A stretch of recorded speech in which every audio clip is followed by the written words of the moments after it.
1 minute remaining.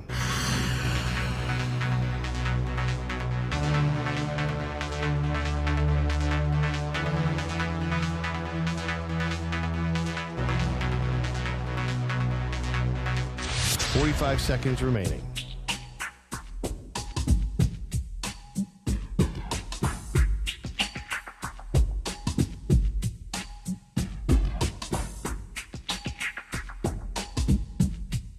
"30 seconds remaining.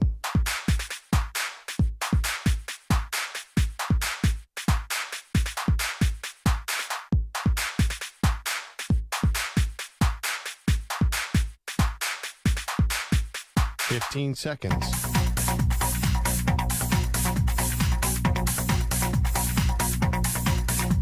Break ends in 5 seconds.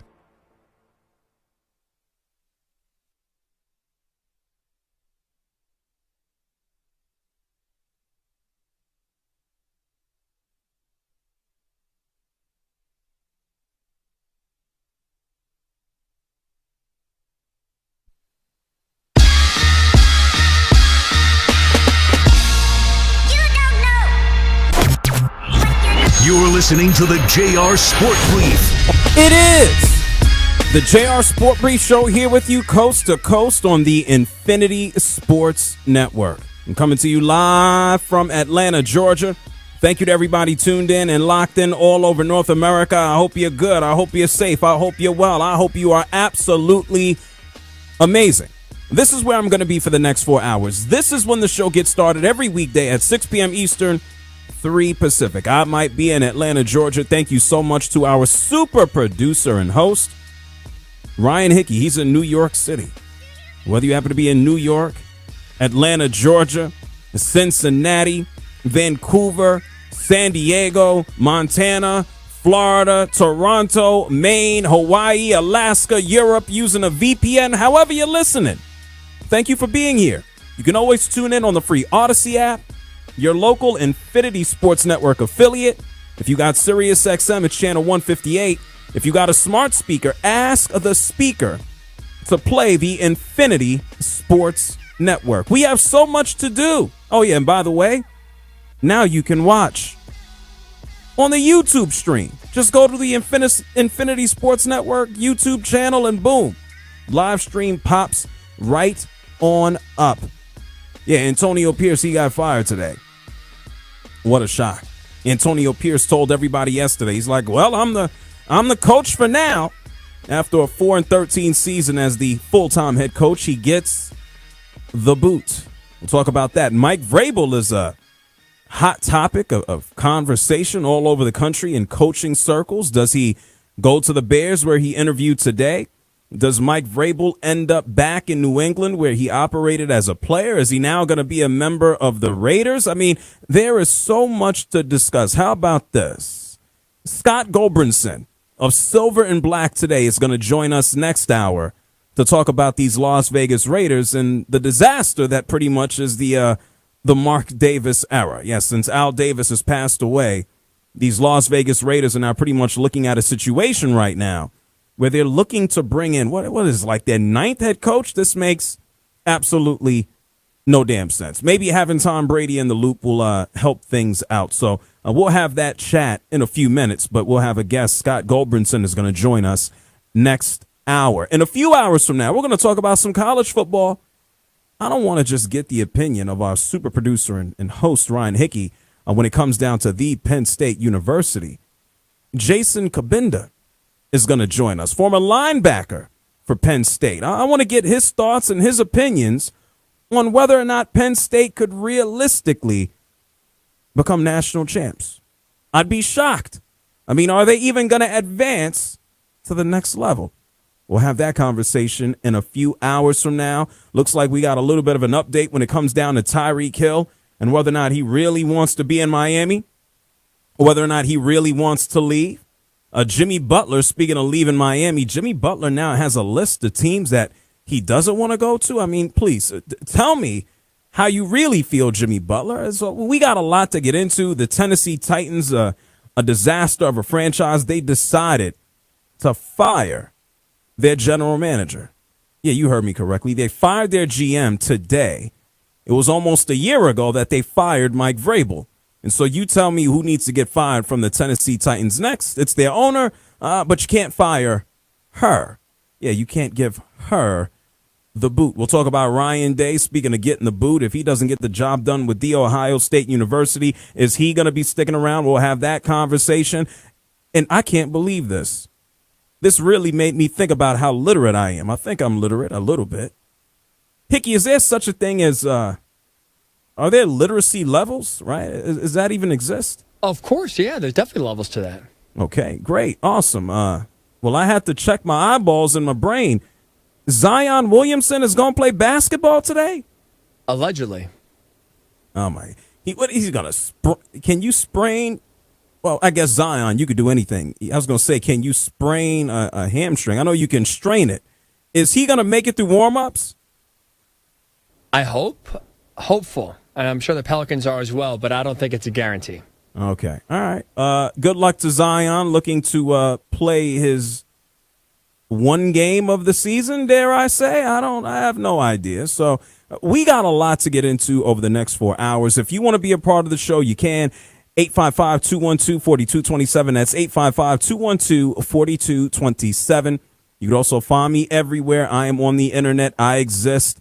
I am at JR SportBrief, and also now, again, streaming on the Infinity Sports Network YouTube channel. Shout outs to everybody watching on YouTube. Hello, Luke. What a name. Lukewarm. Okay. And someone named Pamela Delta. Okay. Shout outs to all the people tuning in there. Maybe Antonio Pierce is tuning in right now because he has a lot of time on his damn hands. I told you, Antonio Pierce, after one season, just like Gerard Mayo, Antonio Pierce has been told, we don't want you anymore. You can pack your bags and leave. One season as the head coach of the Las Vegas Raiders, Antonio Pierce, who about a year ago told everybody how much he grew up a Raider, how much he remembers them out in California, and this is the Raider way and all of this. 1 year later, he's not even a part of the organization. They don't even want the guy anymore. A 4-13 record this season. The man had to deal with a quarterback situation that involved Gardner Minshew and Aiden O'Connell. This is like choosing, I don't know, do you want sardines or do you want moldy bread for dinner?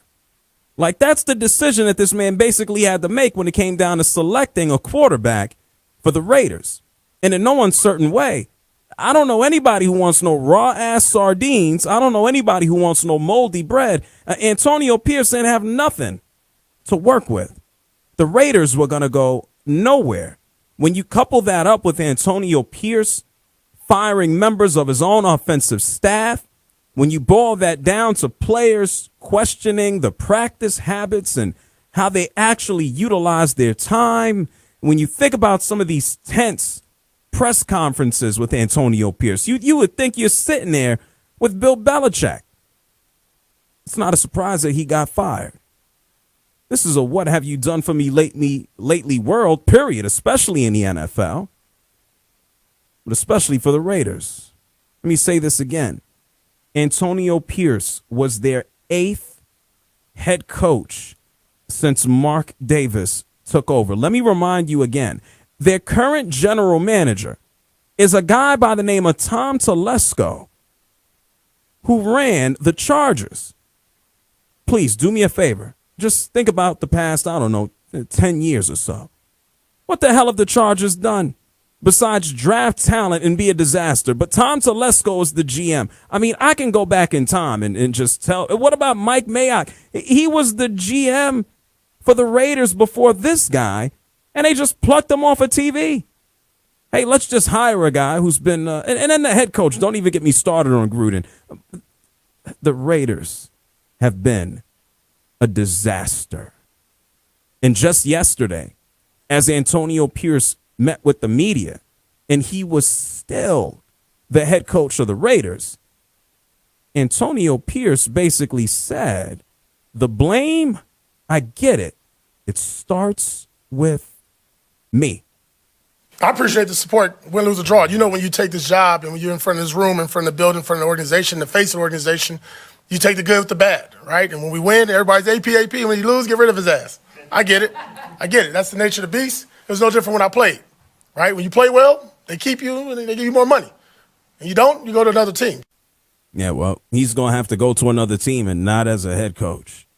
He might have to be another assistant coach. I don't know if somebody's going to hire him to be a defensive coordinator. Let's keep in mind, he replaced Josh McDaniels because the team hated him. They loved Antonio Pearson. Who doesn't love the former player, right? The guy can come in. You can relate to the dude. Oh, it's all roses and daisies, and it's a walk through the park until it's not. Until you start losing. He finished last season with a record of 5-4 after they went 3-5 under Josh McDaniels. Well, now he got a full season. Now we saw crappy quarterback play. I mean, a couple of weeks ago we had Max Crosby telling everybody, I really believe that Antonio Pierce can help turn things around here for us. But just yesterday, Max Crosby, one of the star defensive ends and quarterback seekers in the entire damn NFL, Max Crosby told everybody on the Let's Go podcast, it's like, listen, it's not my job to pick the next coach. Leave me out of it. Last year I was very vocal about, wanting AP here. That's very well known, you know what I mean? And I don't take that back. There's certain things I've done in my career that, maybe I shouldn't have said this or maybe I should have said more, you know what I mean, in certain times. But where I'm currently at, that's not my job. I'm going to be real. That's not my job. I know my influence. I know what winning looks like. But at the end of the day, I strictly am focused on what I do best. And being at my best is going to help my teammates, my coaches, being a leader, taking care of the things I can control. So at the end of the day, I have a great relationship with Mark. Me and Mark have been close for years. I love the guy to death. And, we have great conversation all the time. But at the end of the day, he's going to do what he thinks is best, and it's his team. Uh-oh. Somebody told him to shut up and mind his business. That's what it sounds like to me. Somebody spoke to that man, and they pretty much said, hey, do us a favor. Butt out of personnel decisions. Or at least don't impart your opinion on this. I don't know. Who could it be? Is it Mark Davis? We don't need you to do that publicly anymore. Is it Tom Brady, who now owns a minority stake in the Las Vegas Raiders? Somebody went to the Raiders' best player, yes, Max Crosby, and said, shut up. And he listened. Who would it be? I wonder.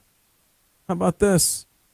You think about Max Crosby and what the team needs. Antonio Pearson, one of his final statements here as head coach of the Raiders, Antonio Pierce basically was asked what the team needs to do to improve in this offseason that now we know he's not going to be a part of. Got to get better players, got to coach better, got to do a lot of things better when you only win 4 games. For yourself, individually, I know you obviously focus on the entire team, but for yourself personally as a head coach, where do you think you need to improve moving forward? Everything that the head coach needs improving. Yeah, he got to do it somewhere else. Shame. Shame, shame, shame.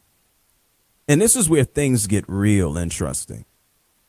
In the past few hours, there have been so many people who have come out and have openly wondered on television, on the radio. I've heard this on my way into the studio. People are just like, how much influence is Tom Brady going to have on the Raiders and their next coaching search or the coaching search? And I've got to go, are you kidding me? You mean to tell me that the Raiders would bring on Tom Brady, the most accomplished quarterback in the Super Bowl era, the most accomplished quarterback ever, and you think this man would put more than $100 million into this team and have a partner and take a stake, and you think Tom Brady would have no say-so on who the next coach is going to be? It's pretty much been reported that Tom Brady is going to sit in on some of these coaching meetings. It's been reported that Tom Brady is going to have a say. What the hell, you think he's not? Mark Davis is nothing but a rich kid who ended up with a football team, okay? The Raiders, God bless and God rest his soul, they belong to Al Davis. Mark Davis inherited this team He still walks around with a bowl haircut. And, I mean, what is he good for? Going on his 9th coach in 13 years? I mean, this is a disaster. I would move the hell up on out the way. I would let Tom Brady run the damn team, and Tom Brady will probably do a better job running the team than he does his broadcasting on Fox. I don't know because I turn him down, but I read things. The Raiders are a disaster. And, yeah, I don't know. Tom Brady, he's not just going to sit in on interviews. Tom Brady is going to have influence on who comes into the building to even be interviewed. See, here's the problem. Antonio Pierce was going to run this team into the toilet. He doesn't have a quarterback. If you ain't got a quarterback, you don't got nothing. And so maybe Tom Brady has already made that call of Vrabel, who sat down with the Bears today and said, hey, man, you need to come here and interview with us. I think Tom Brady, he has a good chance to get what he wants. Is it going to be Vrabel? Does he want a former teammate? I don't know. Does Tom Brady want someone that he can control and impart a little bit more of his influence over? Possibly. But Tom Brady is not going to be no stand in the corner guy smoking a cigarette. Tom Brady is not going to, just say, yep, here's my money. I can't wait till the Raiders sell. I get a bigger piece. Tom Brady is going to have his fingerprints over what happens with the future of the Raiders. Tom Brady, he's already had his fingerprints on what we've seen over the past, let's just say, few months since he officially became a minority partner. Tom Brady is not going to be no passive owner. Antonio Pierce is not dumb. I'm not dumb. I don't think you're dumb. If Tom Brady thought that Antonio Pierce was the man to lead the franchise and organization, Antonio Pierce would still be there. I'm not telling you that Tom Brady fired the man, but I'm sure Tom Brady didn't have an issue with it. This was a foregone conclusion that the Raiders were going to go through an entire rebuild. The minute that Tom Brady's name was on the dotted line and that check cashed. 8 coaches, 13 years since the death of Al Davis. Maybe Tom Brady can actually help the Raiders get right. And Mark Davis, maybe he could just focus in on his haircut, because God knows he needs a new one of those. It's the JR SportBrief Show here with you coast to coast on the Infinity Sports Network. We have so much to get into. I told you Scott Goldbrinson from the Silver and Black today is going to join us next hour. I'm going to get his thoughts on what the hell is going on in Las Vegas. Jason Kabinda, a former linebacker for Penn State, is going to join us in a couple of hours. We're going to get into the debut of Zion Williamson. Yeah, he lost weight. Hickey, did he lose weight? I doubt it.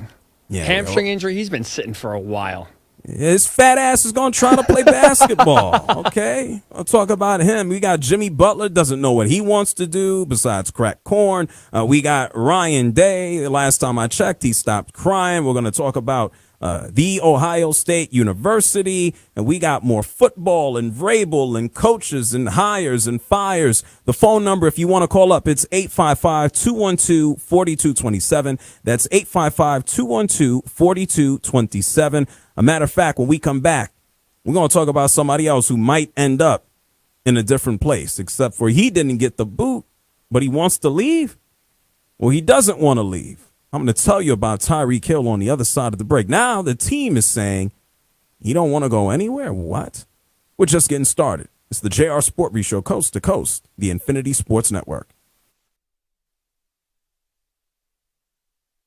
You're in a 5-minute break.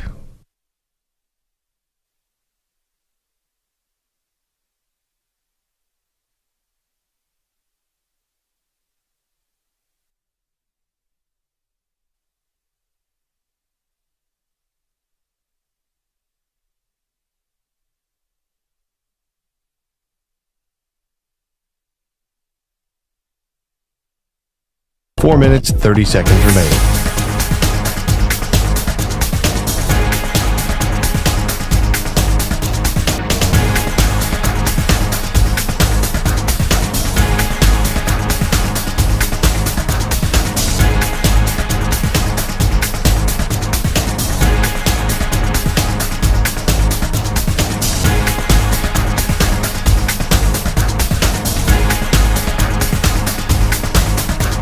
4 minutes remaining.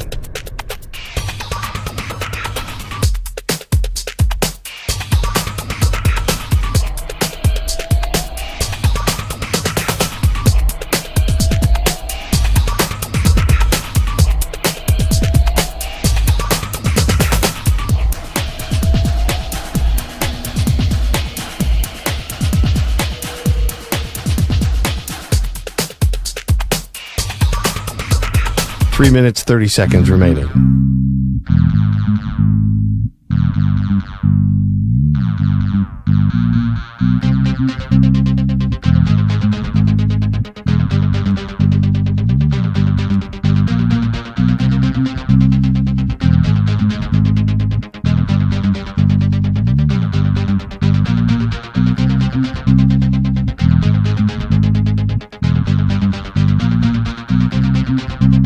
Three minutes remaining.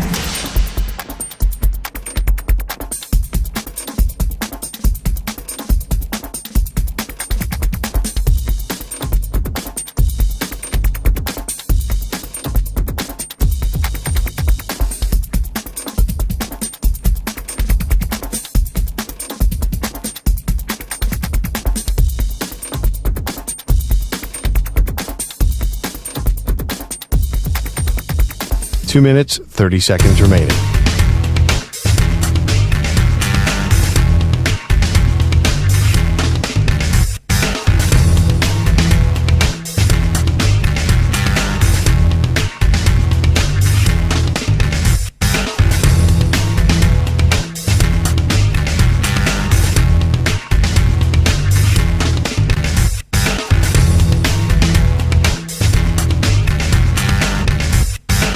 Two minutes remaining.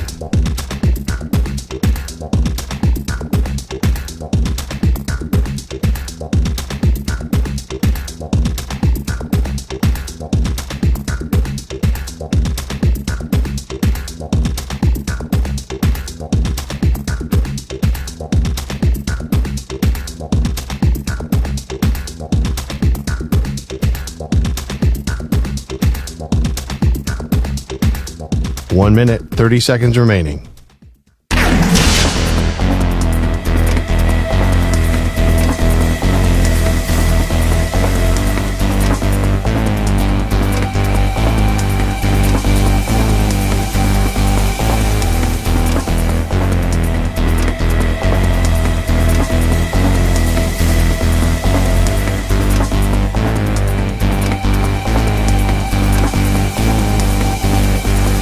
One minute remaining.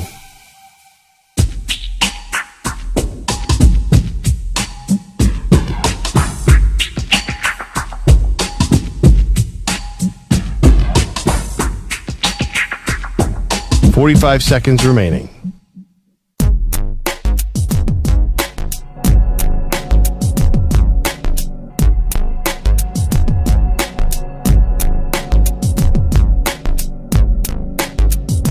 Thirty seconds remaining.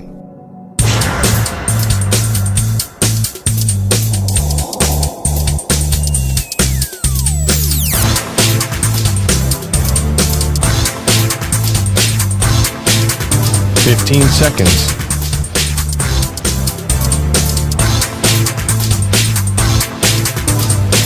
Break ends in 5 seconds.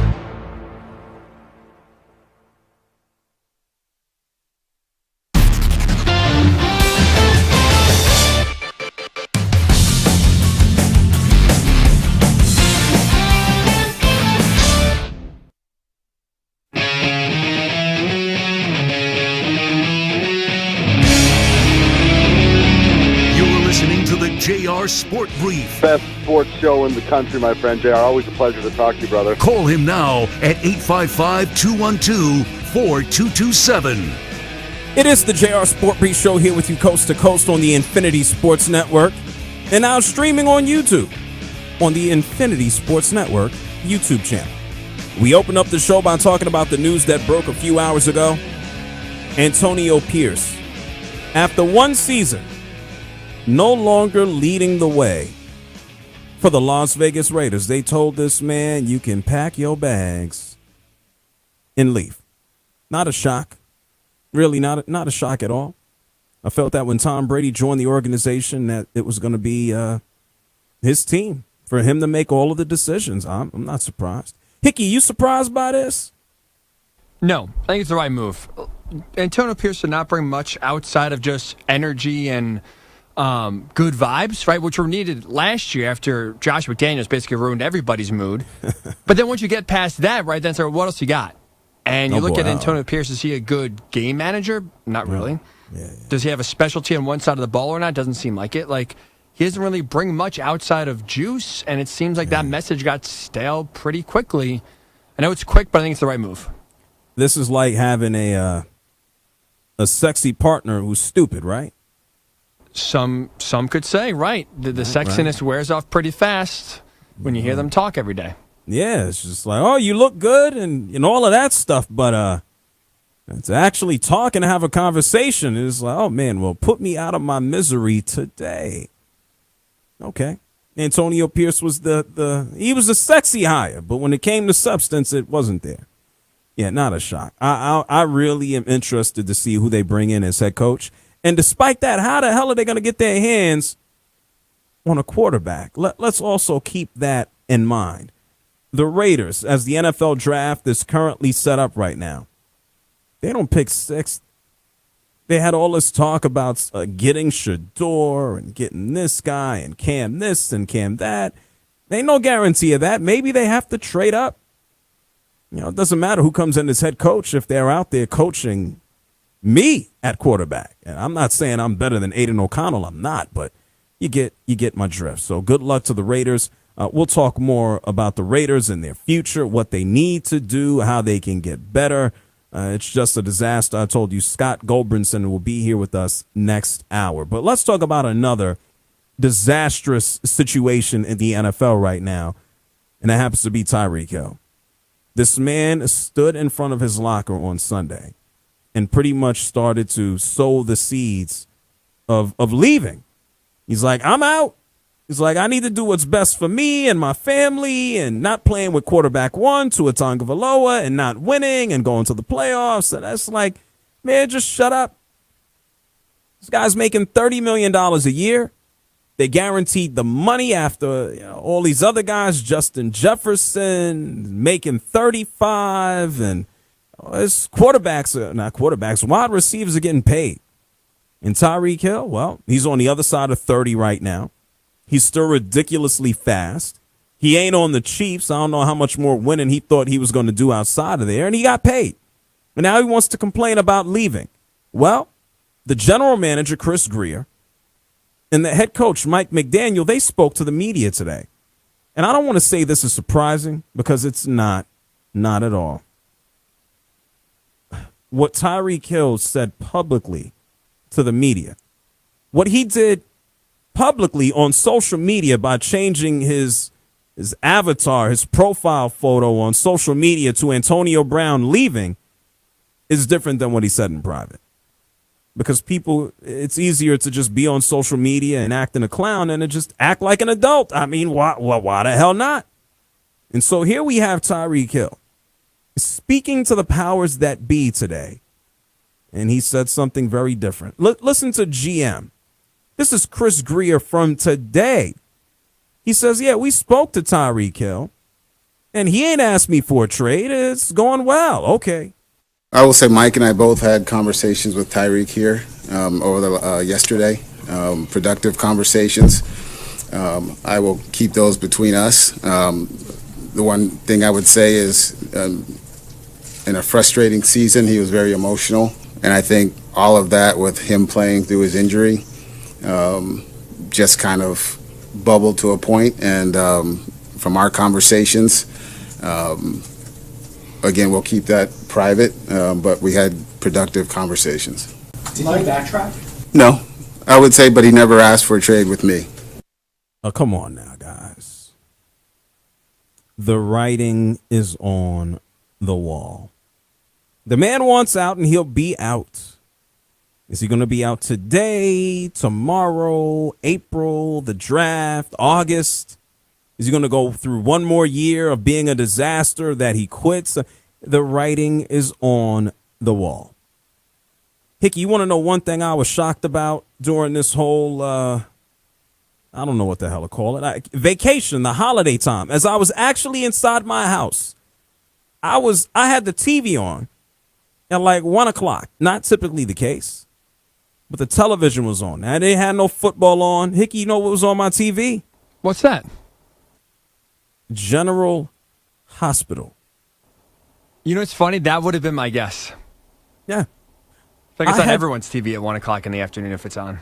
I had no idea that General Hospital was still on TV. I thought they canceled them. General Hospital, what's another one? All My Children. I thought that stuff was canceled. No, there's still a huge audience that watches that, I'm sure. Yeah, I guess, right? It's still on, right? It's on here sometimes when I walk in the break room. If I come in early, like 2 o'clock, there it is. And I said, wow, okay, we're still going. The acting's not gotten much better. But somebody is at Odyssey, New York, watching All My Children? That is correct. General Hospital? Okay. Volume up, too, so they're like into it. Not just like background noise. This is the real thing.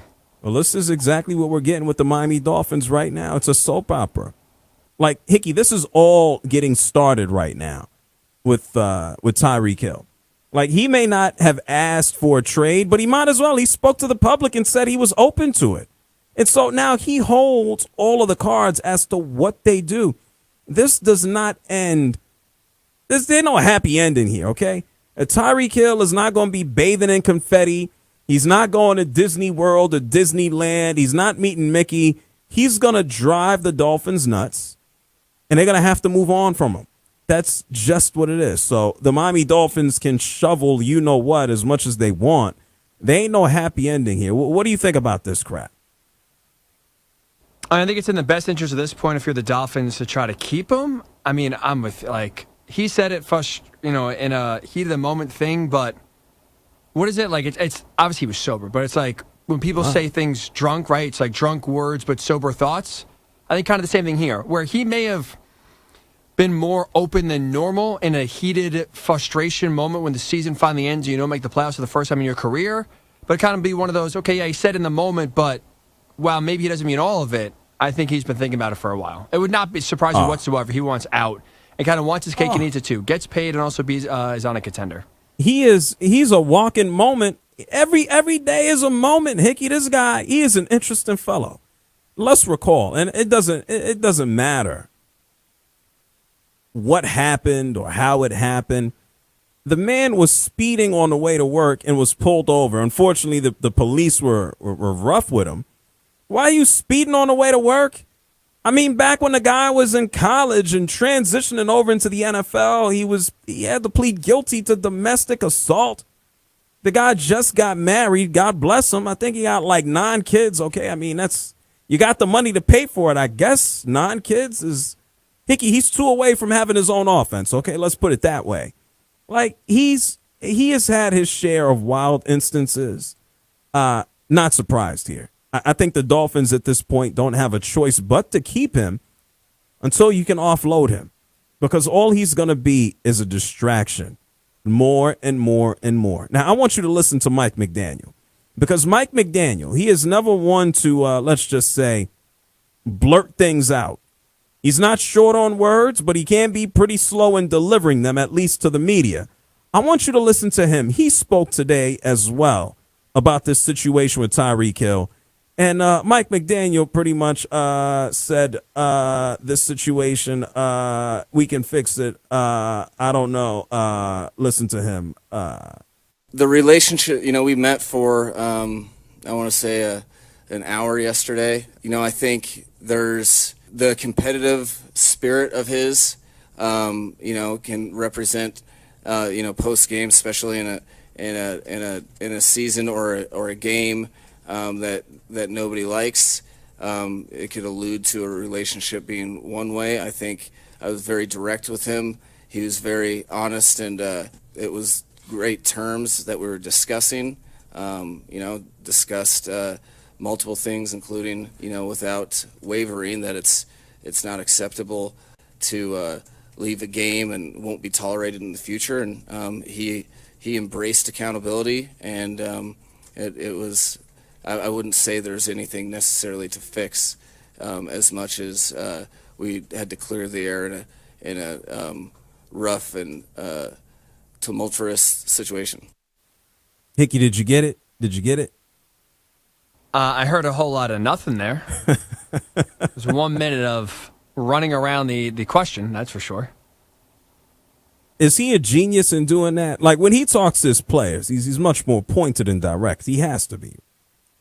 Yeah, Hard Knocks last year did a good job, like, kind of showing that he's definitely more fiery and to the point, let's say, than his press conferences.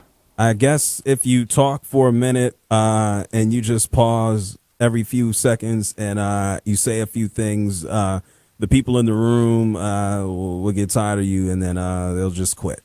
That sounds like a kid in the teacher's office or the principal's office, right, Hickey? This sounds like a kid trying to explain BS. Why did you get into that fight? Yeah, you see, and just hope that someone else comes in and just they get tired of waiting around. Yeah, and they just I got better things to do than listen to this kid. Good on Mike McDaniel. What the hell else is he gonna say? They can't stand in front of the media and the public and tell the truth because they look like idiots. And I'm not gonna say they already look like idiots, but this is all a game. The game and the behind the scenes is all about business. It's about money. Tyreek Hill wants out. The Dolphins can't sit there and say, yes, he's expressed that he wants out. We have to explore it. Man, they're thinking about it. They're not dumb. They're like, can we keep the guy or can we move him? They're going to do what's in their best interest. And when I say their best interest, they're going to do what's in their best interest to keep their jobs. I guess if you're Stephen Ross, who happens to be the owner of the Miami Dolphins, maybe he's too busy buying up more real estate in New York to not pay attention. But at the end of the day, all these guys want to do is make sure that their checks keep on cashing. And if it means keeping Tyreek Hill in the building, great. If it means moving him, great. But it starts looking real funky when a team stinks and Tua Tagovailoa is getting sacked and can only throw the ball to Waddle. A lot to figure out in Miami, but I think we're looking at the beginning of the end of Tyreek Hill in the building. I'd be shocked if he's there in a calendar year. It's the JR SportBrief show here with you coast to coast on the Infinity Sports Network. Tyreek Hill isn't the only face in a new place. We have a former Dallas Cowboy who's on a new team. And then we got that other guy in Miami who wants out. His name is Jimmy Butler. And Jimmy Butler is trying to tell people where he wants to go. Wow, okay, all right. We'll talk about it all. 855-212-4227 is the number. That's 855-212-4227. It's the JR SportBrief show, coast to coast. And right now, it's an Infinity Sports Network news flash with Rich Ackerman. Infinity Sports Network Sports Flash. And it's sponsored by Progressive Insurance. Your small business keeps you on the go. Progressive Commercial Insurance keeps your policy within reach with their easy-to-use mobile app. Learn more at progressivecommercial.com. The Raiders let Antonio Pierce twist in the wind and today fired their head coach after going 4-13 in his only season as the full-time head coach. He went 5-4 as the interim. Now that brings the total of 6 coaching vacancies to the NFL. Tom Brady will be part of the search for the next man. Brady's former team looking to fill the void after firing Gerard Mayo, and will interview Brady's former teammate Mike Vrabel. The Titans have a new stadium coming and not showing any patience, firing GM Rand Carthon after 2 years. Head coach Brian Callahan will return for his second year. The Tennessee Titans have the number 1 pick overall after a 3-14 season. The Jets met with their third coaching candidate, talking with former coach Rex Ryan, who's interested in a reunion. They've also asked the Saints permission to talk with interim Darren Reese. The former Jets head coach Robert Saleh interviewing with the Jaguars. Heisman runner-up and Boise State running back Ashton Jeanty is leaving school to enter the NFL draft. Tyreek Hill may be looking for a change of scenery. He did meet with Chris Greer, but the Dolphins GM said that Hill did not ask for a trade. For all their star power, the Suns have had a disappointing season. They're currently 2 games under 500. They'll face the Hornets in Charlotte, tipping off at the top of the hour. Also getting underway at the top of the hour will be the Rockets and Wizards in Houston. College basketball tonight, top-ranked Tennessee takes on number 8 Florida at the top of the hour. I'm Rich Ackerman. Hey, sports fans. Andrew Perloff here on the Infinity Sports Network. Check us out 24/7 on SiriusXM Channel 158.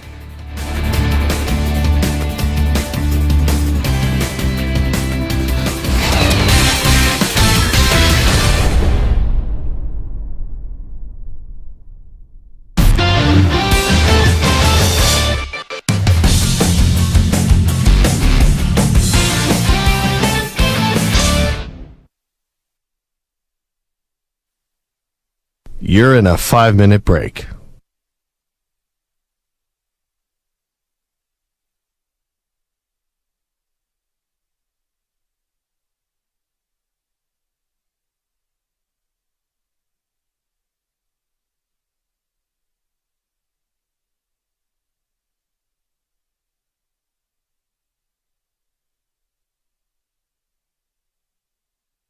Four minutes, 30 seconds remaining.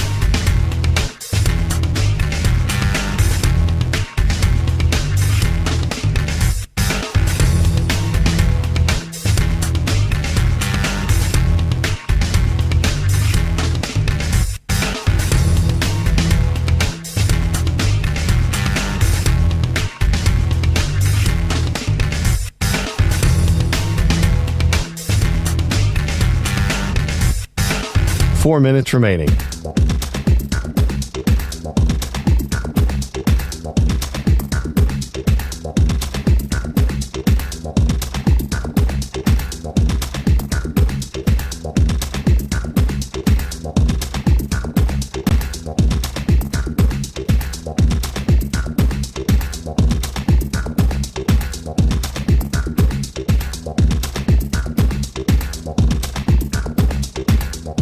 Three minutes, 30 seconds remaining.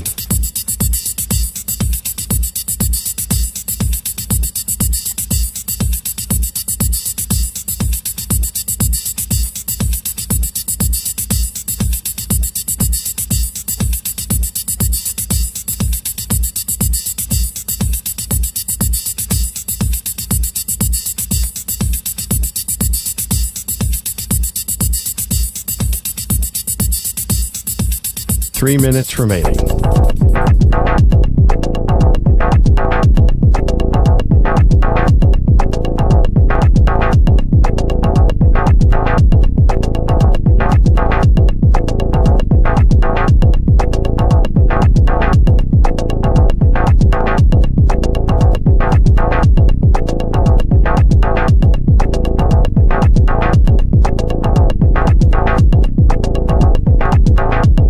Two minutes, 30 seconds remaining.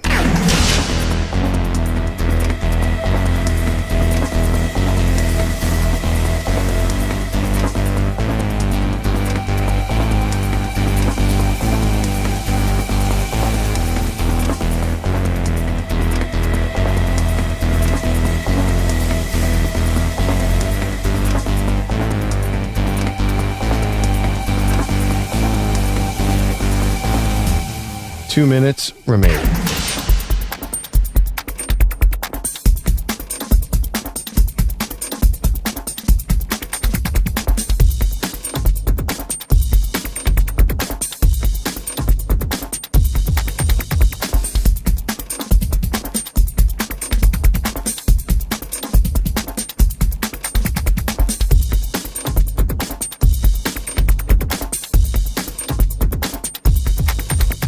One minute, 30 seconds remaining.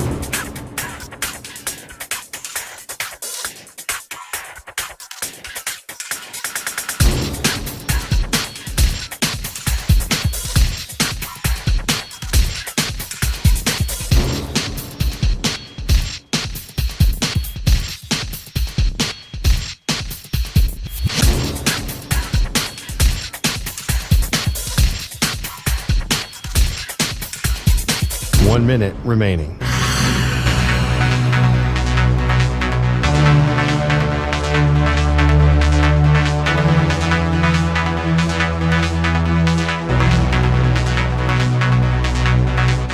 Forty-five seconds remaining.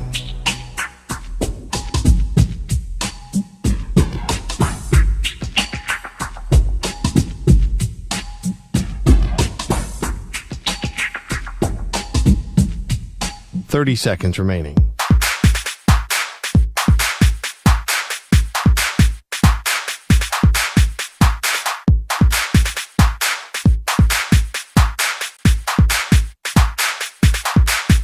Fifteen seconds.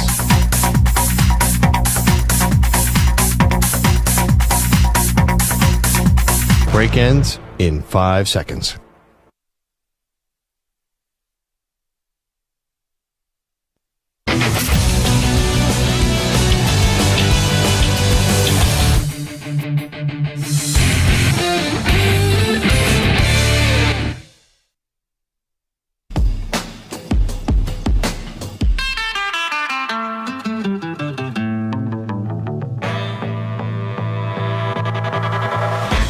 You're listening to the JR Sport Brief. How you doing, JR? Let me give you your flowers right now. I appreciate what you do, and I know there are young people who hear you and they want to model themselves behind what you're doing, and you're doing it so well. I know we'll end up with some really good people out there on the air in the near future. Call him now at 855-212-4227. And good luck to our future. Good luck to him. I'm joking. Maybe I am. Maybe I'm not. It is the JR Sport Brief Show here with you coast to coast on the Infinity Sports Network. 855-212-4227. That's 855-212-4227. You know, right before we went to break, we talked about Tyreek Hill. We heard from him on Sunday. He's just like, yeah, maybe it's time for me to leave. I'm out, bro. Like, I don't know. We're not winning. I'm not used to this. And then that was the end of it, right? Well, we heard from the head coach today. He said that the situation is fixable. The general manager, Chris Greer of the Miami Dolphins today, he let everybody know while sitting next to the head coach, Mike McDaniel. He's like, he didn't ask me for a trade. And so we're to leave all of this up to an interpretation. But I think if we have all paid attention to Tyreek Hill over the past, I don't know, 5, 6, 7, 8 years, the guy's a little bit of a wild card. And so I think it's the beginning of the end for Tyreek Hill in Miami. It's just a matter of when. And not a good look for a team. You already got to think about where Tua Tagovailoa is going to be. Is he going to be healthy? What's the situation? Already a lot of questions on that end. And one thing that we can put to the side, forget about one star player, Tyreek Hill. Let's think about another former star player. This man was a former Pro Bowler, multiple-time Pro Bowler. This guy played for a team with a star on the side of his helmet. You could still say, well, he's not a star anymore, not a star player. He's kind of washed up at this point. Ezekiel Elliott. Ezekiel Elliott was pretty much released from the Dallas Cowboys, who obviously are no longer playing, and he signed to the Chargers in their practice squad because Ezekiel Elliott still wants a chance to compete for a championship. Let's remember this. The Chargers, their running backs, whether it's Dobbins or Edwards, these guys are dealing with ankle issues. Somebody got to carry the rock, right? It's just what it just is. I mean, Justin Herbert just can't throw the ball down the field to McConkey for target him 15 times a game. You got to have some type of diversity when it comes down to the offense. And so as these Chargers get ready to take on the Houston Texans, there's a hope, maybe, and just in case, that we see Ezekiel Elliott. And what did he do this year? I got to tell you, prepare yourselves. Get ready, get ready, get ready. A whopping 226 yards on the ground on 74 carries. The man carried the ball 74 times and only mustered 226 yards. Now, I'm not going to sit here and tell you that the Dallas Cowboys were just, world beaters this year, because they were not. I'm talking about everybody. Offensive line down. They sucked. But 3 yards a carry? All of the injuries that Ezekiel Elliott has suffered over the past several seasons? His knees are bad, man. Tore his PCL, his surgery here, cut him open there. Hickey, he could talk to which Ball brother is it? The one on Chicago that dunked the other day. Lonzo, right? Wow, that's actually sad. I totally blanked on his name. Thank you, Lonzo. It's 3 Ball brothers, so there's the one that does music now because he ain't no good. And I was going to say, ironically, he's probably right now the most famous, Jello.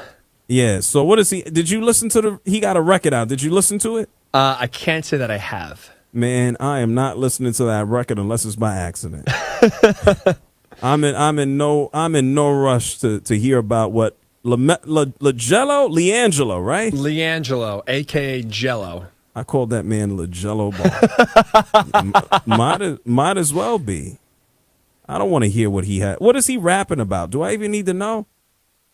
I don't know what, but I know the Lions play it as like a victory song. Okay. Here we go. He got a song. It's called Tweaker. Let's see. I'm not playing this crap. Let's see. I hardly know her. I can't say that word. Can't say that word. Can't say that word. I can't say that word. Wow. Okay, here we go. Here's the chorus. You ready? I don't know what it sounds like. I might swerve, bend that corner. Whoa, whoa. Can't say that word. Hold on tight, because I tweak in this. Can't say that word. Start letting blank go. And I heard that she want to show me who she be. I'm kind of bleeping with it. Show me some mo.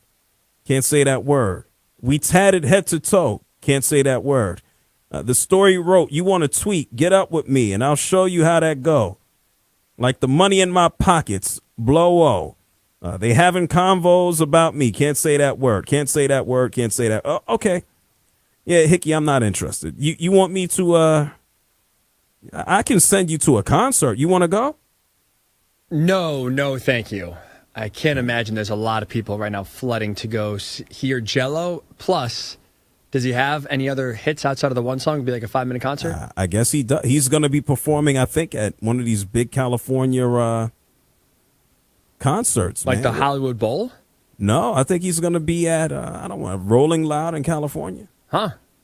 It's a big deal, man. I mean, but they bring on like 500 acts, so I guess he's number 500.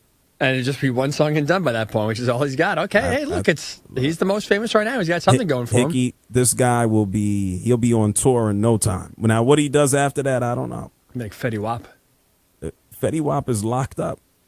Oh, I meant like more that he had like 2 songs and then that was it, and he'd go on tour and then like the concert would be like 20 minutes because like what else he got? Fetty Wap had some. What's the song? I say, "What's up, hello." Yeah, right? That was a good one. Yeah, I don't. He had like that and like one other one, but like that was it. Like, he's a 2-hit man. You can't go on tour and you got 2 hits.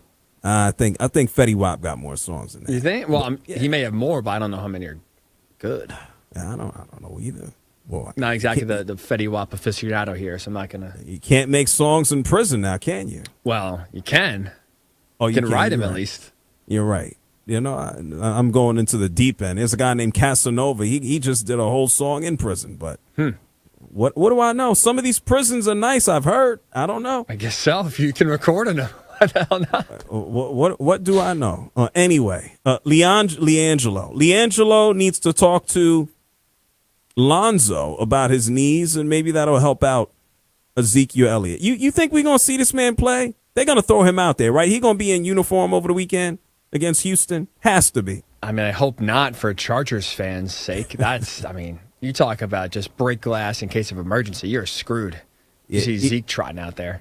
Ezekiel Elliott is the prime example of why they don't want to pay running backs. Like, everybody cannot wake up and be Derrick Henry. That's just not the case. And when you think about all the knee injuries that Ezekiel Elliott has suffered, he's done, man. He's washed up. I mean, I don't want to call it comical last year when the Cowboys brought him back, but everybody's like, oh, he's back where he belongs and back where he needs to be. It ain't nothing but was a massive waste of time. Like, he was going to replace Pollard and be running back one? And in what world? I mean, even if he was going to go out there and split carries, Ezekiel Elliott is better off right now at just, doing commercials. If I were him, Hickey, I'd be a Dallas celebrity. Why doesn't he just start putting out records? Open up a couple of dealerships. He could be a celebrity in Dallas. Don't you think? He already is. Make money off of it. Celebrity feels strong. Like, he's well liked. In Dallas, he's a star. Can he sell? If he opens a dealership, are people now going to go buy cars because it's Ezekiel Elliott's dealership? Yes. What about Columbus? I think he has a better shot in Columbus than Dallas. College back in Columbus? Yeah, you got a national championship ring. Use both. Why not, right? Use both. I guess you're right. It's also, he's 29. Like, we're talking about like he's 38 years old. He's NFL. 29. It's a running back. Let me hit you in your knees. Look what Derrick Henry's doing. Makes it so much more impressive. Derrick Henry eats once a day 3 fish and... Nails. And nails. There you go, yeah. That's it. Derrick Henry is different. And speaking of, Derrick Henry doesn't eat what's on the TV I'm looking at right now. There's that lettuce, 2 patties, 2 slices of cheese. Derrick Henry didn't want to eat the red velvet cake from Christmas. Did you see that? I did see that. Travis Kelce and Patrick Mahomes could not wait. Yeah, but Derrick Henry said no thanks. Lamar Jackson and Derrick Henry are like, I'm not eating that sugary crap. Ezekiel Elliott would have ate it. I saw him eat a turkey wing on TV. I think I did. It's the JR SportBrief show. We're going to talk about some of these NFL coaching openings, get into Jimmy Butler, more Raiders, and more. The JR SportBrief show, the Infinity Sports Network. Don't move.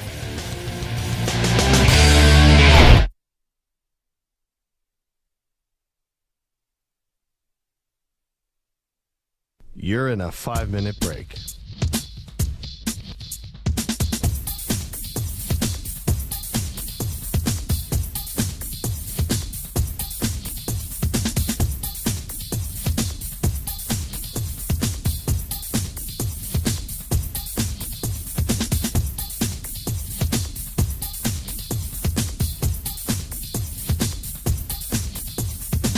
Four minutes, 30 seconds remaining.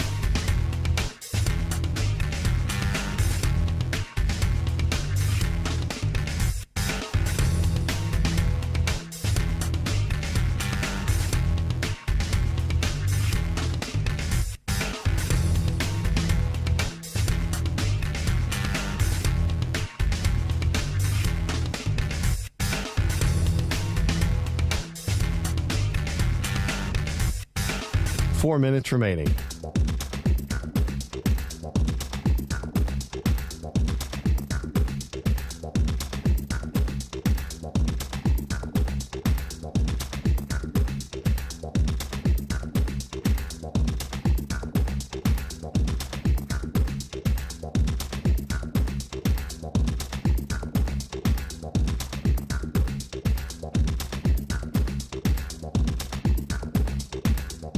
Three minutes, 30 seconds remaining.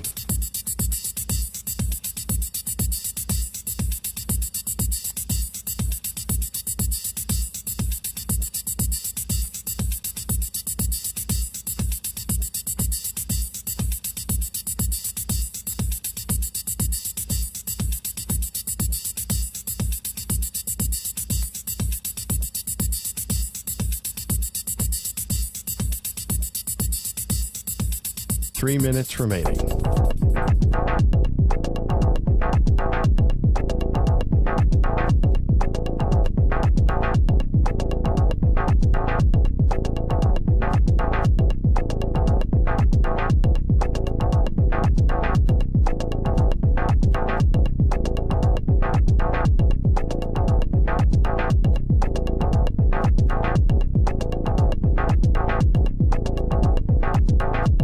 Two minutes, 30 seconds remaining.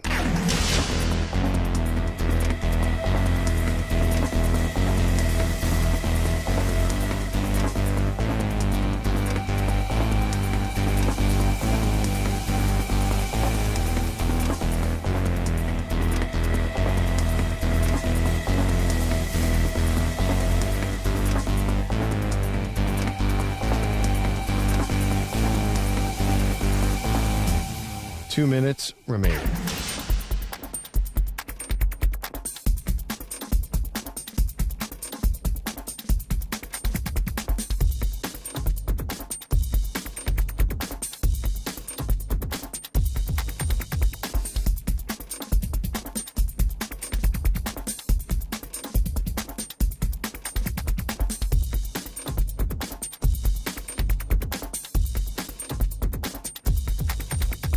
One minute, 30 seconds remaining.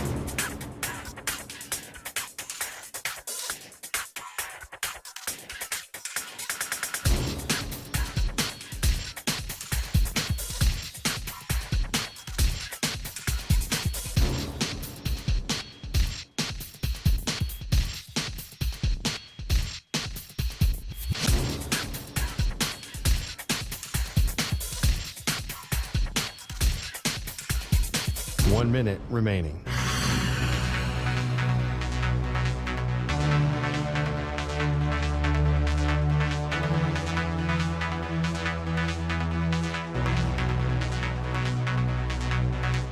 Forty-five seconds remaining.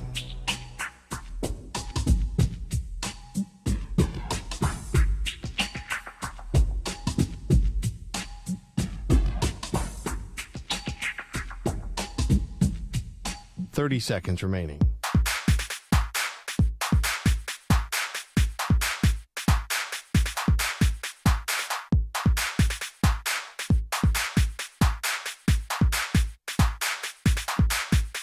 15 seconds.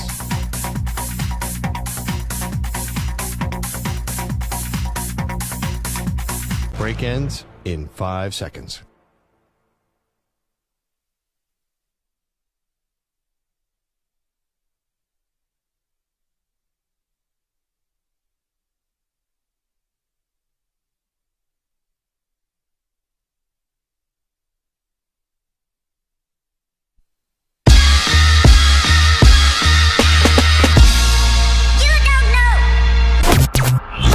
You're listening to the JR Sport Brief. It is the JR Sport Brief show here with you coast to coast on the Infinity Sports Network. I'm coming to you live from Atlanta, Georgia. Thank you to everybody tuned in all over North America. I hope you are having a tremendous Tuesday. This is where I'm going to be for the next 3 hours. This is a 4-hour show. I get started every weekday, 6 p.m. Eastern, 3 Pacific. I might be in Atlanta, Georgia. Thank you to our super producer and host, Ryan Hickey. He's in New York City. And no matter where you at, thank you for being here. You can always listen on the free Odyssey app, your local Infinity Sports Network affiliate. If you got Sirius XM, it's channel 158. If you got a smart speaker, ask the speaker to play the Infinity Sports Network. Hey, and if you got an internet connection, if you got YouTube, you can now watch the show. You can watch the JR Sport Brief show live via the Infinity Sports Network YouTube channel. Just search Infinity Sports Network on YouTube, and boom, we pop right on up. We have so much to discuss. We talked about it. Antonio Pierce fired as the head coach of the Las Vegas Raiders after 1 year. Tyreek Hill, apparently, at least the team feels that now he doesn't want to be traded. We talked about Ezekiel Elliott. What is the likelihood that he is really going to play for the Chargers? I mean, based on their running back situation, everybody's ankles hurt. He might actually have to go out there and play. And we have so much more to get into as the show continues on. Scott Gobranson is going to join us from Silver and Black today. Next hour, we're going to be joined by Jason Kabinda, who used to play linebacker for Penn State. We'll talk with him about the college football playoff. And if you want to talk to us, you can. Phone lines are open. The phone number works. We paid our electric bill. We paid our phone bill. The phone number is 855-212-4227. That's 855-212-4227. And I can't believe this. Zion Williamson is supposed to play basketball in another hour from now. Jimmy Butler pretty much whined and cried, starting to whine and cry his way out of Miami. Now he has a destination list as to where he wants to go. It's just hilarious. Athletes, I guess if you're making millions of dollars, who cares about how people feel about you in the court of public opinion? You're going to do what's in your best interest, regardless of what hit your reputation takes, right? Athletes, they don't think about, I'm beholden to a place or a city or a team. They want to get their money. Like, do you think Tyreek Hill cares how I feel or you feel or how Dolphins fans feel? He don't care. He's getting paid. He wants his money. He wants to go where he wants. Those days of loyalty to a team, to an organization, those days are over. It finished. Don't expect them to come back. Not when these guys are making 30 and 40 and 50 and now $60 million a year. Throw it out the window. 855-212-4227. That's 855-212-4227. And shout outs to everybody watching during the stream. A Left Turn, Baron, Luke, Kevin. I see you guys in the stream. But let's go to the phone lines and talk to Dave. Dave is here from New York. Dave, you're on the JR Sport Brief show. What's up? Yeah, JR, Queens over here. How you doing, bud? I'm very well. What's up? I'm good, man. Yeah, Tyreek's not a foxhole guy. Definitely not. The thing is, I'm calling about Shady Brady, okay? How is this guy a national broadcaster, the big-time number one guy, and an owner? Nobody else is allowed to do it. Like, this guy always seriously gets allowed to do everything. He doesn't have to sell his. I was waiting for the day he had to sell his stake in the Raiders, but then of course a reprieve came last minute, 24 hour before the final sentencing, and the judges said no, you can keep it, Shady Brady. Like, why does he get to do that? Now he doesn't even have, he's not even allowed to go into locker rooms, and he likes that probably. He could stay, prepare his own way. So he wins like that. And it's like a slap to everybody. And like, how is this? I never thought I would see this in my life, or that a national broadcaster or a broadcaster nonetheless with press credentials can be an owner. Because it's a big, Well, the reason why, and so just for clarity, there was an agreement for him to purchase his stake. It wasn't finalized, and it was pretty much finalized when the other owners said, "Yeah, sure, he can go about doing it with these conditions." Some of the conditions, the biggest one that you mentioned, being the owner of an organization. Tom Brady just can't willy-nilly just run into the Chiefs organization. But here's the answer, and it's very simple. Because the other owners, they allowed it. They agreed. Like, there's nothing else. I mean, if you put 32 guys, 31 other guys in a room and just say, hey, by the way, we want Tom Brady to have a stake in the Raiders, and they don't care, then that's what it is. And they put these parameters up, but they don't care. That's I really like those parameters because that's a double, triple standard, and it's just, it's ridiculous because, you want to see the guy be told no once in his darn life, you know what I mean? And, you know what I mean? I think his wife told him no. What you want? And that was kind of a setup at the end. I did business. First of all, Gisele's been in her 40s for like 13 years. I mean, seriously, when's this lady going to turn 50? She's been 41 for since I've been, my birthday's come and go. She's 41 forever, perpetually. Can I just say one more thing about Rex? Rex, the footman? Yeah, Rex, the footman, who's a real, I like Rex, but I don't want to, look, Billy Martin, when he came back to the Yankees, at least he went to Oakland, and the Yankees took him back, everything. Rex didn't go anywhere. He just went into TV. He went to the Bills. He was on the Bills. No, I mean the Bills. No, I mean after the Jets, he went to the Bills, but since then, he's been in the studio just being like a morning gabber, and I don't find that too good. I want him on the sideline.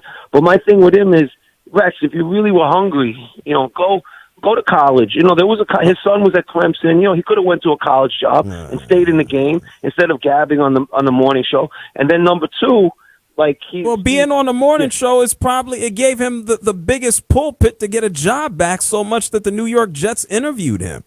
Well, yeah, but they're the only team interviewing a lot. Do you see his name on any of the list? It's the Jets.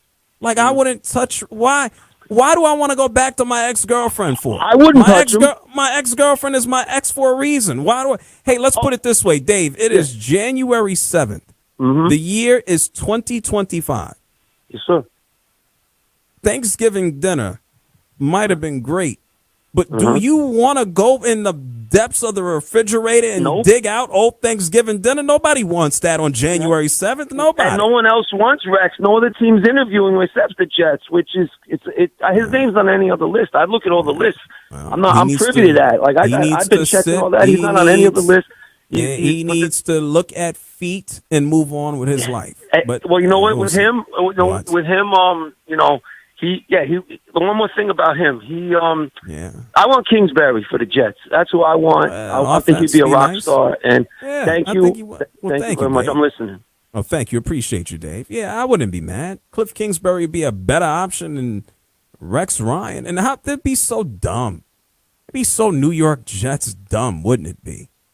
Like, they just got rid of a defensive coach in Rob Saleh, who, by the way, the New York Jets were one of the best defensive teams in the NFL when they fired him.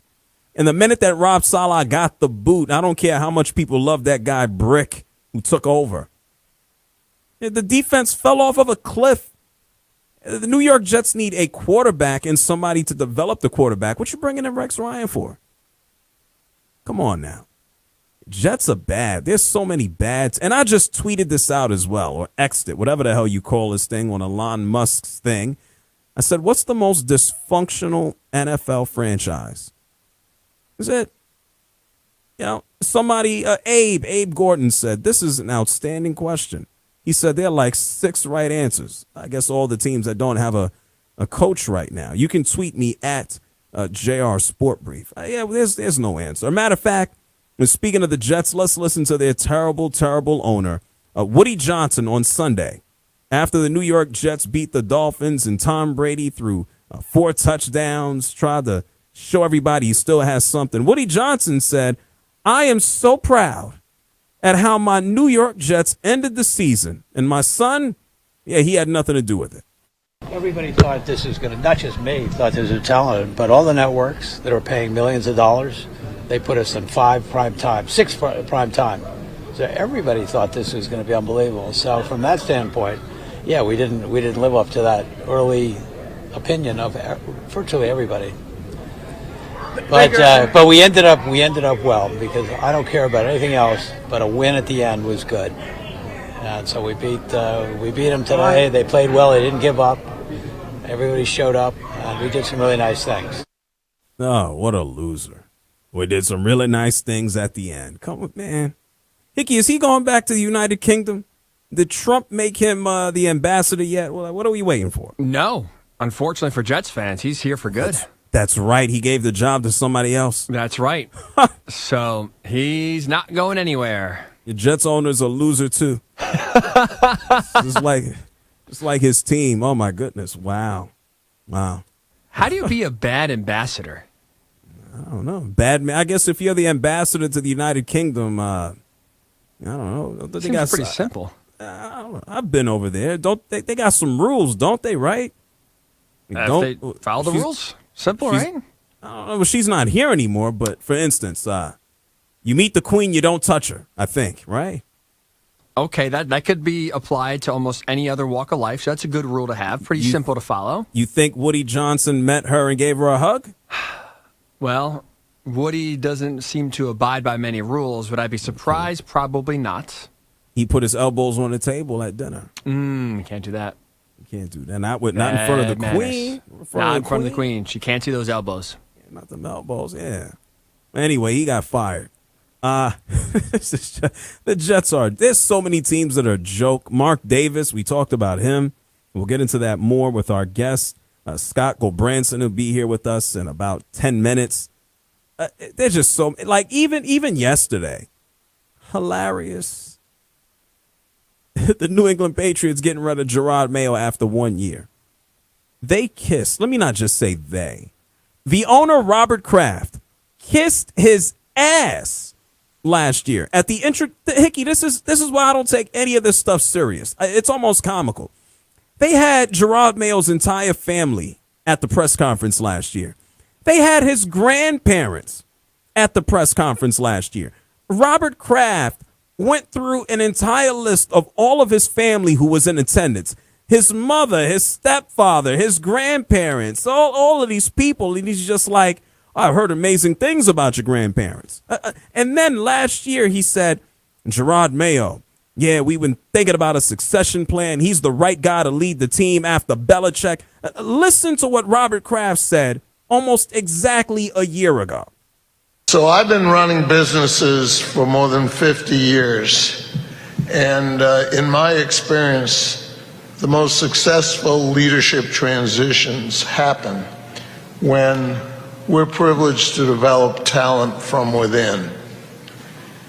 And that allows us to create a succession plan that allows the candidate to better prepare for the opportunity when he arrives. Yeah, and that is supposed to be Gerard Mayo. That's what he said last year about Gerard while he was sitting right next to him. And this is what he said yesterday. This whole situation is on me. I feel terrible for Gerard because I put him in an untenable situation. I know that he has all the tools as a head coach to be successful in this league. He just needed more time before taking the job. Now, I'm supposed to believe in this guy? I'm supposed to believe that Hickey, he sold paper. That's what he did. He sold paper. Oh, really? I did not know that. He's a paper salesman, huh? Yeah, he sold paper. Not even newspaper, just paper. He sold paper. Printer paper, huh? The same way that me and you, we going to sell air. And Hickey, we going to sell air. We're going to sell air. And we're going to make billions of dollars, and we're going to buy our own football team. I love it. Let's go. Sign me up. Look, Arthur Blank, man sold wood. Taught men how to be real men with a hammer. Yeah, he sold wood at Home Depot. He's okay. Great for him. Robert Kraft sold paper. Woody Johnson is an heir to a Band-Aid company. Now they sell needles and vaccines. Don't tell Aaron Rodgers. What else? Don't forget Shad Khan, muffler salesman. He sells. That's another guy. Shad Khan got rich off of selling mufflers, and that's another comedian. He sat. This man yesterday, he fired Doug Peterson. He said, "I'm going to keep my general manager Trent Baalke." And during the press conference, which was virtual, Trent Baalke is right there, and a reporter asked Shad Khan specifically, if a new coach wants to fire Trent Baalke, what are you going to do? Listen to Shad Khan. My response would be, how would you improve it? And then if it is credible, you want to do it, okay? He's talking about firing the guy who's on the call with him. Like, in what world do you do that? These guys are nutty. They make so much money. I mean, damn, what can you... They're billionaires for selling mufflers, but running a football team? Terrible. Justin Verlander going to the Giants on a 1-year deal. I hope his body lasts. It's the JR SportBrief Show here with you coast to coast on the Infinity Sports Network. And we're going to go to another dysfunctional organization. We're going to talk about the Raiders. Scott Gulbranson is going to join us from the Silver and Black today. We're going to ask him about Antonio Pierce and Mark Davis and Tom Brady and Max Crosby and the quarterback and the draft and all of that. Scott Gulbranson, the other side. The JR SportBrief Show on the Infinity Sports Network. Don't move. You're in a 5-minute break.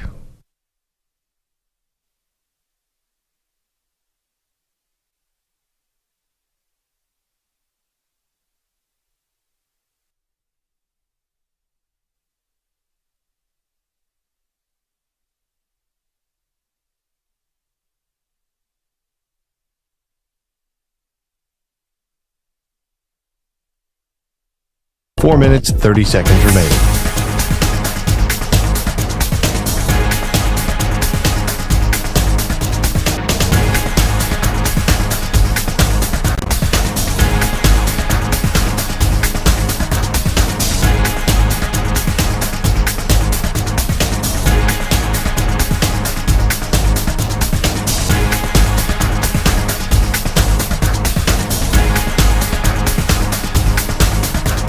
Four minutes remaining.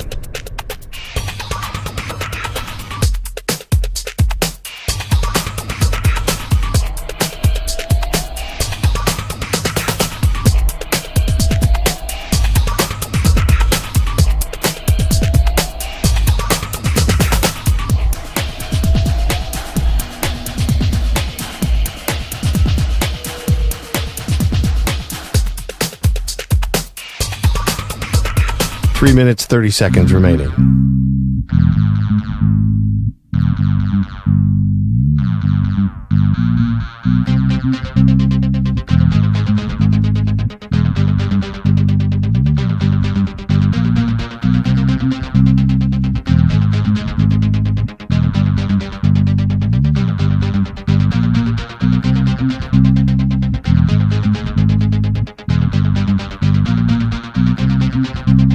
Three minutes remaining.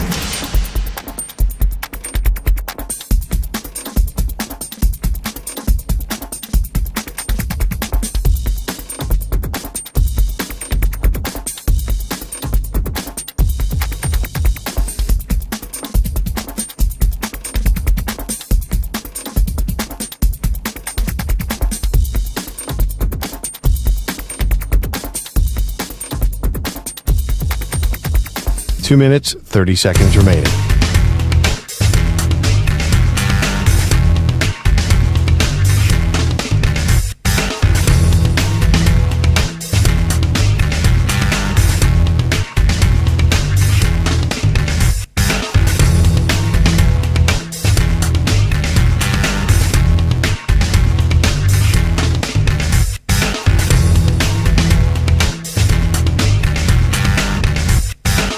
2 minutes remaining.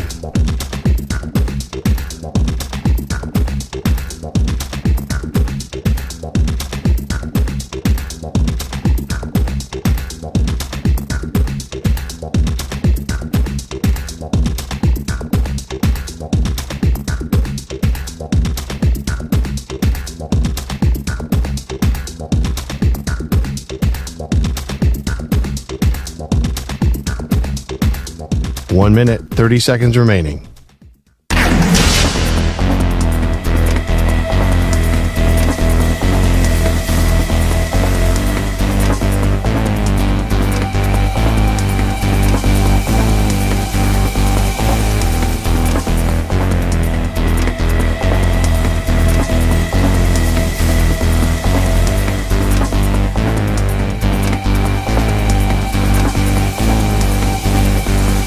One minute remaining.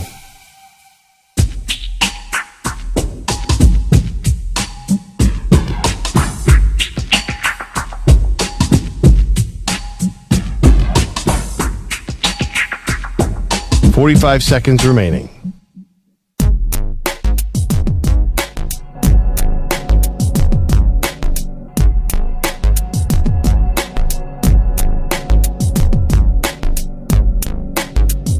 Thirty seconds remaining.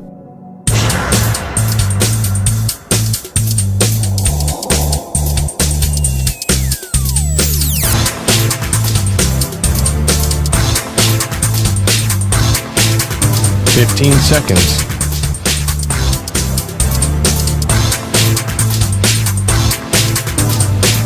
Break ends in 5 seconds.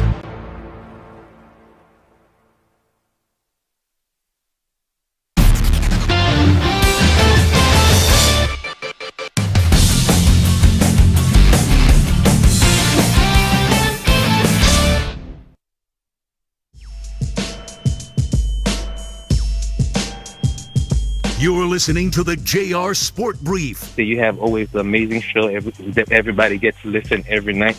The topic is always interesting. Sometimes I can't call because I'm just listening to everybody and their opinion, and that's the reason why I love your show the most. JR wants to hear from you. Call him now at 855-212-4227. It is the JR SportBrief show here with you coast to coast on the Infinity Sports Network. Another NFL coaching vacancy.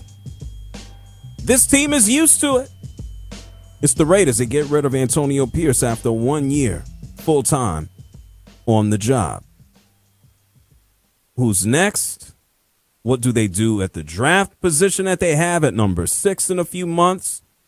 What's Tom Brady's full role? Is he running the organization? Is he calling the shots? What do they do at quarterback? To talk about it all is someone who hosts Silver and Black today. Scott Gulbranson is joining us here. Scott, I appreciate the time, man. Oh, hey, JR. Anytime, man. It's always good to talk to you. And been an eventful day once again in Raider Nation. Not a surprise, right, Scott? None at all? Exactly. Oh, man. No, that's it. The number of coaches that have run through the Raider organization is obviously unprecedented, and it's clearly a sign that the organization hasn't been run well. You know, Mark Davis did a great job getting into Las Vegas. The value of the franchise is significant. It's tied for 12th most valuable franchise in all of pro sports. But the on the field, the football decisions in the front office, the hiring of coaches, GMs, has really been a disaster. And you mentioned Tom Brady, and perhaps that's going to be the end of the line for that. And maybe Tom Brady's going to be able to bring some semblance of consistency and regularity to this Raiders franchise. Yeah, I mean, he's a minority owner. Of course he's going to have a voice. But is he and should he not be pretty much the end-all, be-all when it comes down to football decisions outside of Mark Davis just looking at him and going, yeah, okay? Yeah, I think him in conjunction with the current GM, which is Tom Telesco, who just came for this season, was his first season and had a pretty good first-year draft with 3 of his picks starting on offense by the time the year was over, so including Brock Bowers, of course. But I think that the folks that have covered the team have always said Mark Davis always means well, but he needed somebody to kind of run that football operation above the GM, somebody who can kind of oversee all that, let him be the owner, let him do what he's going to do. And yeah, he might have final rubber stamp on some contracts and things like that.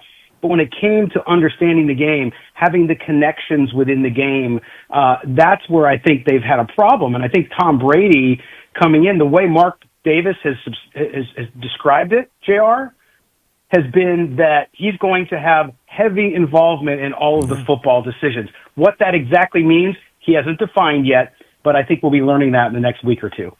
Scott Gobranson is joining us here, host of the Silver and Black Today. This is the JR SportBrief show on the Infinity Sports Network. Yeah, Tom Brady hasn't necessarily received the most glowing reviews when it comes down to broadcasting. He's making a lot of money, 37 million per, and it's a 10-year deal. Do you think he's going to see this contract all the way through because he wants the cash and maybe purchase a larger piece? Or do you think at some point there's so much of a conflict of interest? What do you think is going to be his role going forward? Yeah, it's a great question, JR. And I think that if you look at when they approved the minority ownership stake for Tom Brady and the Raiders, it limits what he can do. For example, if he's doing a game, he can't go on the practice field. He can't go to the pre-production meetings. So he's very limited in what he can do because he is an owner. He can't go to regular practices anymore for any of the teams he covers because, remember, he owns one of their competitors. So my guess is, and it's a lot of money, I don't know, there hasn't been a good guess on what's going to happen with the Fox situation, and can he walk away from the contract and they just call it, hey, it's great, we did the 1 year, and now I'm going to be an owner and be involved in football decisions, so I'm moving on. It's going to be real interesting to see that piece of it because from everything that we've been told is that Tom Brady wants to be heavily involved. This is his way to get back into football without being a player on the field.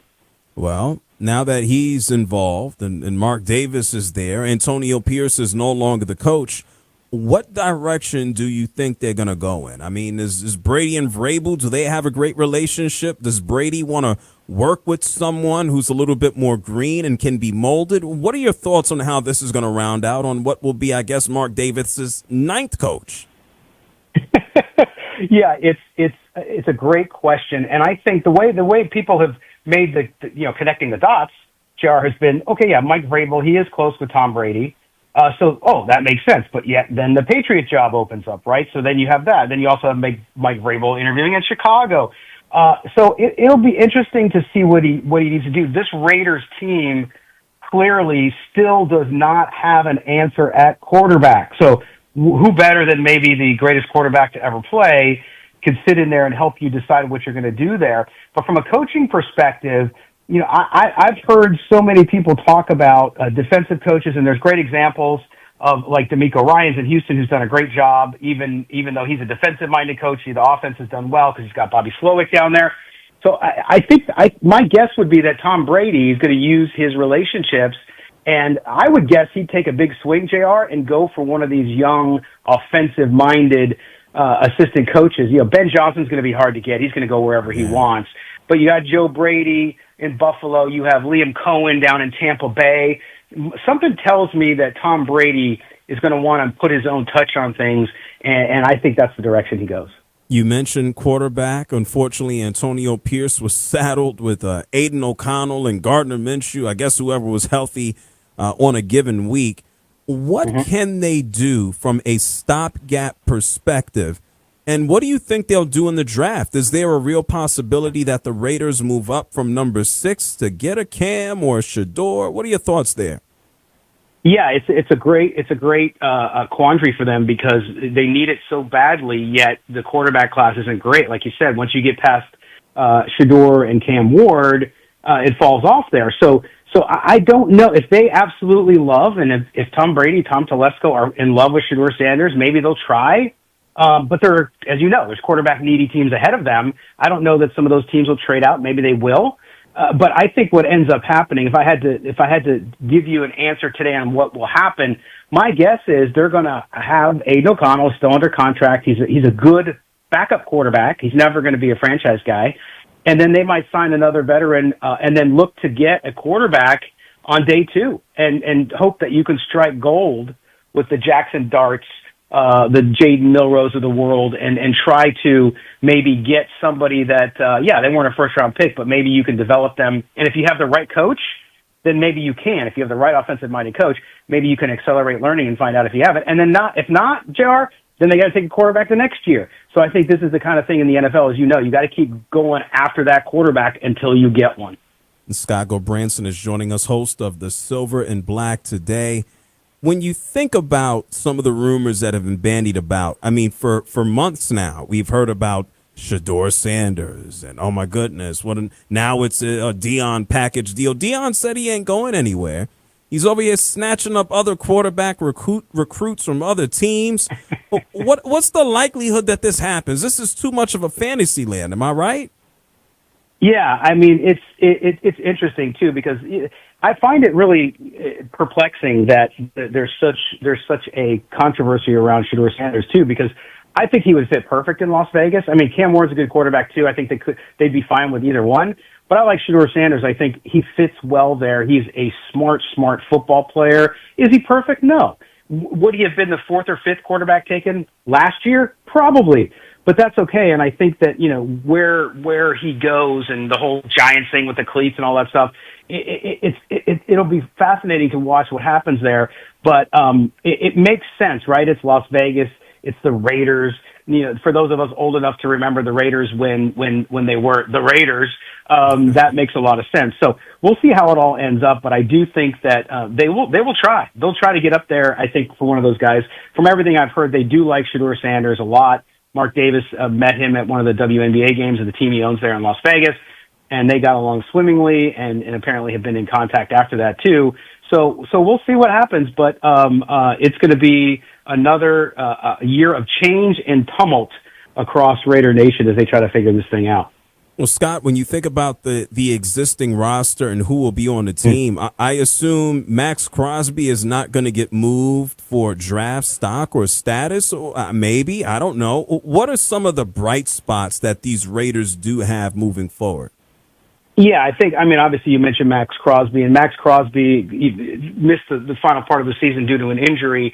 And you remember, Max Crosby was the point guy in the Antonio Pierce PR campaign last year to get him hired as full-time coach. So, and he shared thoughts on not wanting more turnover and all that stuff. Now, that's been said, but Max Crosby at the end of the day needs a new deal. And so, I think that the Raiders are going to have to figure out what they do there. I don't think they trade him for draft capital. I just don't see that happening unless he goes to them, JR, and asks them for a trade and says, I want out of here. I'm tired of all this change. I just don't see it happening, but I never thought Khalil Mack would be traded either. Wow. So we'll see. But they have that. And then if you look at the free agents that they have coming up, they have Adam Butler on the defensive front, did really well this year, came along nicely. Malcolm Kuntz, who was on IR this year. Robert Spillane is a free agent. So they have a bunch of guys that have really shown up. We also really like their young cornerback, Nate Hobbs, out of Illinois. But again, he's going to be a free agent. He's a restricted free agent. So the Raiders have players there. And, of course, Brock Bowers had the best year of any pass-catching player as a rookie in the history of the NFL. So they have some pieces there. They still need a running back. Their offensive line has done well. Jackson Powers-Johnson, the kid out of Oregon from last year that they took in the third round, did really, really well. And then, of course, you have on the other side of the ball on defense, you have Trayvon Merrick, their safety, who's now in year 4. So they have pieces there. They just don't have depth, and they are missing the biggest position of all, and that's quarterback. Oh, my goodness. Oh, well, as you talk about all the talent that they have, I'm going through my head, and I'm going, oh, this is great. This is good. And then I'm saying to myself, well, damn. Kansas City Chiefs have a quarterback and a coach. Mm-hmm. Looks like the Broncos got a quarterback and a coach. Looks like the Chargers got a quarterback and a coach. This is going to take some time here for the Raiders, right? We're talking about a couple of years. Yeah, I think you're right. I mean, you've seen quick turnarounds. I mean, look what happened in Washington, right? But they got the quarterback. So they got a good coach, too, and a good offensive coordinator in Cliff Kingsbury. But, yeah, that's the biggest concern, JR, is in this division, in the AFC West, like the further you fall behind, the more difficult it's going to be to catch up. Because if you look what Bo Nix did the second half of the season in Denver, right? Not everybody was impressed with Bo Nix coming out of college. Sean Payton saw something, they went after him, and bam, everybody. And then you look at the coaches. You got Jim Harbaugh, you got Andy Reid, and you got Sean Payton. The two of those guys have won Super Bowls. The other guy won a national championship and has been to Super Bowls. So it's really difficult. And I think at the end of the day, despite his own shortcomings, I think also that's what did in Antonio Pierce. Besides the mistake, everybody knew as a rookie head coach he would make mistakes. But I think when you look at the idea that, hey, he's got to learn on the job, which that's fine. If you trust a guy, you believe in him, great, do it. But in that division, if you want to give Antonio Pierce 2 or 3 years to learn how to be a really good head coach, it might be too late, and you might be in the cellar for 10 years.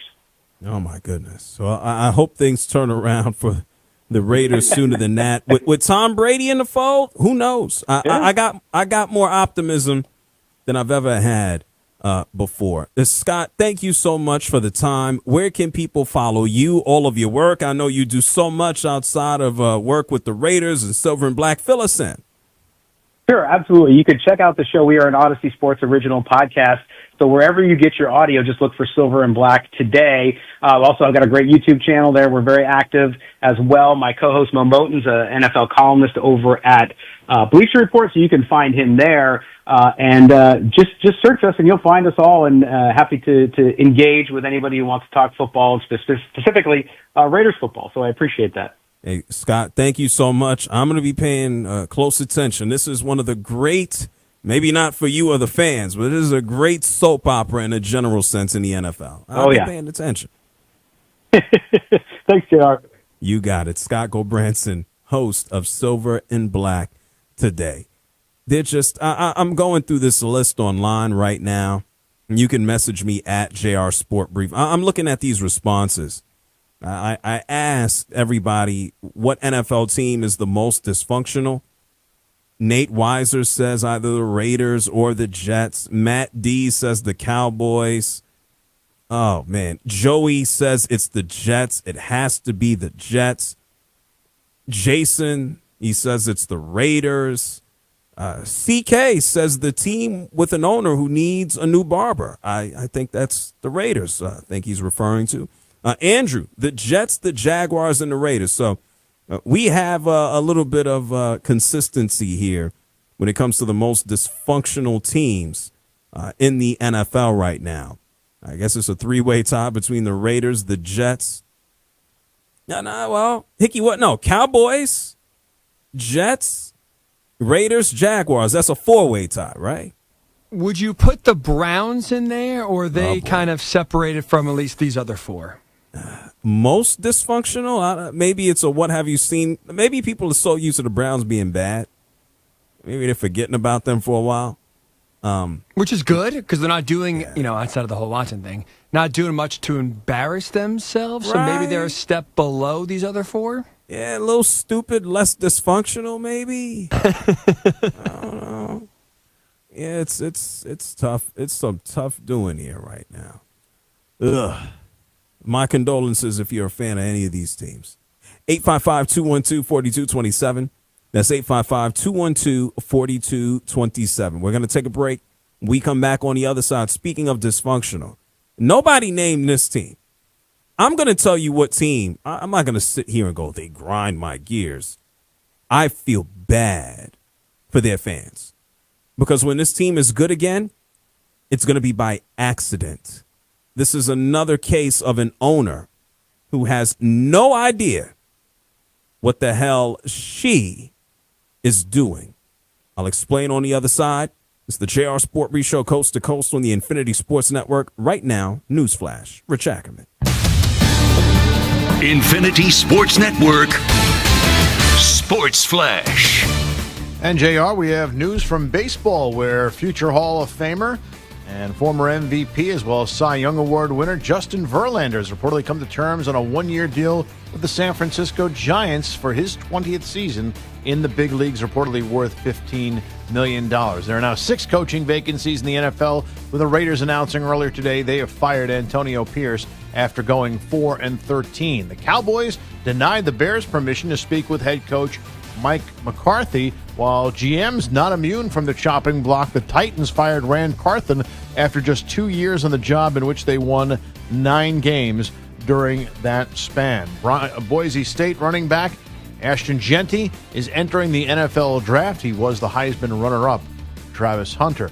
The Cavaliers and Thunder will meet tomorrow night, so both off tonight, but the Celtics continue their chase of the top spot in the Eastern Conference and will tip off in Denver later on. Right now in the second quarter, the Suns lead the Hornets 31-25. Devin Booker has 14 of those 31 for Phoenix. The Wizards lead the Rockets after 30-20, and the Lakers and Mavericks are just underway. The Timberwolves and Pelicans will get underway at the top of the hour. Top-ranked Tennessee, 14-0 on the season at number 8 Florida tonight, and the Gators 13-1 with an early 10-point lead, 24-14. Also in the first, it's Duke in front of Pittsburgh, 29-21. Fifth-ranked Kentucky trails Georgia, 35-30. Arizona in front of West Virginia, 32-22. In the NHL, the Rangers lead the Stars 3-2 in the first. Red Wings in front of the Senators, 1-0. It's the Oilers 1, the Bruins 0.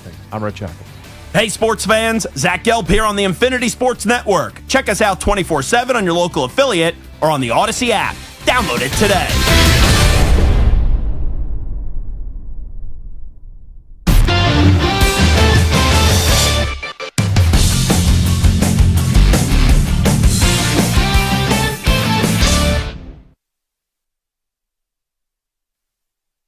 You're in a 5-minute break.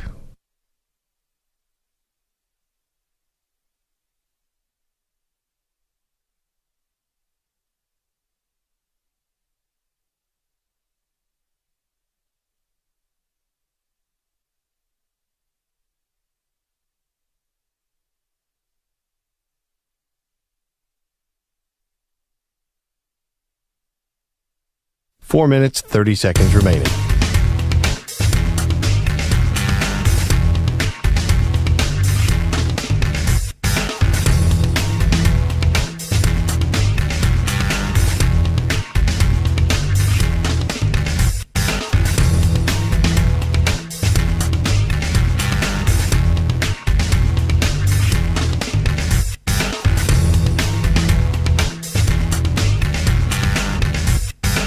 Four minutes remaining.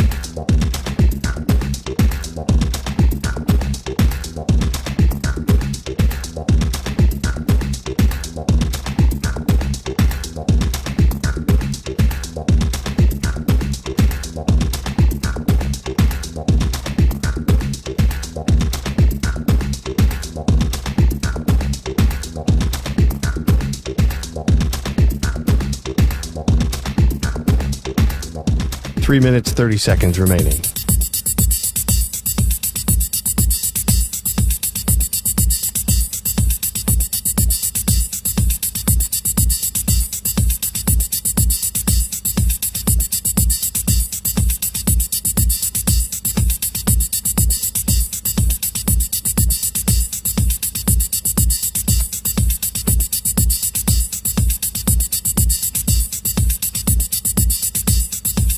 Three minutes remaining.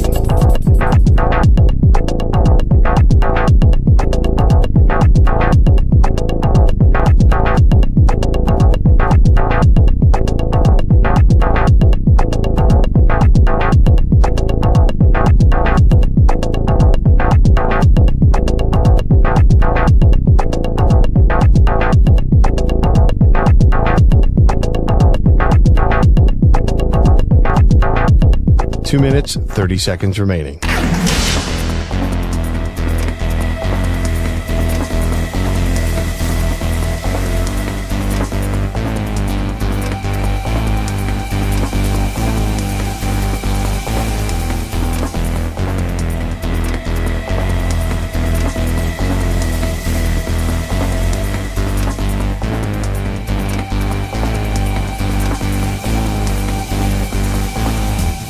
Two minutes remaining.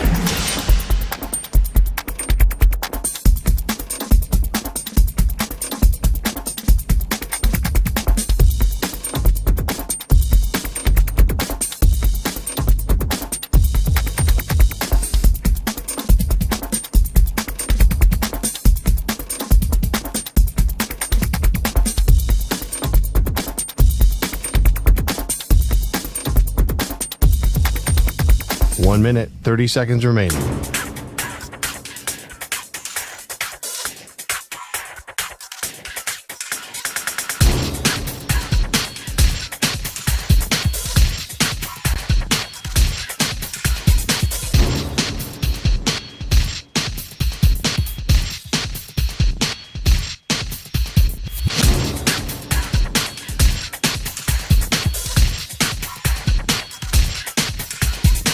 One minute remaining.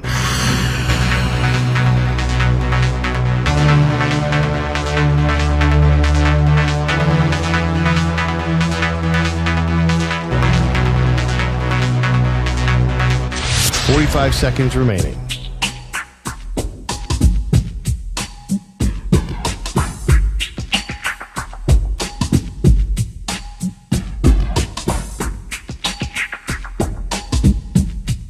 Thirty seconds remaining.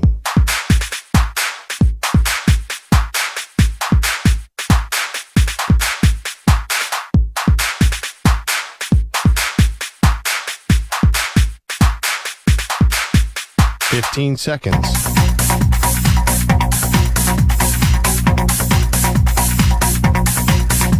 Break ends in 5 seconds.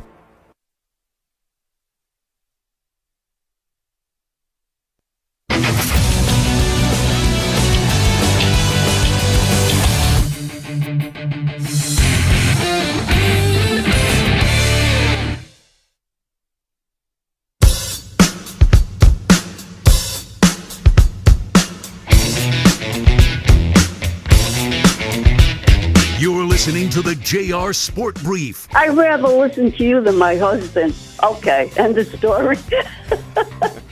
JR, you're great. Call him now at 855-212-4227. It is the JR SportBrief show here with you coast to coast on the Infinity Sports Network. I think I may have a little bit of news on the Dallas Cowboys and what they might do with Mike McCarthy.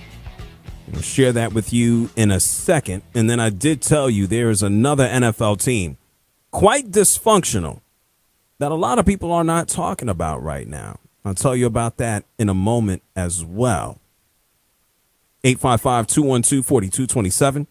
That's 855-212-4227. But before we do any of that, I need to let you know about the Defensive Player of the Week, sponsored by the Navy Federal Credit Union, who proudly serves the armed forces, DOD veterans, and their families. Their members are the mission. You can learn more at NavyFederal.org. Lions linebacker Alex Anzalone. This man provided a huge spark in his return from injury. He broke not his wrist, he broke his forearm.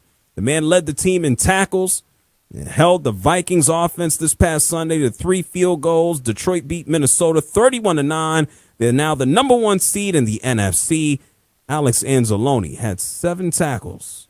This man has not played since week 11 with that broken forearm. Hickey, what do you think about that? You saw that wrap he had on his arm and them stitches he had underneath there? This man is, he's tough. Well, football players are tough. They're tougher than me. I was going to say, I saw the wrap, and unfortunately I saw underneath there. Remember the Thomas Davis, kind of the same thing, broke his forearm when he played at the Super Bowl at the Panthers? It looked very similar, almost like a football in the laces. Yeah, not kidding. Those guys, obviously, we know are tough. This is just an example of just they are built different. You think they gave him a needle before the game? No, right? Just wrap it up and be tough? That's even crazier. Even crazier. My goodness. Imagine if we needed a needle to come to work. I would not. I'm not a needle guy, so let me tell you, if we had to take some shots before we get on there, I'd be looking for a new job. When was the last time you had your blood drawn? Not recently? A year? Like a physical? Come on, Hickey, right? I actually have a physical coming up in a few weeks. Okay. I did not get one last year, so 2 years ago, I had a physical. I hate getting blood drawn. I always make a big fuss about it. I try not to look. What, with the nurse? You yell at the nurse? No. I think I'm a pretty good patient. Okay. Like in my head's just going a million miles an hour. You close your eyes, you look in the other direction, you think about something else. What do you do? I look away. Okay, smart. I try to distract myself. Usually does not work. I mean, realistically, when the needle's in, it doesn't really hurt. It's all just the lead up to it. You jab yourself, yeah. I'm actually getting like the chills now just thinking about the physical I have in a few weeks. It Long story short, needles do not jive. I do not jive with. So that's the reason, JR. Not because my speed, size, toughness. That's the reason I can never be an NFL player. All right. Just the needle part. Just the needles, yeah. Either injections or drawing blood for the random, steroid tests you got to do. Okay. All right. Nothing wrong with that. Thank you. Yeah, well, these guys are tough. Man, these some ugly Lakers. I'm looking at the Lakers. They're playing Dallas, right? How about I digress. I'm going to tell you about the other Dallas team in a second. The Lakers are playing Dallas. There's no Kyrie Irving. He got a busted up back. And then Luka Doncic got a busted up leg.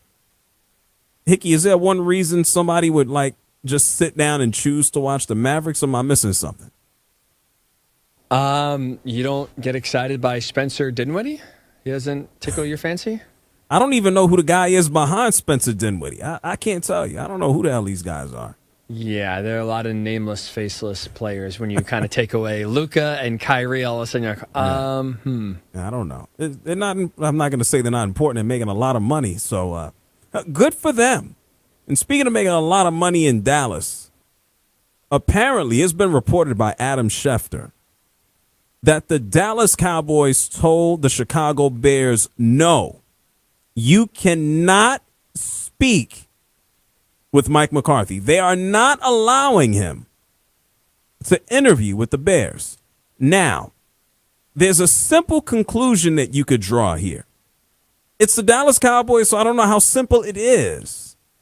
I would assume if the Cowboys are not going to allow Mike McCarthy to interview with the Chicago Bears, you would think that the Dallas Cowboys want to keep Mike McCarthy. Let's think about this. How big of a jerk would Jerry Jones be? How big of a fill in the blank would Jerry Jones be if he just said, yeah, you can't talk to the Bears can't talk to you, but then in a week from now he fires him anyway. Hickey, he has to keep him next season, doesn't he? Isn't this a clear indicator that Jerry Jones is going to keep this man? He can't deny him a job opportunity and then fire him. He can't do that. You would absolutely think logic says that exact path should play out. But it is Jerry Jones. The man knows one thing, and that's how to drum up controversy. And in order to keep the Cowboys in the news, right, I'm sure he's going to prolong this. No, Hickey. He'll be back next year. I think he will be back. The question is, when is the announcement made? I don't think it's coming anytime. I don't think it's going to be made later today or tomorrow. He just likes the drama. That's it. And loves to drag things out. When is Mike? The exclusive window is next Tuesday. That at that point, Mike McCarthy can then go chat with anybody. I don't. You can't tell a guy like you're taking food out of somebody's mouth. Like, you can't be that reckless. And I did hear Jerry Jones the other day. Cooper Rush had an incentive. He didn't meet, and Jerry Jones is just like, he didn't play in the game. Like, I didn't know anything about it. And just, how could you not? I mean, maybe he doesn't. Maybe he's too busy counting oil money. I don't know what that feels like. Hickey, how do you do that? With an accountant? I don't know. With a lot of zeros. That money's rolling in. He's eating chicken what are you eating at breakfast? McGriddles and they still sell that? Of course. Actually had one recently. You ate a McGriddle from McDonald's? I did. So what is that? That's the pancakes with the eggs in the middle and sausage? I did not. So okay, I guess I lied. Because the names are very similar. It's like a McGriddle or there's McMuffin? I had basically the English muffin, basically sausage, egg, cheese on a McMuffin. A McGriddle is a very American thing. I'm gonna take two pancakes soaked in syrup. I'm gonna take a sausage, and I'm gonna take an egg, and I'm gonna slap it together into a sandwich. And I think Jerry Jones puts extra salt on his because he wants hypertension. That sandwich I had, extremely salty. I have no idea how you put more salt on and live to tell the tale. Jerry's different. Hickey, a guy asked me today, hey, JR, you go to the gym a lot. I told him I'm trying to stay alive. Hickey, this man told me, he says, well, I'm trying to do the opposite. Hickey, I didn't know what to say. I didn't Need know help? what. I was like, okay, what can you say? Anyway, Cynic. we're going to try to be alive here. It's the JR SportBrief Show, the Infinity Sports Network. Don't move. We'll be back. We'll be alive. I promise, I think.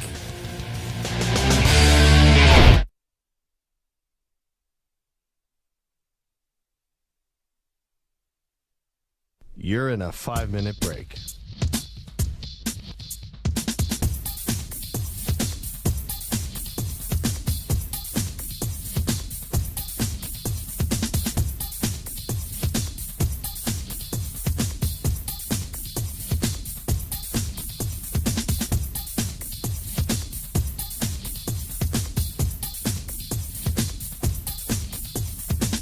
Four minutes, 30 seconds remaining.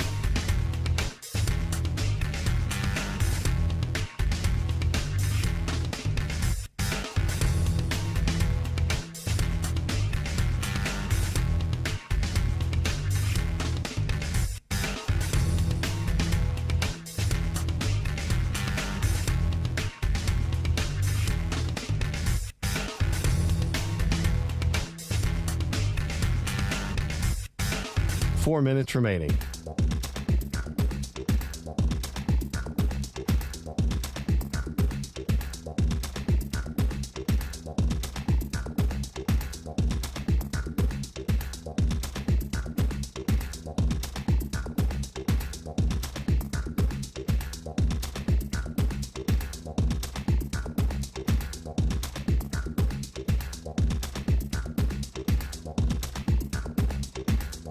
Three minutes, 30 seconds remaining.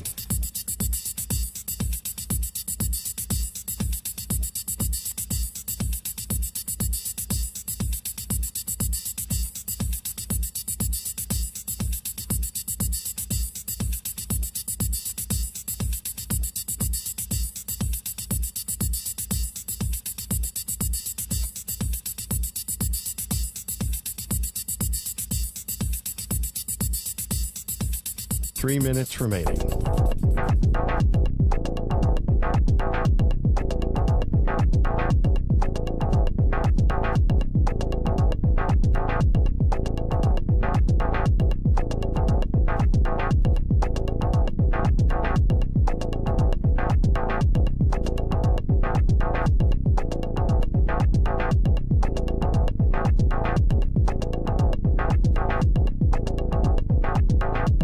Two minutes, 30 seconds remaining.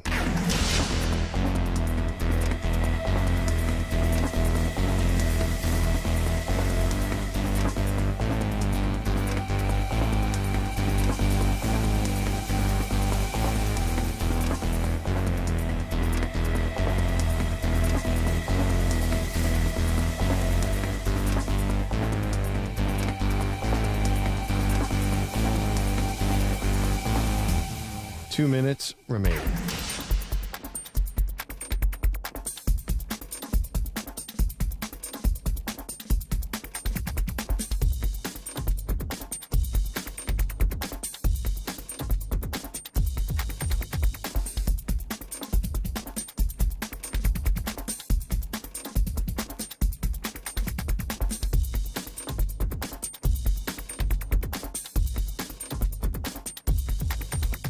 One minute, 30 seconds remaining.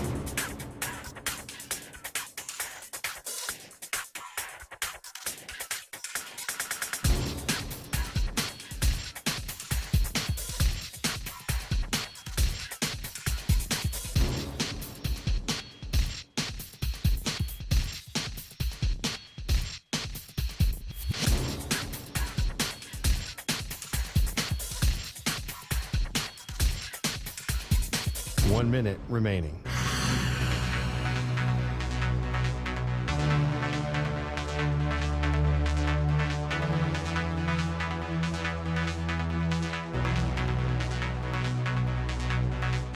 Forty-five seconds remaining.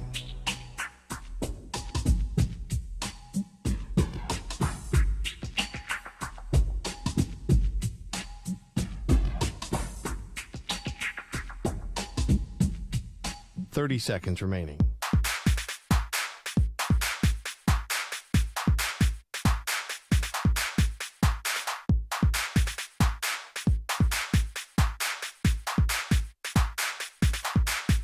15 seconds.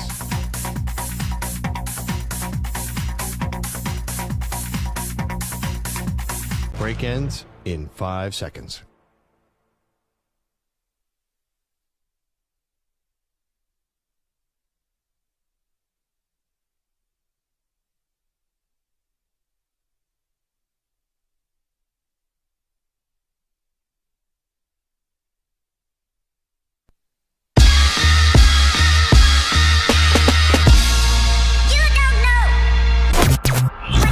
You're listening to the JR SportBrief. It is the JR SportBrief show here with you coast to coast on the Infinity Sports Network. I'm coming to you live from Atlanta, Georgia. Thank you to everybody tuned in, locked in, listening, watching all over North America. This is halftime of the show. The show gets started every weekday at 6 p.m. Eastern, 3 Pacific. We have talked about a lot. Antonio Pierce being fired as head coach of the Raiders after one season. We briefly mentioned, how about this? Justin Verlander continuing his career at 42. He's now a member, one-year contract, the San Francisco Giants. Mike McCarthy denied the opportunity to talk with the Chicago Bears. Does this mean that the Dallas Cowboys are going to keep him? We have no idea. So we have discussed a lot, and we got more to do. How about this? In about 20 minutes from now, Jason Kabinda is going to come through and join us. Used to play for the Penn State University. Also played for the Lions. We're going to ask him if Penn State could really win the championship. I'm going to talk about the Ohio State University in a minute. What the hell is the deal with Ryan Day? With all this dysfunction in the NFL, not just the Raiders, I want to tell you about another team that surprisingly nobody is talking about how crazy they are. We have so much more to do. Zion Williamson is about to play basketball minutes from now. It's a shock. Jimmy Butler is telling people where he doesn't want to play basketball. Tyreek Hill, all of a sudden, now he doesn't want to be traded. I mean, there's a lot going on, and we've discussed it all. You can always listen to the show on the free Odyssey app, your local Infinity Sports Network affiliate. It's Sirius XM, channel 158. If you got a smart speaker, ask it to play the Infinity Sports Network. And if you got an internet connection, if you have access to YouTube, you can now watch this show. Just search the Infinity Sports Network on YouTube or search the JR SportBrief, and boom, the live stream will pop right on up. Thank you so much. I'm looking at the chat in the live stream. Thank you to a Shadow Wings for saying hello. I appreciate you. If you want to be a part of the show, if you want to call up, 855-212-4227. That's 855-212-4227. You can also find me online. I am at JR SportBrief, where I don't want to say surprisingly, we got a whole lot of responses here. We had asked a question, and you can see this at JR SportBrief as well. We got a lot of people. I asked, what NFL team is the most dysfunctional? Now, everybody is, well, a lot of people are saying the Jets, the Raiders, Dallas Cowboys fit the mold, and it's all the normal ones. Hickey, I don't even know how many responses I see here. I don't know. Nobody. Hickey, nobody said the Tennessee Titans. Nobody. They're the sleeper. Go under the radar. How? Let's think about this. Everybody talks about Mike Vrabel and his availability.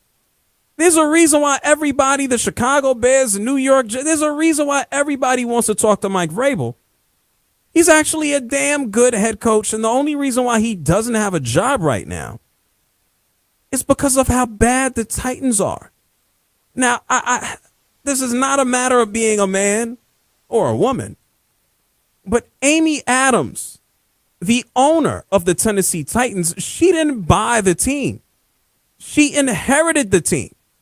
And with her decision-making, it appears that she doesn't know what the hell she's doing. She needs to hire someone who actually understands what's going on. And the reason why Vrabel is fired is because she don't know what she's doing. I mean, just last year, I want to take you into a time machine. Not that you want to go back in time, but let's go back to January of 2024. Amy Adams explained why the Titans' future was so bright, why they got rid of Vrabel, and then their GM, Rand Carthen, why things were so optimistic in front of them. Listen to this.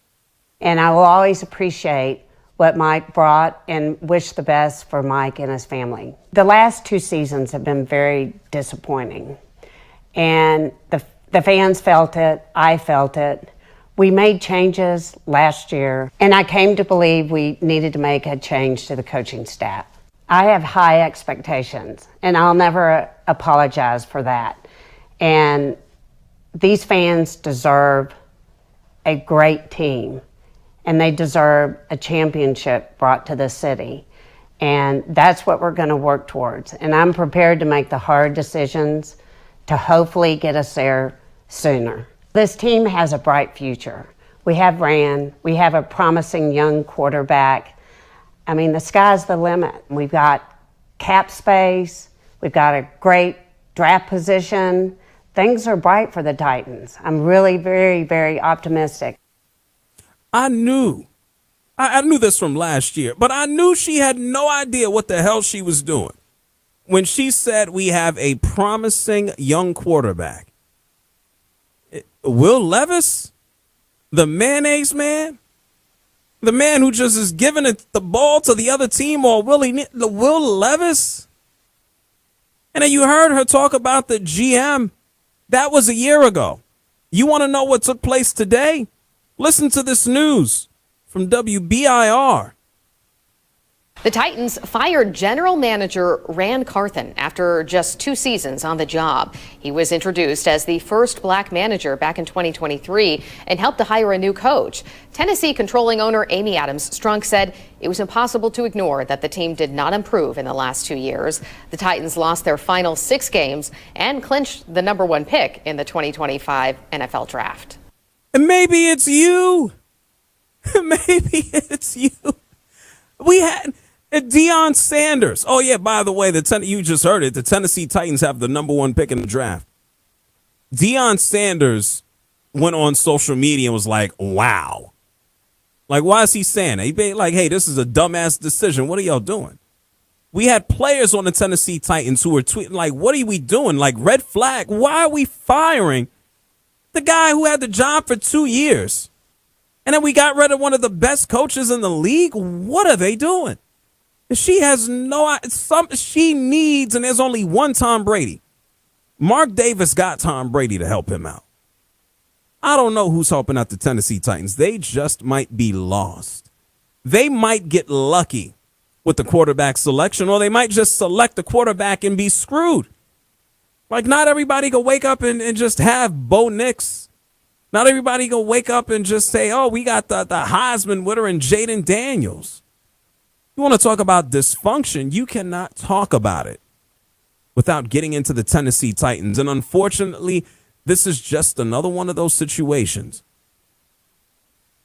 where somebody has a lot of money and somebody just left them a sports team, and the fans have to pay the price for the stupidity of someone who's just wealthy.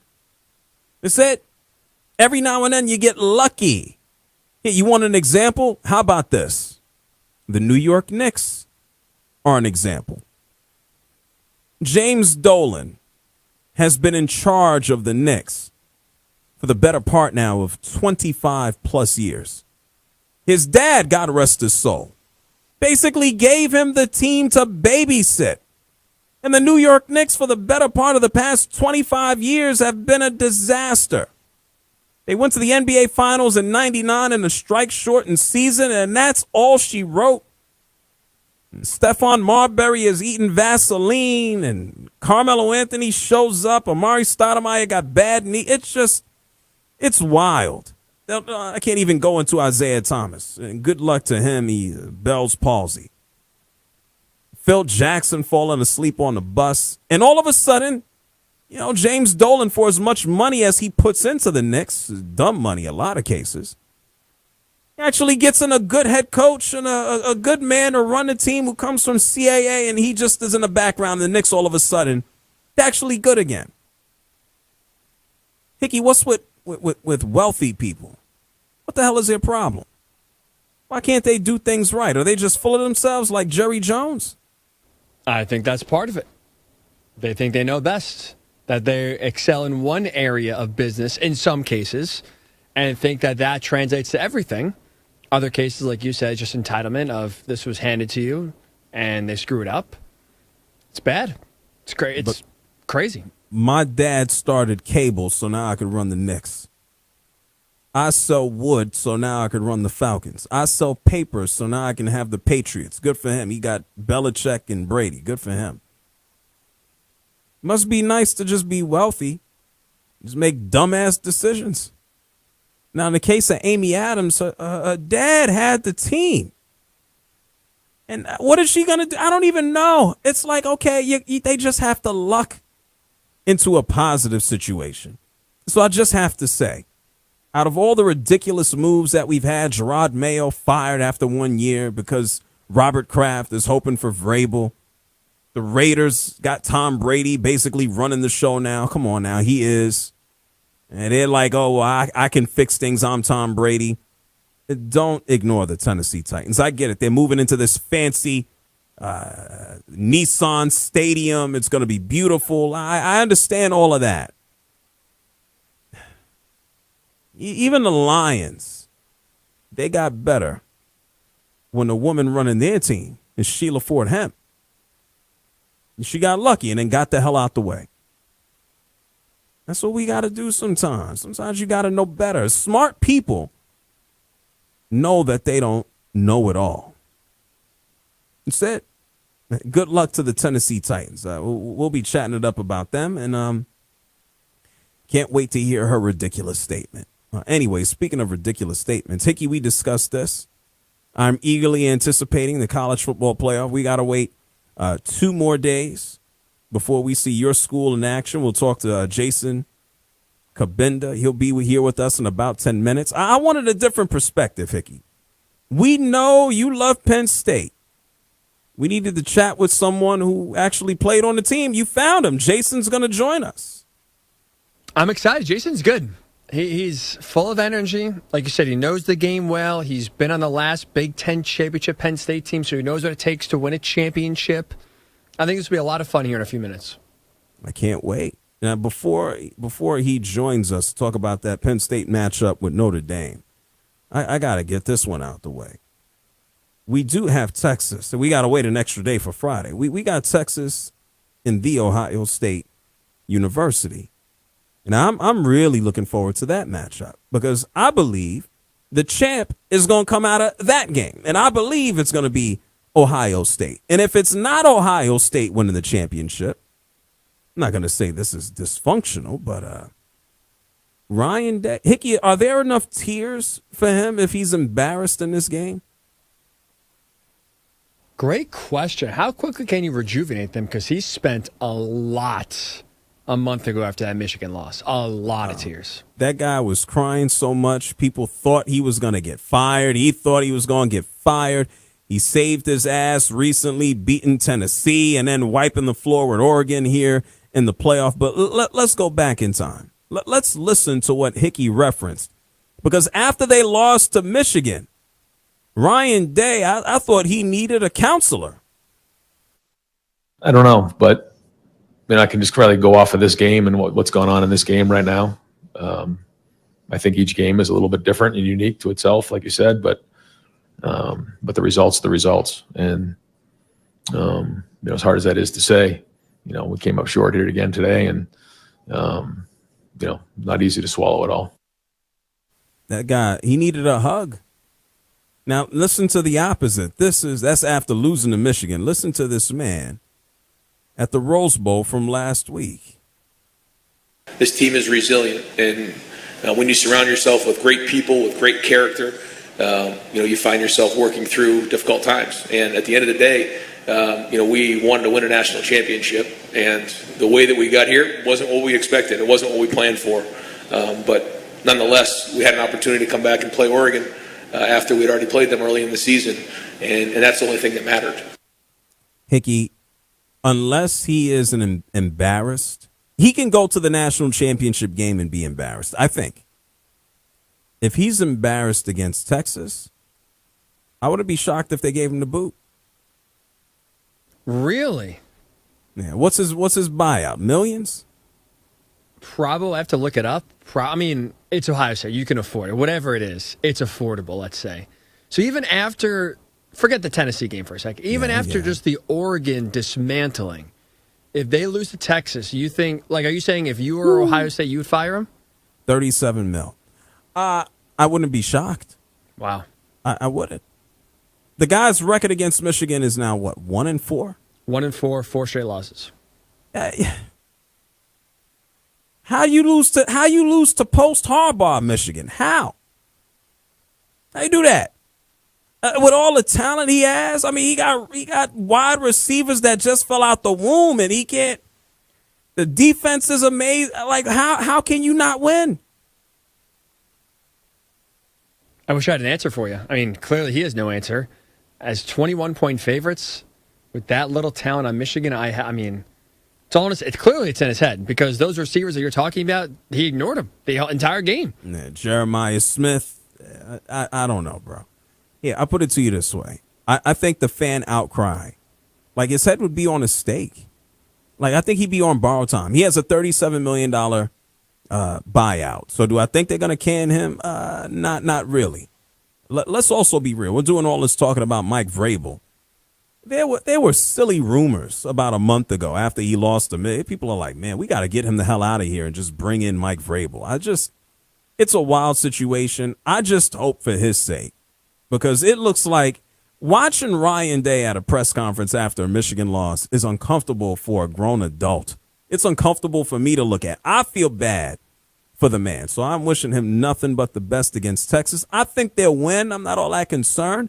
Damn it, I think they'll be national champions.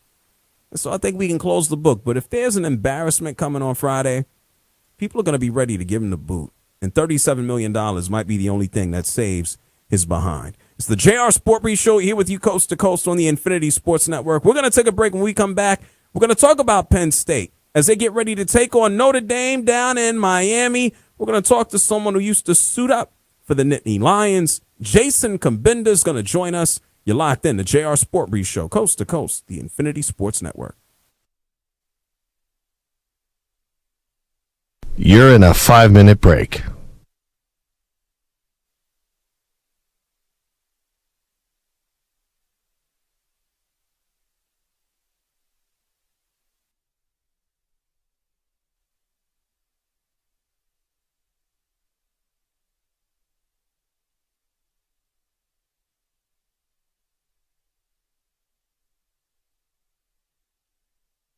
Four minutes, 30 seconds remaining.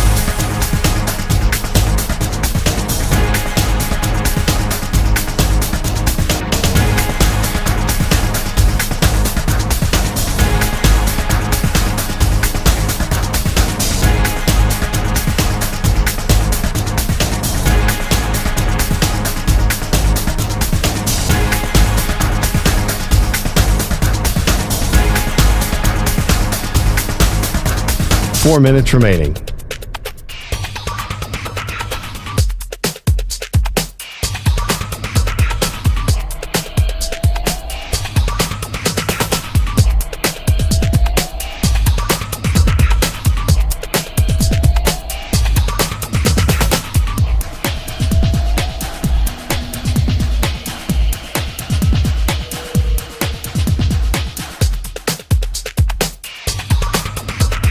Three minutes, 30 seconds remaining.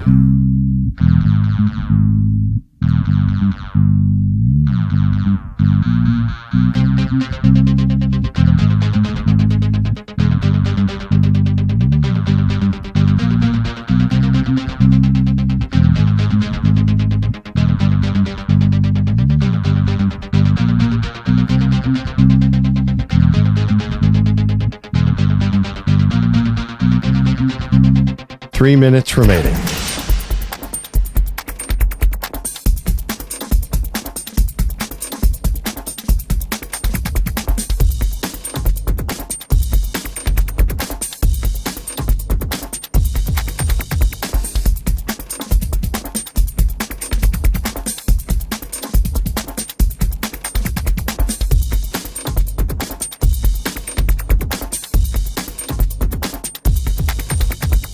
2 minutes, 30 seconds remaining.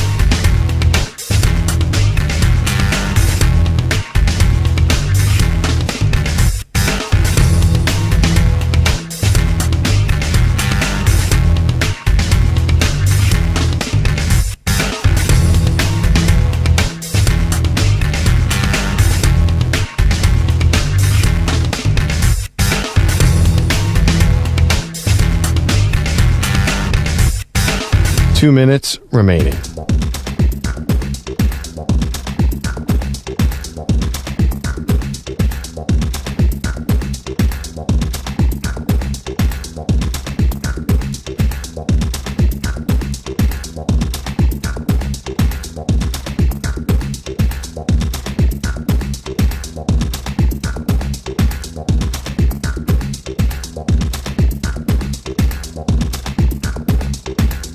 One minute, 30 seconds remaining.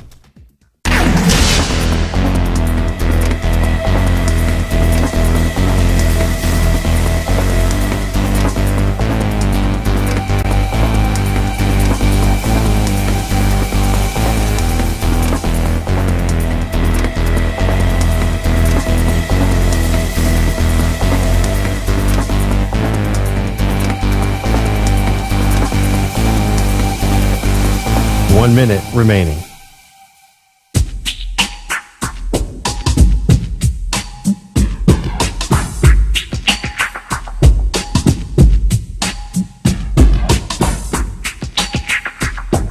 Forty-five seconds remaining.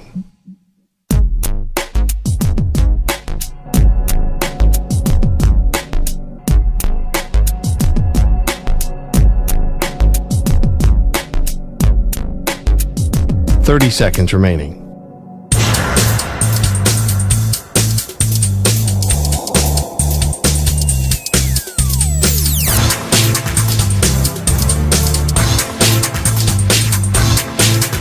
Fifteen seconds.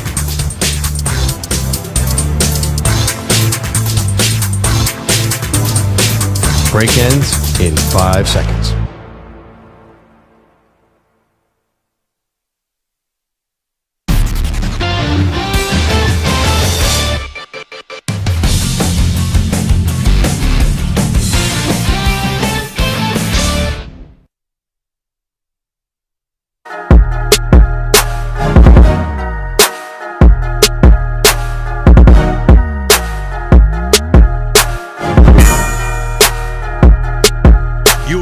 To the JR SportBrief. Bro, you are very prolific.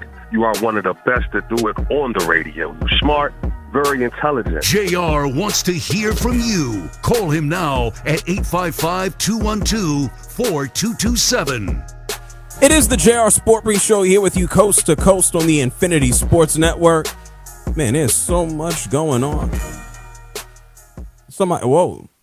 Somebody told Hickey, somebody said Zion got a rebound. Oh my God. I don't know if exerting some effort. How about that? He jumped. Is that what Zion jumped? Let me see what this is. Which I think that also means that he did not get hurt in pregame warmups like you were wondering. So at least that's check that box. There's still enough time for him to have a sandwich at halftime. So we'll see if things work out. Jason Kabinda, we're waiting to see where the hell he is. I don't know. Maybe he's having a sandwich. I'm not mad at him, but we're going to see where he is, and is he's going to come on through and talk to us about Penn State and what we should expect from them as they get ready to take on the Fighting Irish. Over here, looking at Zion's. Is he playing basketball? What's he doing? Typically, you can find the stats right away. What are they? Oh, 4 points. Okay. Good for him. The Timberwolves are beating them 25-13. Hold on. We'll see if Zion is actually moving. Let's see. 4 points in 5 minutes. And 2 rebounds, an assist, and a personal foul. Good for him. You want to talk about being dysfunctional? The Pelicans, man, they are 7-29. Brandon Ingram's hurt. Everybody's hurt. Need to move on from that guy. You got another team totally dysfunctional as well.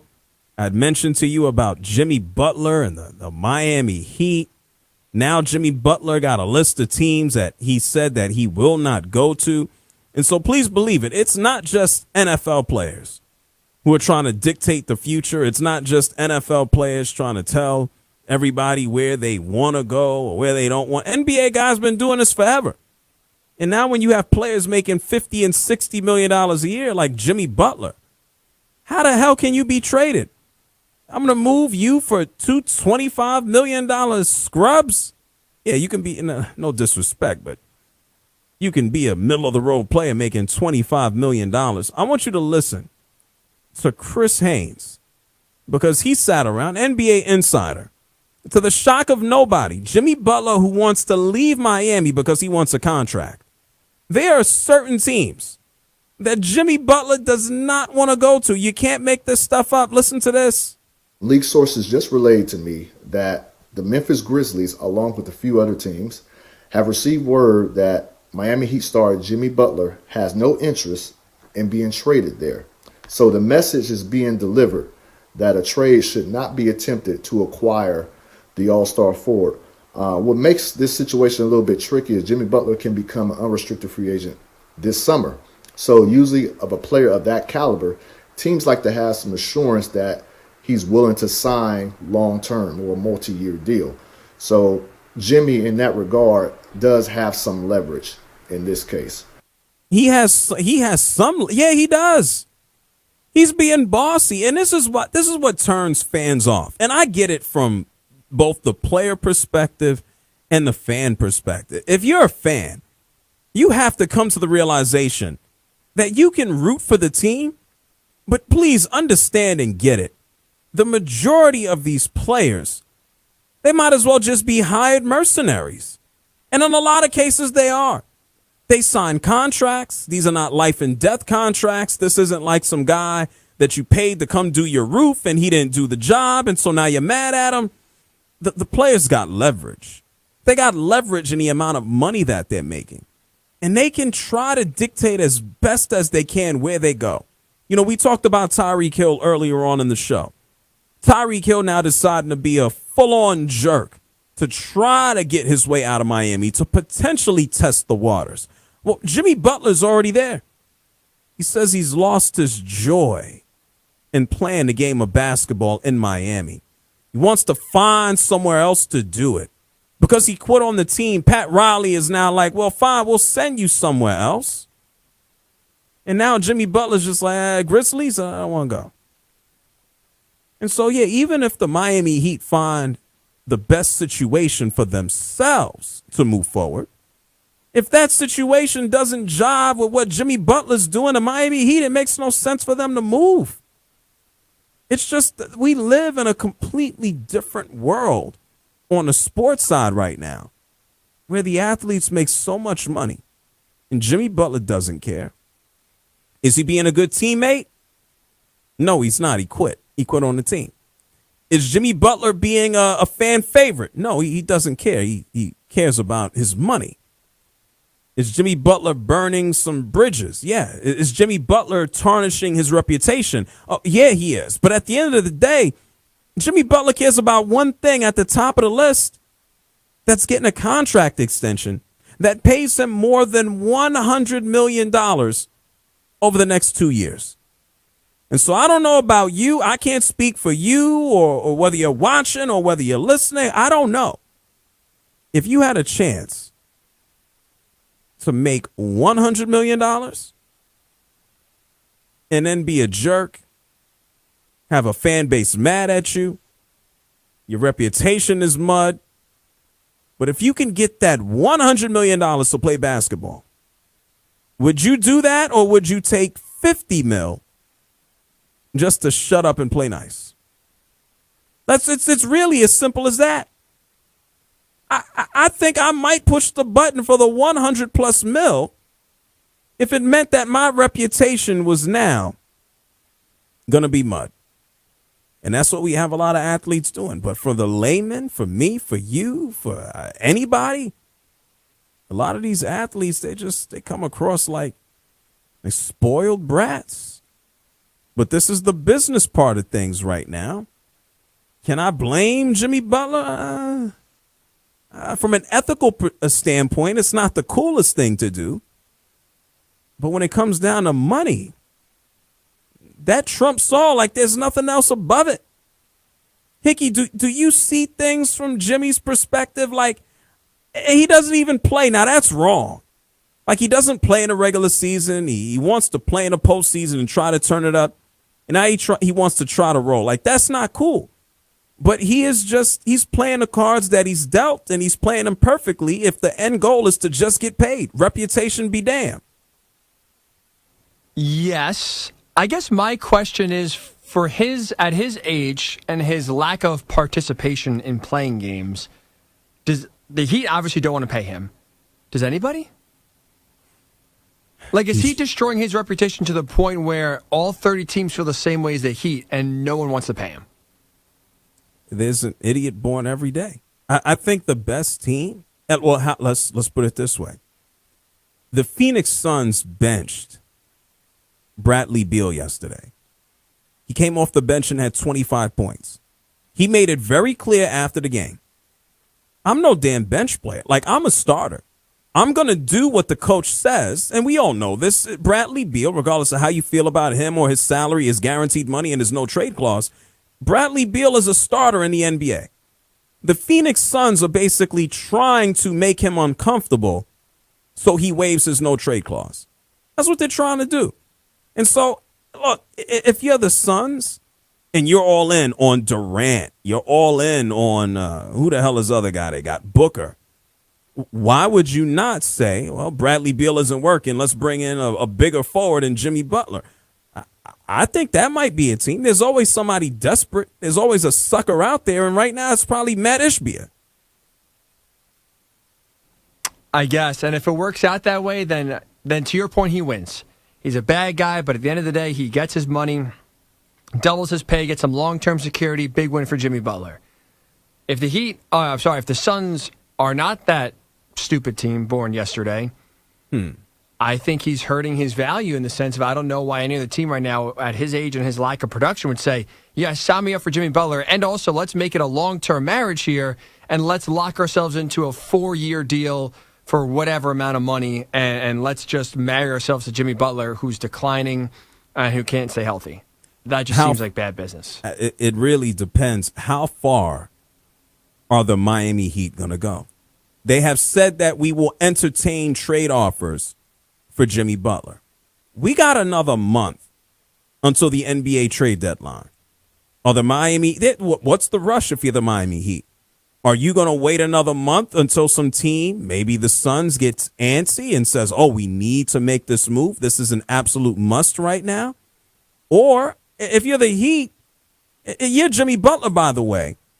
He can opt into his contract next year and make $50 million, but he doesn't want to do that. He wants $100. He wants to opt out and tack on 2 years and now have $100 million. Miami can just say, we're not going to do anything. If you want your money, you got to play for us for 50, and then he's going to be an angry jerk with an expiring contract. So Miami, some way, somehow, they got to move him. Even if Jimmy Butler comes to the realization that I got to get traded. Like, I got to move on. Even if it means I got to opt into my deal for 1 year and I don't get an extension, that might be the reality. So there may not be teams that want to just say, oh, well, Jimmy, sure, we're going to add your old ass that's always hurt and doesn't play and plays when he wants to. Yeah, we'll add you. But we're not going to give you a contract extension. That might be what it boils down to. And then depending on how long that is, that will also dictate pretty much how much the Miami Heat can get back. If he's signing an extension, if there's promise that he's going to get one, the Miami Heat want more value. If it's short term, Miami Heat may just want to say, good riddance. This is just it's just very complicated all over the place. These players, they make so much money. We've entered into the realm where it's tough to move on. It really is. 855-212-4227. That's 855-212-4227. And you want to talk about lots and lots of money and moving on? Oh, my God. There is a team in Cleveland, Ohio. I don't know how they move on. They got a lot of guaranteed money poured into a quarterback. And we also know that they need a new quarterback. I'm talking about the Cleveland Browns and what the hell they do with Deshaun Watson, who, by the way, might need another surgery on his leg. 855-212-4227. That's 855-212-4227. We'll get into that on the other side. But right now it's time for a news flash with Rich Ackerman. Infinity Sports Network Sports Flash. JR, the Raiders hopped on the coaching carousel, firing Antonio Pierce after a 4-13 season, his first as the full-time head coach, and Tom Brady will be a part of the search for a new head man. His former teammate, Mike Vrabel, is interviewing with his former team tomorrow, while the Cowboys have denied permission to the Bears to speak with their head coach, Mike McCarthy. The Titans have the number one pick in the upcoming draft, and it'll be someone other than Rand Carthon making that selection after the Titans fired their general manager after 2 seasons in which they won a total of 9 games. Rex Ryan became the third person to interview for the Jets head coaching vacancy, and former Jets head coach Robert Saleh interviewed with the Jaguars. Boise State's Ashton Jeanty, the Heisman runner-up, is entering the NFL draft. In the NBA tonight, right now, in the third quarter, the Hornets lead the Suns 66-61. Devin Booker is 26, though, for Phoenix so far. In the third, it's the Rockets on top of the Wizards, 79-68. The Mavericks lead the Lakers at the half, 55-50. After one, it's the Timberwolves in front of the Pelicans, 34-33. Anthony Edwards with 14 already for Minnesota. The Hawks and Jazz will tip off at the top of the hour. Top-ranked Tennessee struggling on the road tonight, en route to its first loss of the season unless they pull off a miraculous comeback. The Volunteers trail 8th-ranked Florida 51-26 in the second half. Duke leads Pittsburgh 58-43. Georgia in front of Kentucky 55-50. It's Arizona leading West Virginia 64-50. And Utah leads Iowa State early 25-22. In the NHL right now, the Stars and Rangers are even at 3 in the second. I'm Rich Ackerman.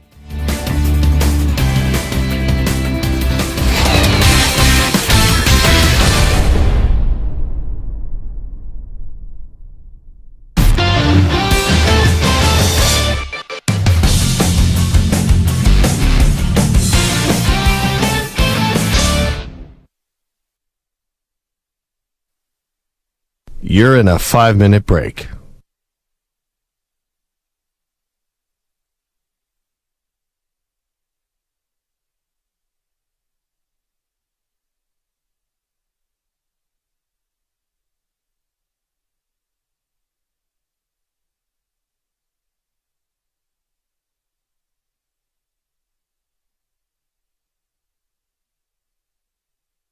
Four minutes, 30 seconds remaining.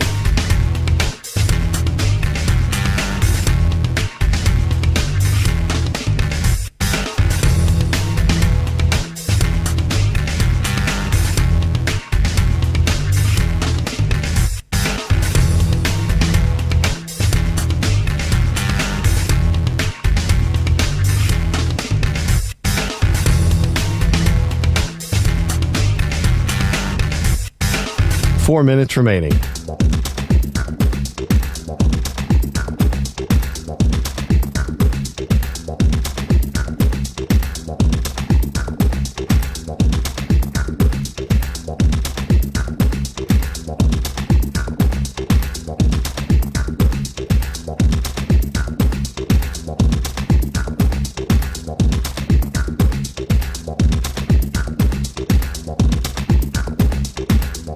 Three minutes, 30 seconds remaining.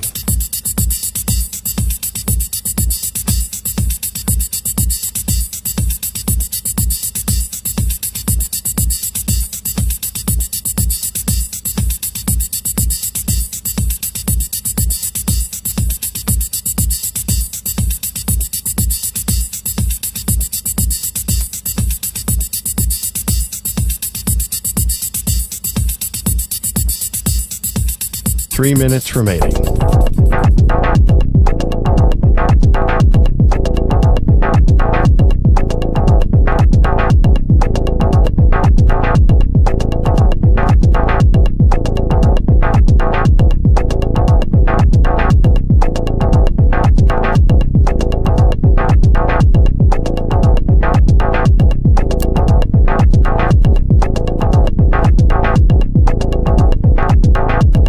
2 minutes, 30 seconds remaining.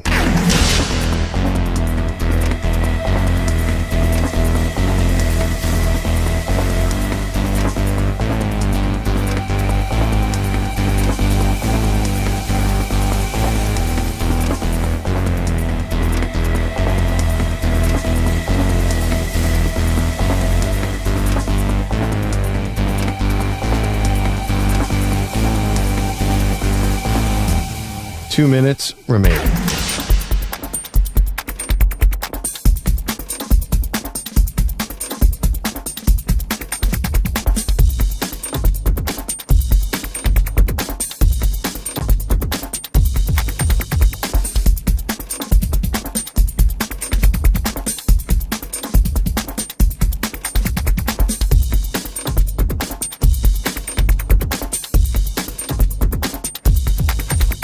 One minute, 30 seconds remaining.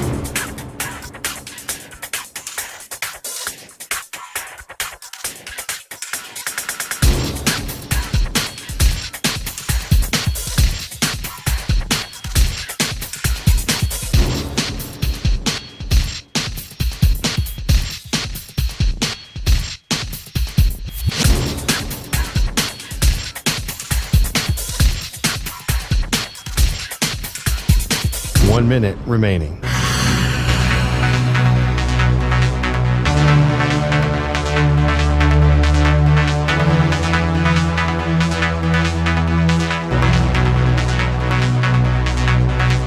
Forty-five seconds remaining.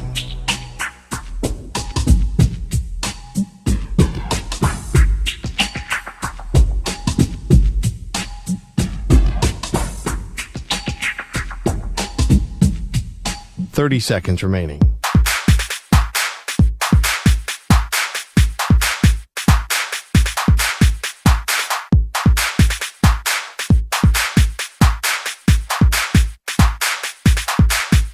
Fifteen seconds.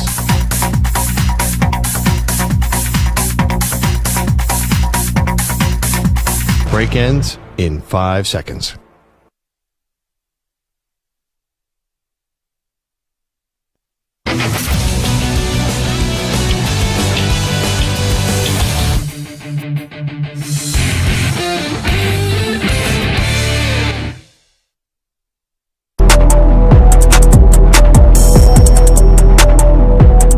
Listening to the JR Sport Brief. Long time listener, first time caller. Love your show.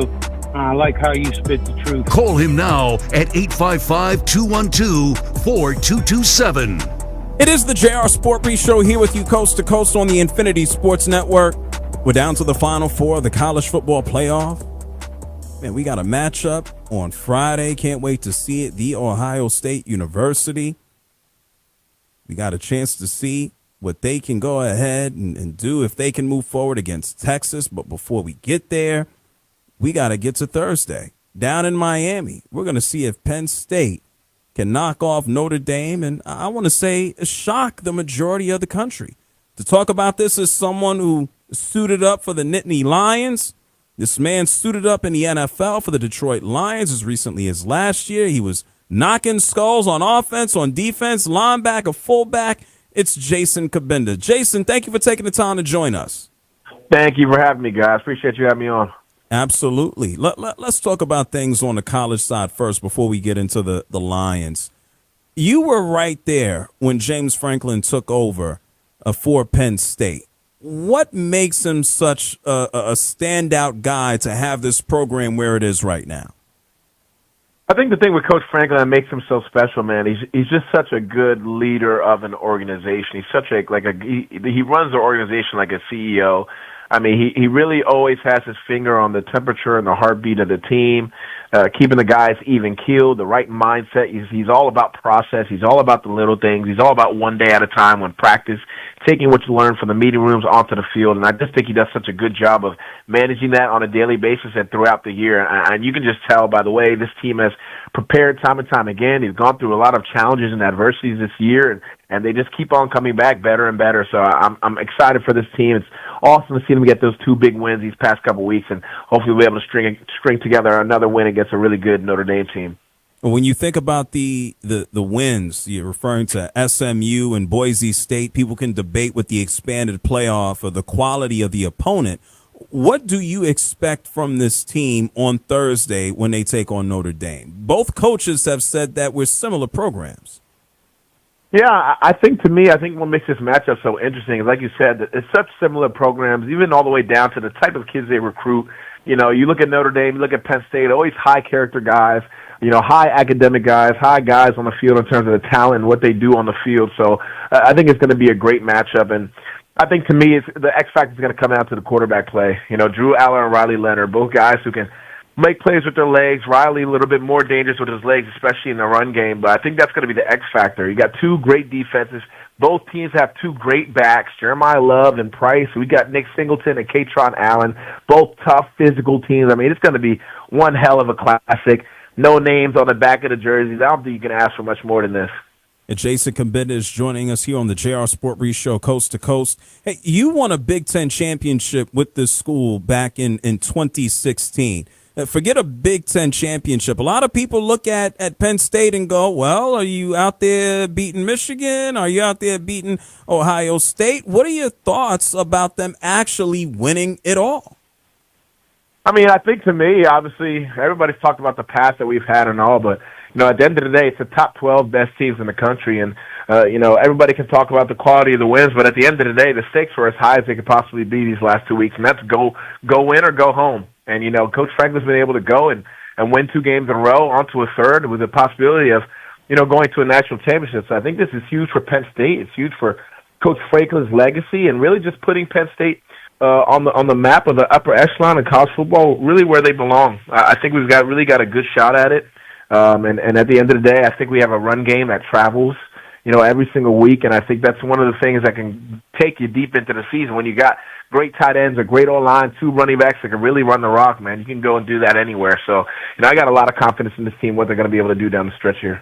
Well, Jason, you talk about legacy. It's crazy to think it's already been 10 years since you first played. It's been 10 years since Coach Franklin was there. Legacy, how easy is it, if at all, to maintain any type or build a legacy in the current landscape of college sports? It's like every year things change, transfer portal this, NIL that. I think that's what's making this run so special for Penn State. I mean, you look at even the quarterbacks that all the teams remaining. All transfer guys, Drew Aller's a homegrown guy from PA, and Coach Franklin's just done such a good job of really just keeping this team even keeled, and really in this landscape of college football, just keeping the main thing. I mean, these guys care about each other. You don't see any opt-outs. You don't see guys sitting out, not being able to play. We saw Bo Prabula transfer out, and that was really more because of the transfer portal and the academic calendar. But, man, these guys love each other. They love Coach Franklin, and you could see it in the way that they play for each other. Hey, Jason, before you joined us, we talked about Ryan Day and what things might look like if either game, and I assume they're going to move on. I'm going to take them over Texas. But if things get ugly, a lot of fans already got his head on a stake in Columbus. What do you think about the job that he's done so far leading the Ohio State University? Well, I mean, at the end of the day, if you look at all the games outside of the Michigan games, I mean, he's done extremely well. I think what makes it really tough for Ohio State fans and that fan base is the fact that even in that locker room and that organization, they go around every single year saying their game is the Michigan game.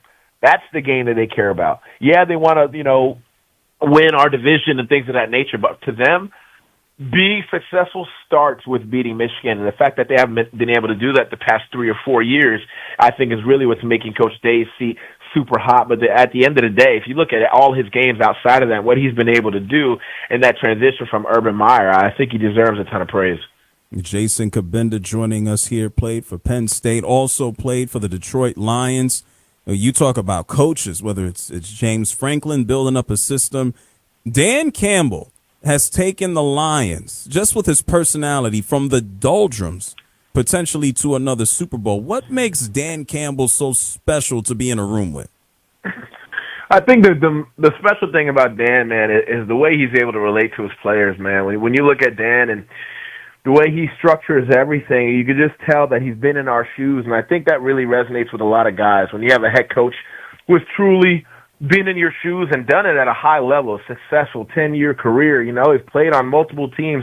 You know, he knows the ins and outs. He knows when to slow down. He knows when to get going, when to work, when to pull back. And I think the fact that he cares so much, man, he cares so much, and he believes so hard in his players, man. I think his energy is just super, super infectious. And I was super blessed to be able to play for a coach like Dan Campbell.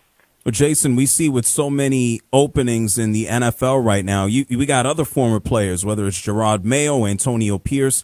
They don't get that benefit. They get the boot after 1 year, and we get coordinators who haven't necessarily played at the same level or at the highest level that get the chance over and over and over again. Did Dan luck out in that regard? Why don't some of the other ex-players get a chance?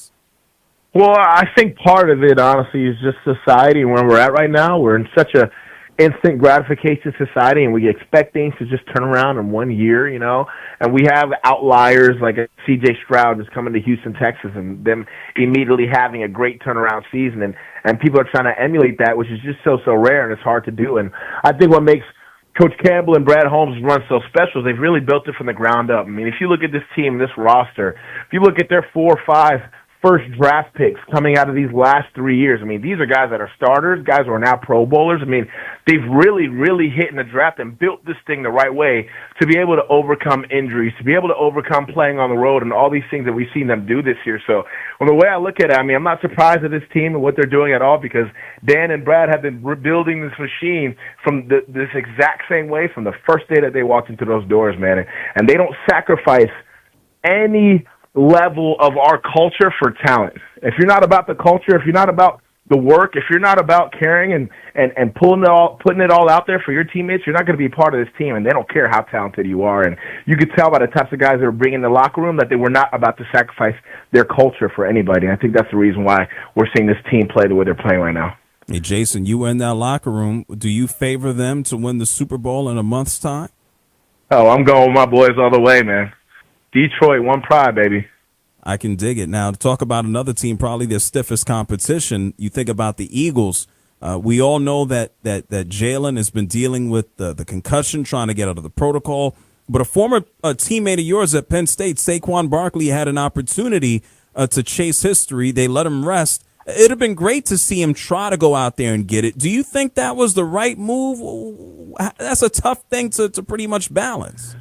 It's hard to say whether it's the right move or the wrong move. He could go out there and then he gets hurt and then everybody gets mad that you played him. You know, it goes either way. I think, to me, I wish he would have played, and I especially wish he would have played because of the fact that he would have been able to do it against his former team that let him go, that didn't see the value in him that the Eagles were able to see. So I think it would have been quite the storybook ending for him to be able to break that rushing record. But, I mean, I just love the selflessness of Saquon and the fact that you see him in press conferences saying, hey, at the end of the day, I didn't come here to break a record. I came here to do special things. When I say special things, I mean special things with this team, and, you know, that's going and be able to win a Super Bowl. So kudos to him for having the maturity, you know, to be okay with the head coach's decision and him not playing. Yeah, why not embarrass the New York Giants some more? Hey, embarrass themselves. Hey, Jason, thank you so much for your insight, not just with Penn State where you played, also with the Lions. Where can people follow you today? You guys can follow me on Twitter, Instagram, on YouTube at Jason Kabinda. I also host a Penn State pregame football show and wrap-up show, so tune in on Go PSU TV on YouTube if you're looking to see some content on Penn State football.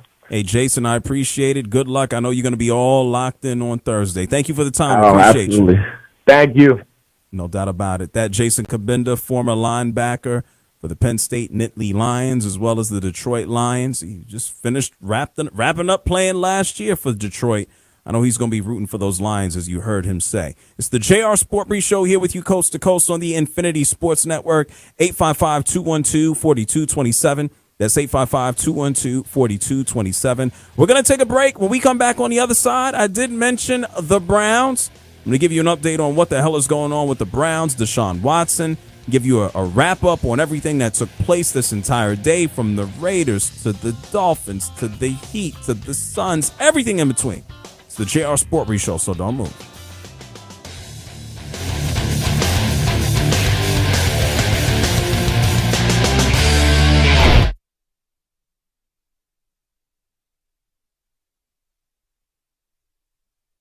You're in a 5-minute break.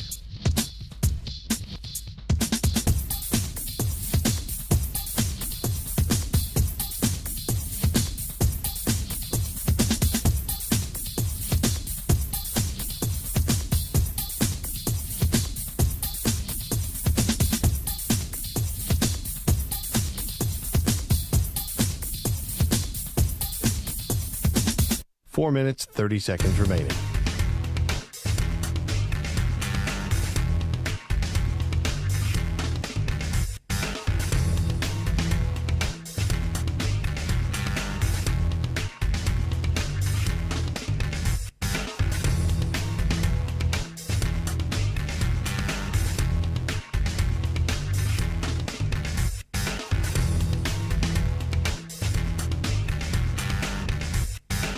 Four minutes remaining.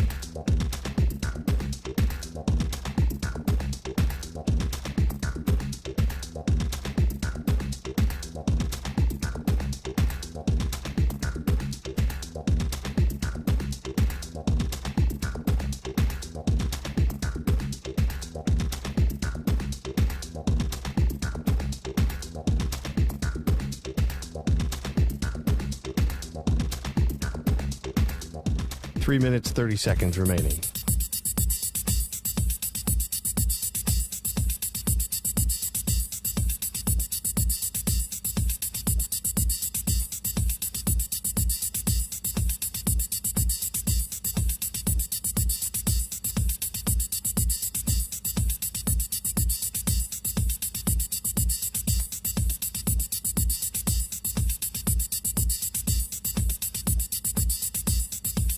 Three minutes remaining.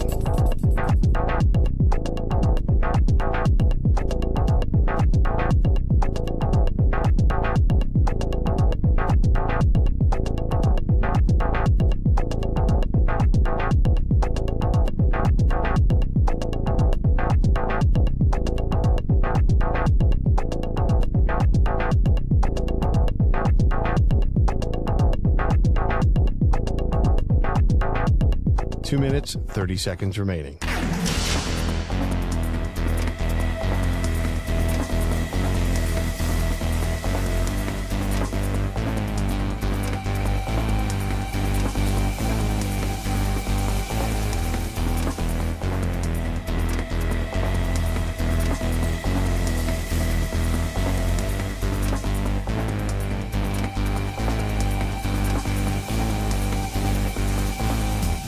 Two minutes remaining.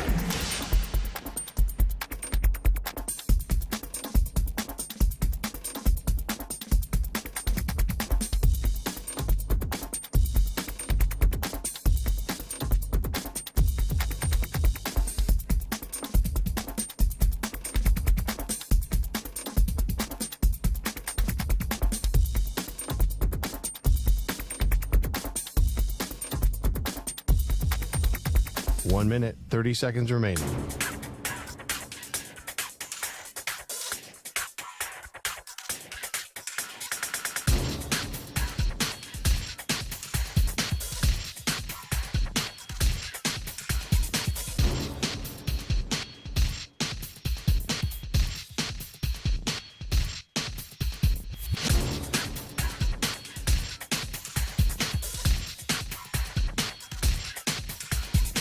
One minute remaining.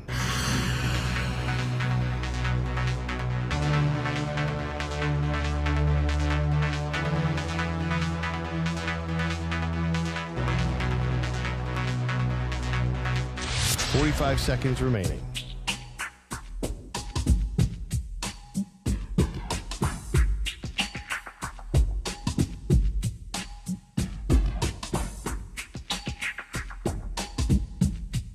Thirty seconds remaining.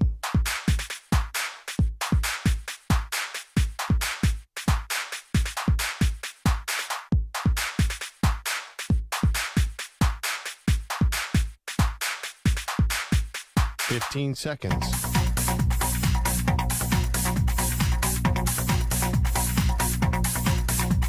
Break ends in 5 seconds.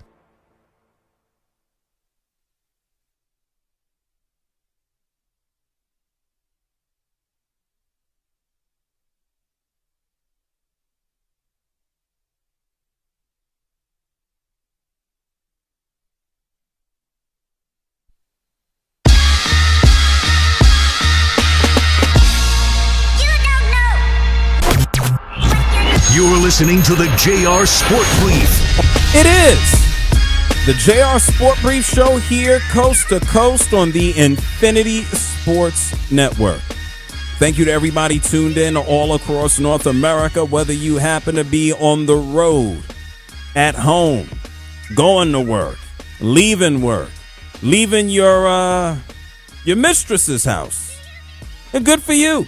Drive safe, okay? I'll be hanging out with you for the next hour.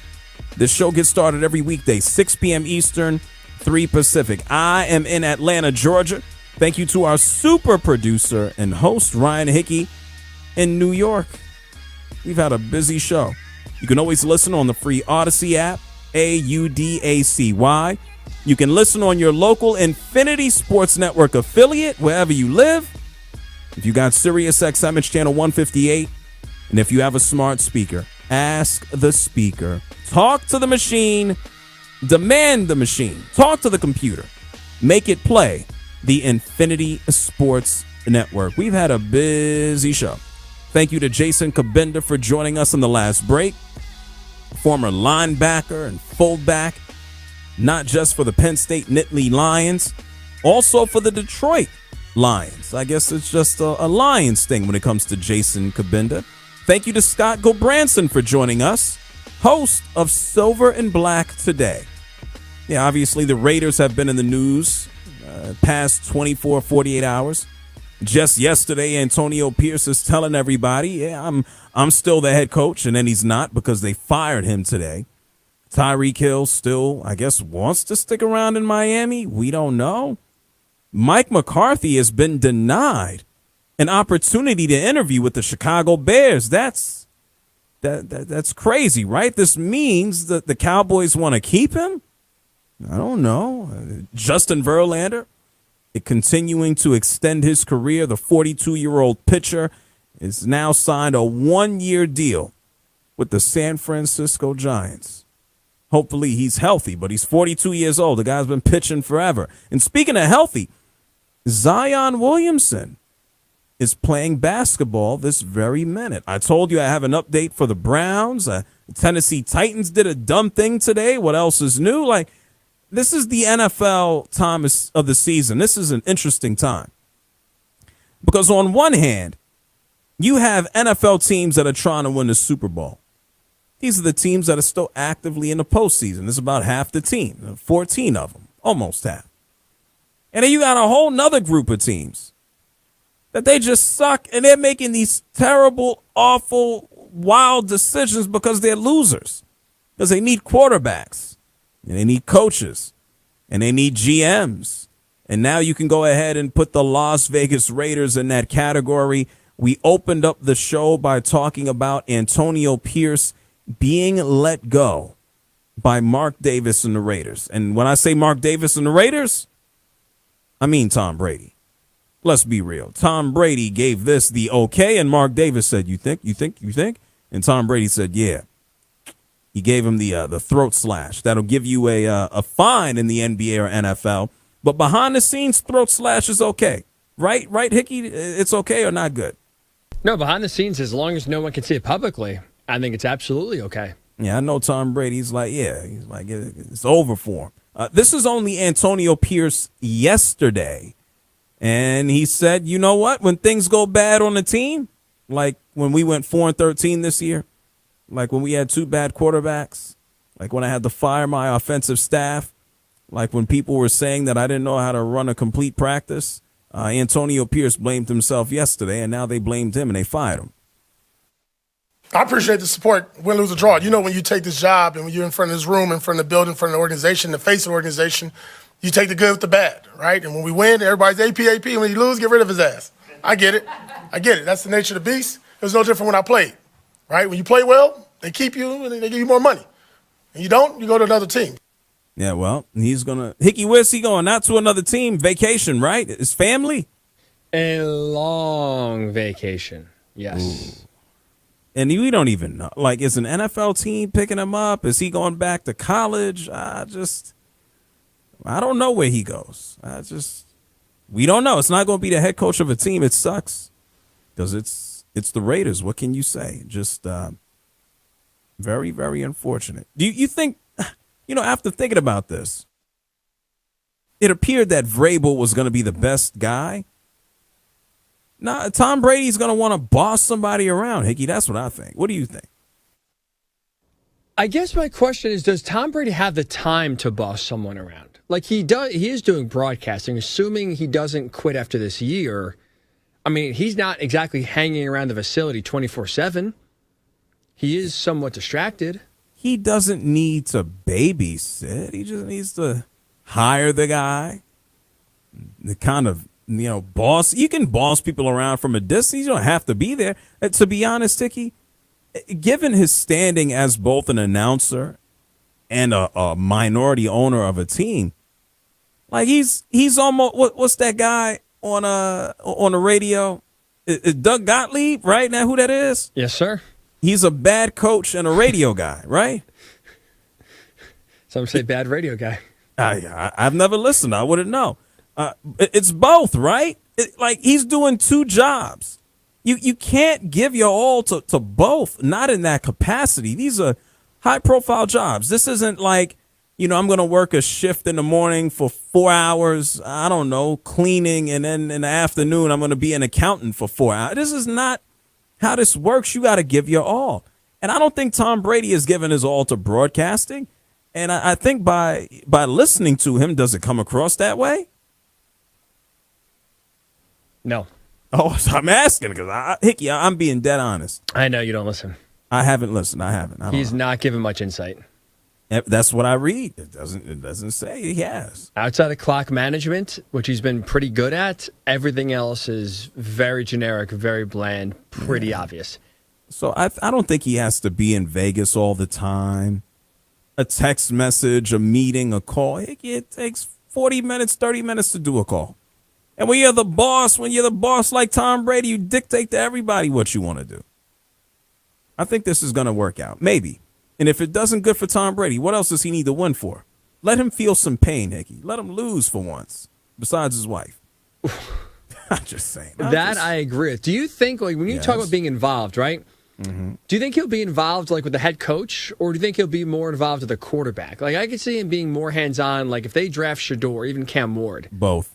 I could see him being, like, nitty-gritty, let me roll the sleeves up, let's do some quarterback work, and leave the head coach to kind of do his thing. All of it.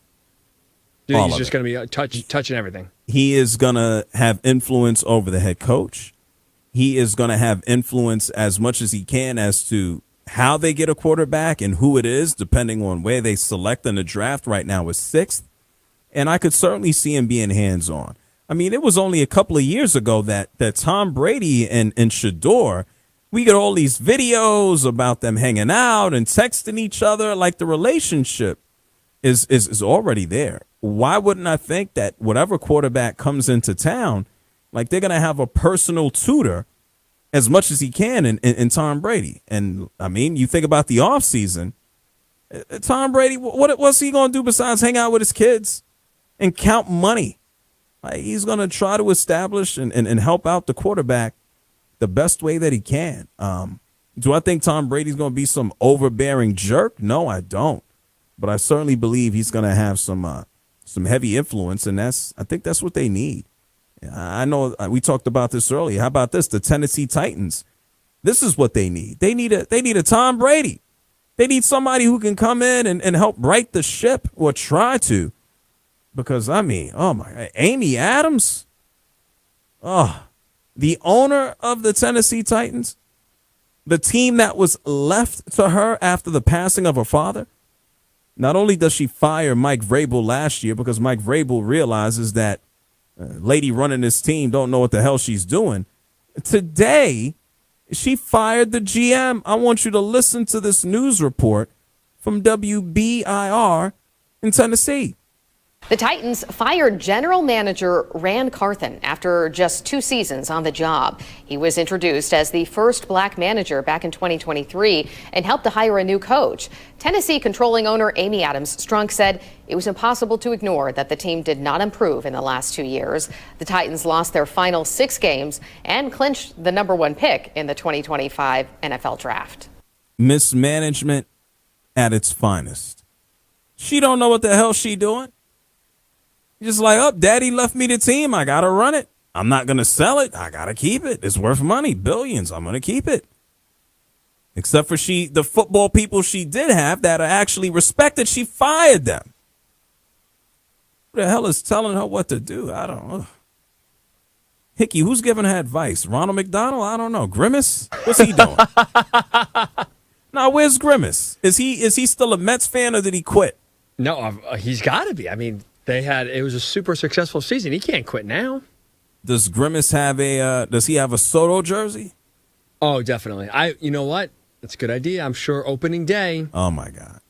Who's going to throw out the first pitch?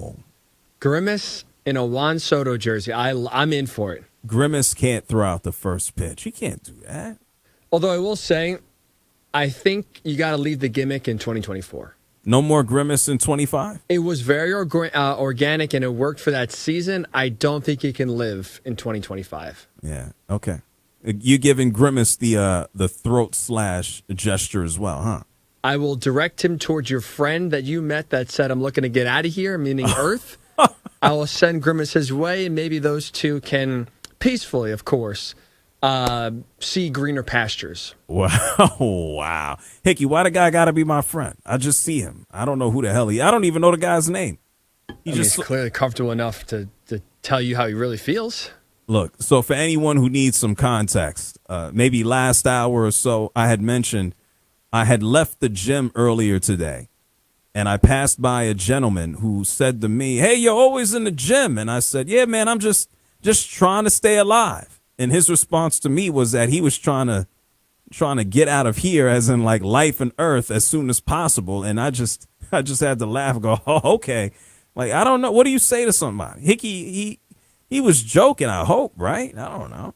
I was about to ask you, did he say that with like a smile, with a laugh, or is it kind of like... He laughed. Okay, all right. A little laugh. Think you're off the hook. I don't want to turn on the news tonight and just... Johnny from the gym. What do I do? What do I do at that point? I just have a beer and roll over? Like, that feels like a Curb episode. Like Larry sits down at the TV and all of a sudden... his last words were he was looking for help. He was desperate for a plea, and man ignores him, and that was the final straw. Oh, and then I just roll over and have a beer. Yeah, that guy, I don't even know his name. He'll be okay. The man he last spoke to, JR SportBrief. No. Yeah. Listen, not my problem, Hickey. I'm just saying, how many people are on Earth right now? 9 billion something, 8 billion? I don't know. I can only do what I can do. And where the hell are where are these billions of people, Hickey? Let's count them. Where are they? No, yeah, where are they? I don't know. Oh.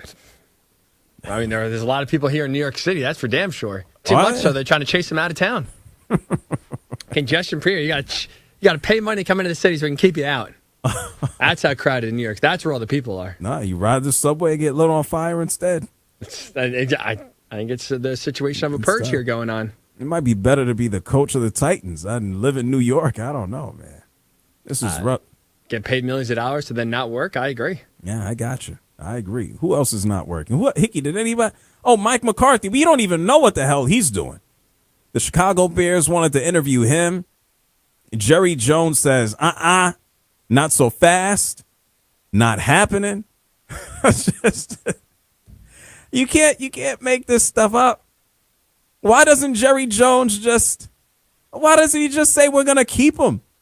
How can you deny somebody a job opportunity and then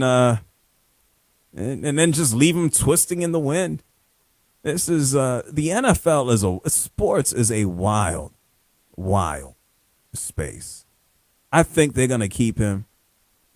Tennessee Titans just disaster of a franchise. Hickey, did we miss any miserable? We don't even have to talk about the Jaguars, right? They don't know what they're doing. They don't. I mean, when your owner is basically openly talking about firing the GM on the same Zoom call the GM is, the Jaguars are right now they're in their own category, just disaster. Now we know why they got robbed by their own accountant. Like the accountant, Hickey, the accountant was probably on a financial call with Shad Khan going, yeah, there's about $20 million. I don't know where it is. And Shad Khan is just like, order more mufflers. he's like, we'll figure it out. We'll figure it out. Meanwhile, this guy's like, yeah, let me rob another mill while this guy is selling cars. I don't know. Just, it is funny when you think about NFL owners and how much money they have and just how they don't know nothing. The majority of them don't know nothing. Yeah, just for giggles of it. Here's Jets owner Woody Johnson, the guy who had to tell everybody his son does not run the team. Here's Jerry. Hickey, what did I call him? Woody? Did I call him Woody or Jerry? You said Woody first, then you just called him Jerry. Woody, Jerry, all one and the same. Billionaire dummies. After the season the Jets had, where they fired their coach, fired their general manager, there's stories coming out about how the owner doesn't like Aaron Rodgers and Aaron Rodgers doesn't like the owner. Woody Johnson said that the end of the Jets season was actually good. Everybody thought this was going to, not just me, thought this was talented, but all the networks that are paying millions of dollars, they put us in 6 prime time. So everybody thought this was going to be unbelievable. So from that standpoint, yeah, we didn't live up to that early opinion of virtually everybody. But we ended up well, because I don't care about anything else, but a win at the end was good. And so we beat them today. They played well. They didn't give up. Everybody showed up, and we did some really nice things. Everybody showed up. We didn't give up. We won the game. Now you know why the New York Jets are just a disaster. Hickey, did you see they brought the Jets flag out upside down, or was that made up? Oh, no. I saw that. That was real. Is that not fitting? Is that not a fitting end to the season? That is like, what Grimace came out with his glove backwards, but that was on purpose. Oh, my God. Oh, man. You can't make this stuff up. Miserable franchises. If you are a fan, Hickey, do we? Is there an applause noise? Do we got like an applause hand clapping somewhere in the machine or something like that? I don't think so, but I do have my own hands I can give applause for. Okay, well let's me and you will do it collectively in a moment. Listen up very carefully. If you are a fan of the New York Jets, the Dallas Cowboys, the Jacksonville Jaguars, the Tennessee Titans, the Las Vegas Raiders. Hickey, did I miss one? I think you hit the disasters. Titans, I think, yeah.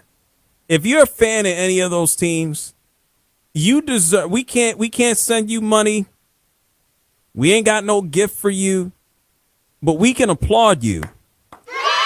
Yeah, there we go. Yeah. From the voice of babes, we can applaud you for just sticking through with some of the worst ownership groups in North America. Congratulations. Your owners are idiots. It's the we don't want to celebrate the dumbass owners. We want to celebrate the fans. The fans. Yeah, there we go. Yeah, not the dumbass owners. We give them the booze like Hulk Hogan got last night. Yeah, that was hilarious. I'll fill you in on that in a second. Speaking of booze, is something that Deshaun Watson is familiar with. Also, speaking of booze, Shaquille O'Neal and Dwight Howard hate each other's guts. We'll get into that. And, of course, at the end of the show, we'll talk about a few things that took place this day in sports history that you can cheer.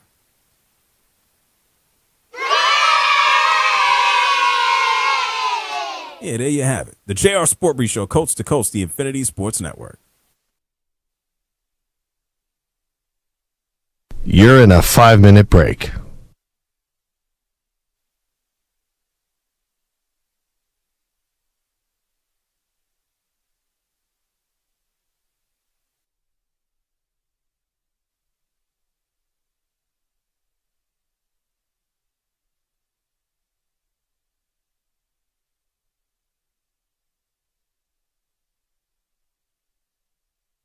Four minutes, 30 seconds remaining.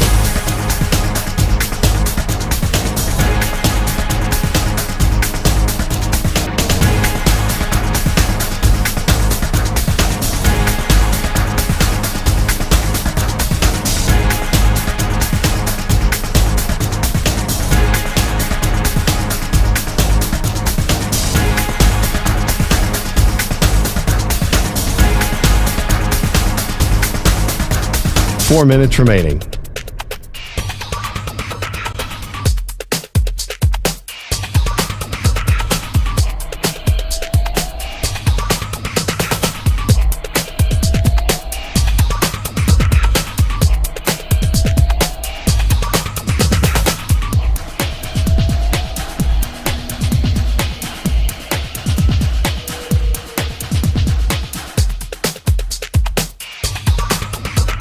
Three minutes, 30 seconds remaining.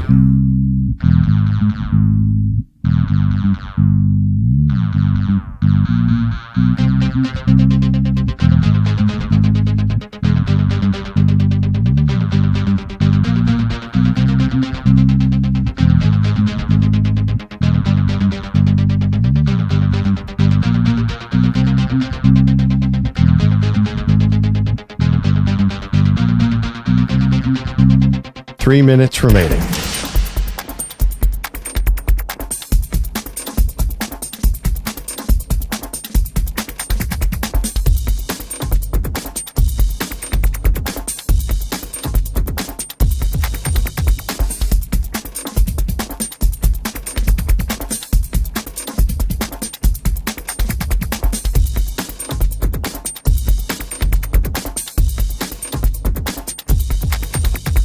Two minutes, 30 seconds remaining.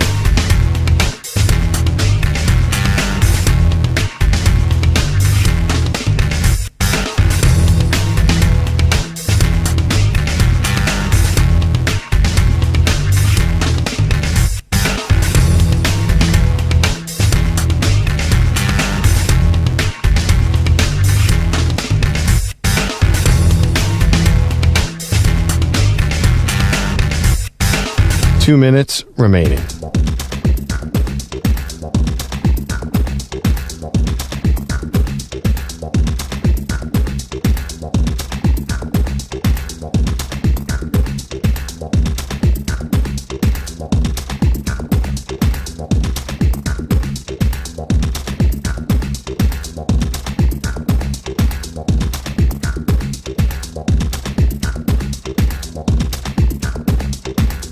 One minute, 30 seconds remaining.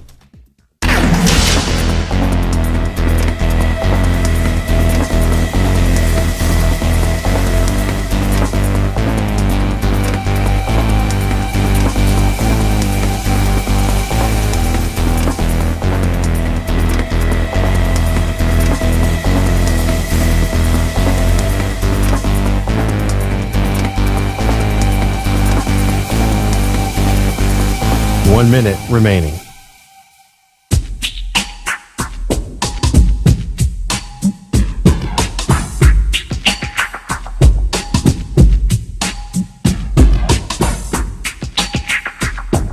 Forty-five seconds remaining.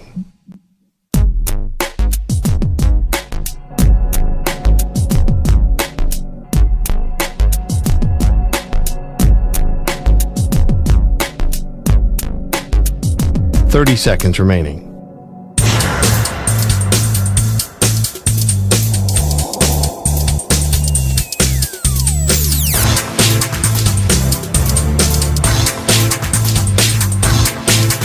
Fifteen seconds.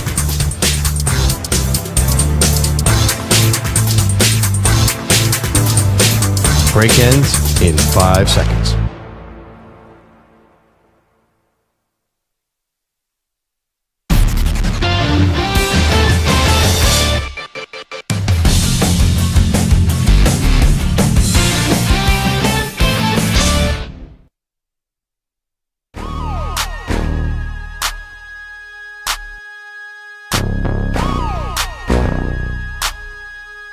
You're listening to the JR Sport Brief. Hey, what's up? I'm Tony Gonzalez, and you're watching JR Sports Brief. Call him now at 855-212-4227. It is the JR Sport Brief show here with you coast to coast on the Infinity Sports Network.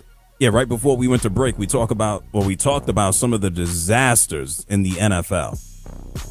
Yeah, that team. Whatever the team you just thought of, yeah, that one. Maybe it's the Raiders, the Jets, the Cowboys, the Titans. Yeah, that team. A disaster. Anyway, if you missed that, go ahead, hit rewind on the free Odyssey app. Speaking of disasters, it is just past halftime We got the Timberwolves and the Pelicans, 54 points each. Today, we had the return of Zion Williamson. I am happy and proud to announce that at this moment, at this second, Zion is still healthy. 9 points in 13 minutes. Hickey, both his legs still work? Are we sure? Today seems like yes. Tomorrow is going to be the question, right? When you have so much time off. The next day is going to be brutal. Oh, boy. I know he's probably... You think about gumbo? What's he think about? Gumbo, pig, ham. Well, that is both of those are pig. Maybe I'm hungry. He's thinking about it all. With CBS Sports HQ, I was shocked. I've heard for a couple of days, it's like he's practicing. I'm like, this man ain't going to play. And then I heard this news earlier. Listen to this. We've got breaking news out of the NBA. Pelicans star Zion Williamson will make his return tonight against the Timberwolves. He has been out since November 6th, missing New Orleans' past 27 games with a strained left hamstring. The Pelicans are currently 7-29, which puts them at the very bottom of the Western Conference standings. Hickey, November 6th. It is January 7th. Hickey, I want to take that type of vacation and get paid. Same. I mean, imagine that. You're hanging out. You probably can't do much physical activity because it's hamstring. You're eating well. You're on Instagram sliding to people's DMs. It's not bad. He had 2 months off. And getting paid handsomely. It's a rehab. I could do that. Come on. Oh, what a life. Good life for Zion. Good for him. Must be nice to be, what is he, 6'6", 6'5", something like that, and dunking? Can he dunk? He can still dunk, right? Oh, I hope so. Right? Hope so. One day that's not going to be the case. Might be soon, but good luck to Zion. I hope he can stay healthy. Maybe this is the showcase before he gets traded. I know they ain't trying to pay him all that damn money. Also, speaking of damn money, $230 million guaranteed. We all learned yesterday that Deshaun Watson might require another surgery on his Achilles. Now, if you are a Browns fan and you did not know anymore that y'all need to move on, well, what other news do you need? And then when you think about the Browns, yes, they need a quarterback. Yes, these Browns will be selecting at number 2 in the NFL draft to get a quarterback. And Diana Rossini, she was on Dan Le Batard's show, and she says, yes, of course, no duh. They need to move on and get a QB. Yeah, they're going quarterback. Guys, they see what we see. This is not a mystery. This is not like they're psyched about Deshaun Watson's ability, leadership, play. They know this isn't great, but they've also have no way out of this. So they've got to sort of just barrel through, and it's almost like they're constructing their team as if Deshaun Watson isn't a part of it, right? They've got to move forward here and find the answer, because I do think the fan base will forgive if they hit on a quarterback and this young guy comes out and, let's just say, beats Deshaun in camp, and the Browns head to the playoffs next year with a rookie quarterback. I think there will be some forgiveness. Deshaun, Hickey, do you think this man going to play next year? Deshaun Watson? If he needs a second surgery, no. No. This man is not playing. Come on. They got to cut him and eat the money, don't you think? Is that, I guess if you're a billion, Arthur Blank paid Kirk Cousins all this money to not even want him at the end of the day. They treated Kirk Cousins like he was like somebody's lost dog. And now, I don't know. These owners don't surprise me. If you're dumb enough to give Deshaun Watson $200+ million guaranteed, I think you'd be dumb enough to eat the money and just bring in a new quarterback. You don't got to pay him as much money. At least you got 3 to 4 years to decide whether or not you want to pay this guy in not perpetuity, but pick up a deal. And if he's any good at that point, quarterback salaries, these guys will be making $60 and $70 million. Maybe the Browns can hit the jackpot. I also see that the Browns are contemplating a move to the suburbs so they can get a dome, so they can have Final Fours. And a Super Bowl? Do we need a super? No disrespect to my friends in Cleveland. Man, it's cold, and the cold don't bother me. But who wants to go to the Super Bowl in the cold? Ain't nobody trying to do that. I'm just saying. Anyway, good luck to the Browns. Your owner is also dysfunctional. We could put you in the same group as the Jerry Jones and Woody Johnson and Mark Davis and Amy Adams. We could put you in the same category. I'm just saying. 855-212-4227. That's 855-212-4227. I feel like we just talking about bad people right now. Deshaun Watson, not well liked. Zion Williamson, not well liked. And oh yeah, Hickey, I mentioned, did you see Hulk Hogan actually showed up at a place he used to work and he got booed last night? Did you see that? I did. I'll be honest. I don't follow WWE/wrestling, so I didn't know what it means or the significance. Oh my God. Hickey, imagine being Michael Jordan. Okay. Right? And Michael Jordan has been such an ass in the public and ticking people off that Michael Jordan shows back up to a Chicago Bulls game. And they go, man, Michael Jordan's he's gonna give a short speech to welcome everybody to let's just say the remodeled United Center. And so Michael Jordan gets the microphone and they boo the hell out of him. Wow. That's what it's like, yeah. Mm-hmm. You got to do some serious damage to get to that point. Well, Hulk Hogan had that, there's a list, Hickey. Did you hear about his, I don't know if you watched it. I didn't think I see it. Hulk Hogan had like a sex tape. Did you hear about that a couple years ago? No. Good. Interesting. He had a tape. He was saying some racist things on that tape, Hickey, okay? Interesting. Yeah, I saw his latest performance, I guess you can call it, at a political event, and I wasn't sure. RNC, yes. Yeah, yes, how much beyond or further that went, and clearly, I guess he's been doing a lot of. Okay, yeah, that now makes sense why he's getting booed. Yeah, he was busy. Yep, he's been busy. He came out and did his brother thing, and then he got booed. They didn't even let the guy talk. Wow. He stood there like an old man with his hand on his hip, going, "I'm really getting booed right now." He wasn't expecting it. I don't know. Come on. They booed, maybe a little bit, but they booed him. Yeah, it's like Michael Jordan showing up at a Bulls game and getting booed. Where was this, L.A.? Yeah, this is Los Angeles, yeah. Interesting. Okay. Yeah, they booed him. Yep. That's tough. Hickey, that's like you walking into your house and your whole family's booing you. You got to do some bad stuff to get to that point. Wait. Oh, how about this? This is like... I don't know. I'm just gonna relax. It made me think of it made me think of Baker Mayfield is suing his own dad right now for what, $12 million? Or is it $1 million? Does it matter? Doesn't matter. No, I think it's a good amount. Marco Belletti, you ever walked into your house and been booed by your own family? Nightly. Oh, stop it. They love you, Marco. They love you. Yeah, they love when I leave. Now that's different. I think as human beings, let's be real, we can all celebrate, and it doesn't matter. I'm not asking anybody to name anything, but can we all relate when someone who you want to leave the house, your house, whether it's your house, a shared house?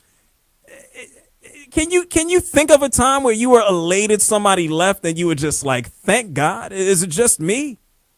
No, it's not just you. I'm pretty sure I was Andy Dufresne at the end of Shawshank when he got out. Oh, well, many times when the house was empty. Many times. Yeah. Hickey, you felt this way before in your life, right? Thank God this person left or they left. You're happy, right? Oh, of course. I mean, now I don't want to sound like a bad guy here. I feel like that feeling comes somewhat decent, around often. Oh, often? Maybe not often, but nightly for Hickey apparently as well. Sometimes you just need your space and you're quiet, and if you're around, friends, mostly friends, you gotta feel like you gotta entertain, keep up. They leave, it's okay. I can finally let my hair down. Yeah, people leave Hickey's house. He lights a cigarette and pours some whiskey. Like, damn, get the hell out. That's over. Yeah, they left. Like, damn, it's very. You that guy vacuuming when people are still eating? Get the hell out of my house. You send the subtle hints I'm in bed. pack the food away, and start turning off lights in the back room, slowly but surely turning off lights, making your way to the living room. Like, what are we doing here? Okay? Yawning, man, I'm tired. I could go to bed right now. Have you said that before? No. I usually suck it up. I'm too nice. Oh no. Let me tell you something. I'll tell you a story. Years ago, I had a buddy of mine. This is his family friend. I love the guy. I love him today. I got in my bed. Said I'm tired and it didn't work. I got in my bed. He was still in my house on the computer, and I'm like, nothing's going to work. Nothing. He didn't follow you in, though, did he? No, he didn't. He get in bed with me. That's a plus. No. He stayed on the computer. But that's like a good friend. At that point, you say, all right, fine, I'm going to bed. You do your thing and leave just lock up when you leave. I should have been more direct. Locked up? When it's got keys? he didn't have keys. Listen, next time I got to be more frank. Listen, man, I'm going to bed. I want you to leave, all right? I need you to leave. I love you, but I need you to get out my house. Maybe I'm too nice. I thought by making it I can't be in somebody's house and they're going to bed and I'm just going to be like, all right, I'll see you in the morning. I'm just going to watch Squid Games. Like, I'll be here on the couch. Like, what are we doing? See, this is why I get booed on a nightly basis. I'm not that nice, and I would tell somebody, get the hell out of my house. Yeah. I wouldn't even mince words. At that point, and I think I've actually said that before. All right, Ollie's got to get the hell out of here. I'm exhausted. Yeah. I'm pretty sure I've said that. Appreciate your presence. Leave. I'm pretty sure I've said it numerous times. All right, everybody get the hell out of here. Yeah. I haven't had, but when I've had parties at home, it's different. I'm just talking about, you got one or two people over at the house, but if it's a party, people get the hint. Like, you get the hint if it's a party. But if it's just one person, two people, small gathering, what have you, a little tougher to just be like, most people know. There's some people just don't know when to leave. They don't. Like Hulk Hogan. He had to get booed out of an arena. He got booed by about 17,000 people to be made clear, hey, bro, we don't want you here. Am I the only one thinking, though, the next time we see him, he's going to have the NWO black beard and he's going to spin this to turn into the heel again? I feel like this is going to resurrect his career. You think Hulk Hogan's going to be bad guy Hulk Hogan? I think Hollywood Hulk Hogan? Why the hell not? Where's Dennis Rodman? I think they should turn around and use this to get more publicity. He's going to want it. They'll want it. Why not? Can we leave? This is almost 30 years ago, bro. Come on. JR, should we really be having Hulk Hogan do any of this stuff? No, but we live in the past. He's alive. And wrestling's all about it. He's alive to do it. Wrestling's all about that. I don't know. I think last night was a signal that Hulkamania is really dead, okay? Which is why we got to go back to Hollywood. See, you always got to resurrect something. Get the NWA. Where's the Wolfpack? Somebody. Anybody. Andre the Giant didn't kill Hulkamania. Where's Vince McMahon? I think. No, see, that we got to leave enough alone. All right. Okay. Don't bring him back. Okay. All right. Good deal. It's the JR SportBrief show here with you, Coast. Did you read that lawsuit for Vince McMahon? I didn't. I saw a couple of snippets, but I'm not surprised by any of it. Whatever it is, Vince McMahon, I watched wrestling when I was a kid. I loved it. I haven't really caught up and been involved in a long time. Right. But I've seen enough documentaries, he's a lunatic. So none of it surprises me. You think he's friends with Jerry Jones? Probably. Yeah. Probably. Probably. On that note, it's time for a news flash here on the Infinity Sports Network. When we come back, we'll go through a few things that took place this day in sports history. Here he is again. He'll kick you out the house and deliver the news. It's Marco Belletti.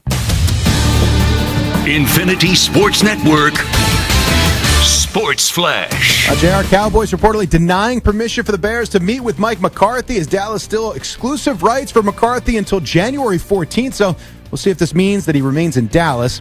Raiders took an extra day to make up their minds, but in the end, Antonio Pierce shown the door after just one full season in charge. Vegas moving on from Pierce. Tom Brady said to be part of the process to find a new head man in Vegas. Titans, they said goodbye to GM Rand Carthon, but they're keeping head coach Brian Callahan. Of course, Tennessee owns the top overall pick in the NFL draft.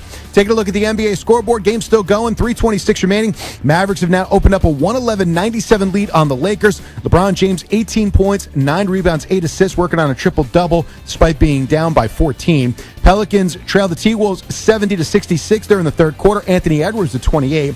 Hawks a 43-34 advantage on the Jazz. They're in the second. Couple of finals as well. Hornets erase the Suns 115-104. LaMelo Ball 32 points, 10 rebounds, 7 assists. Rockets overpowered the Wizards 135-112.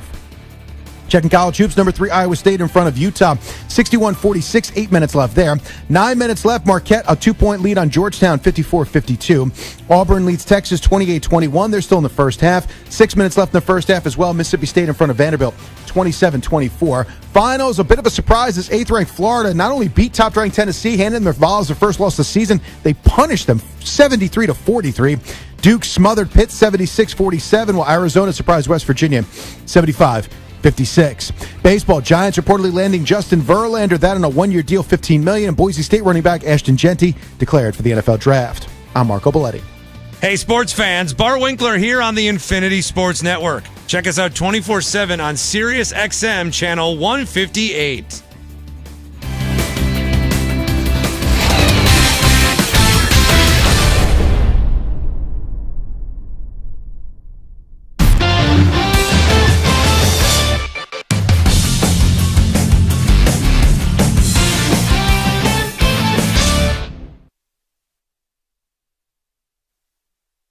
You're in a 5-minute break.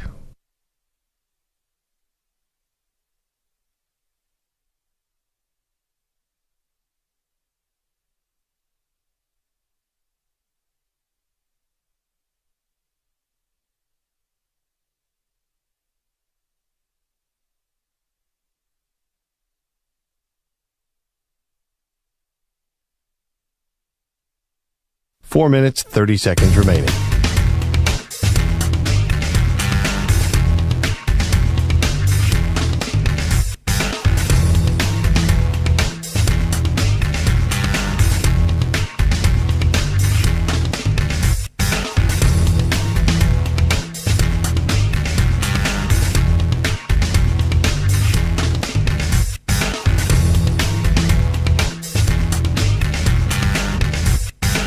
Four minutes remaining.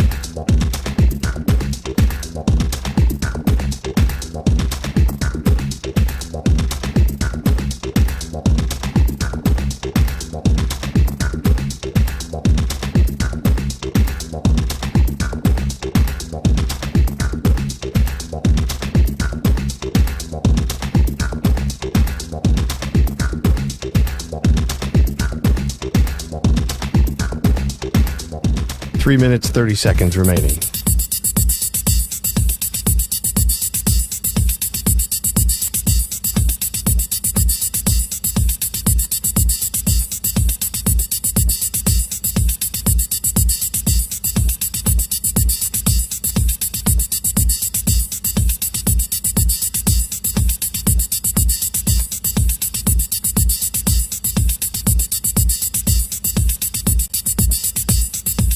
Three minutes remaining.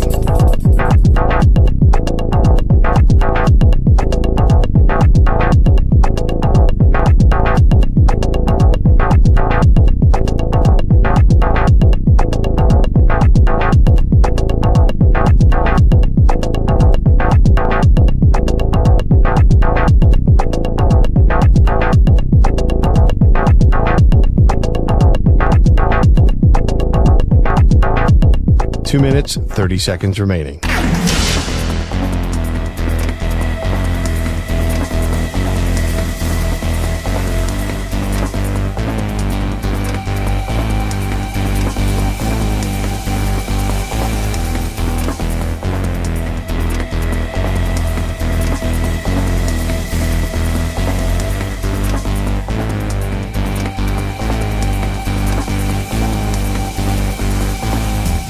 Two minutes remaining.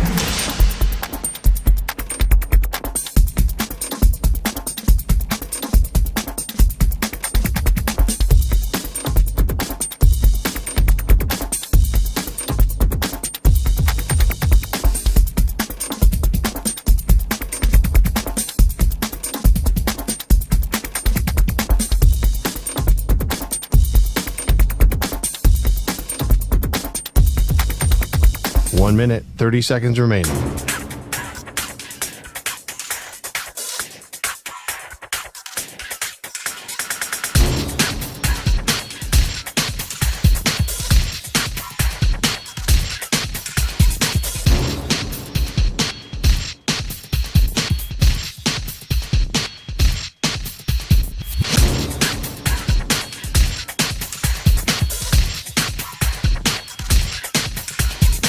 1 minute remaining.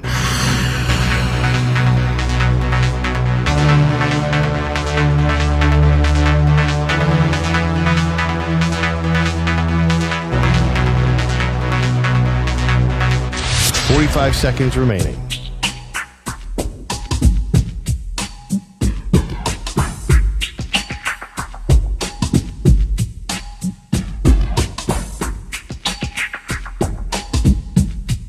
Thirty seconds remaining.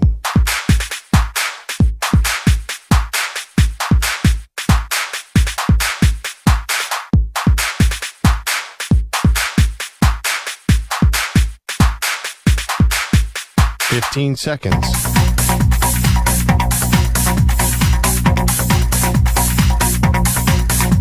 Break ends in 5 seconds.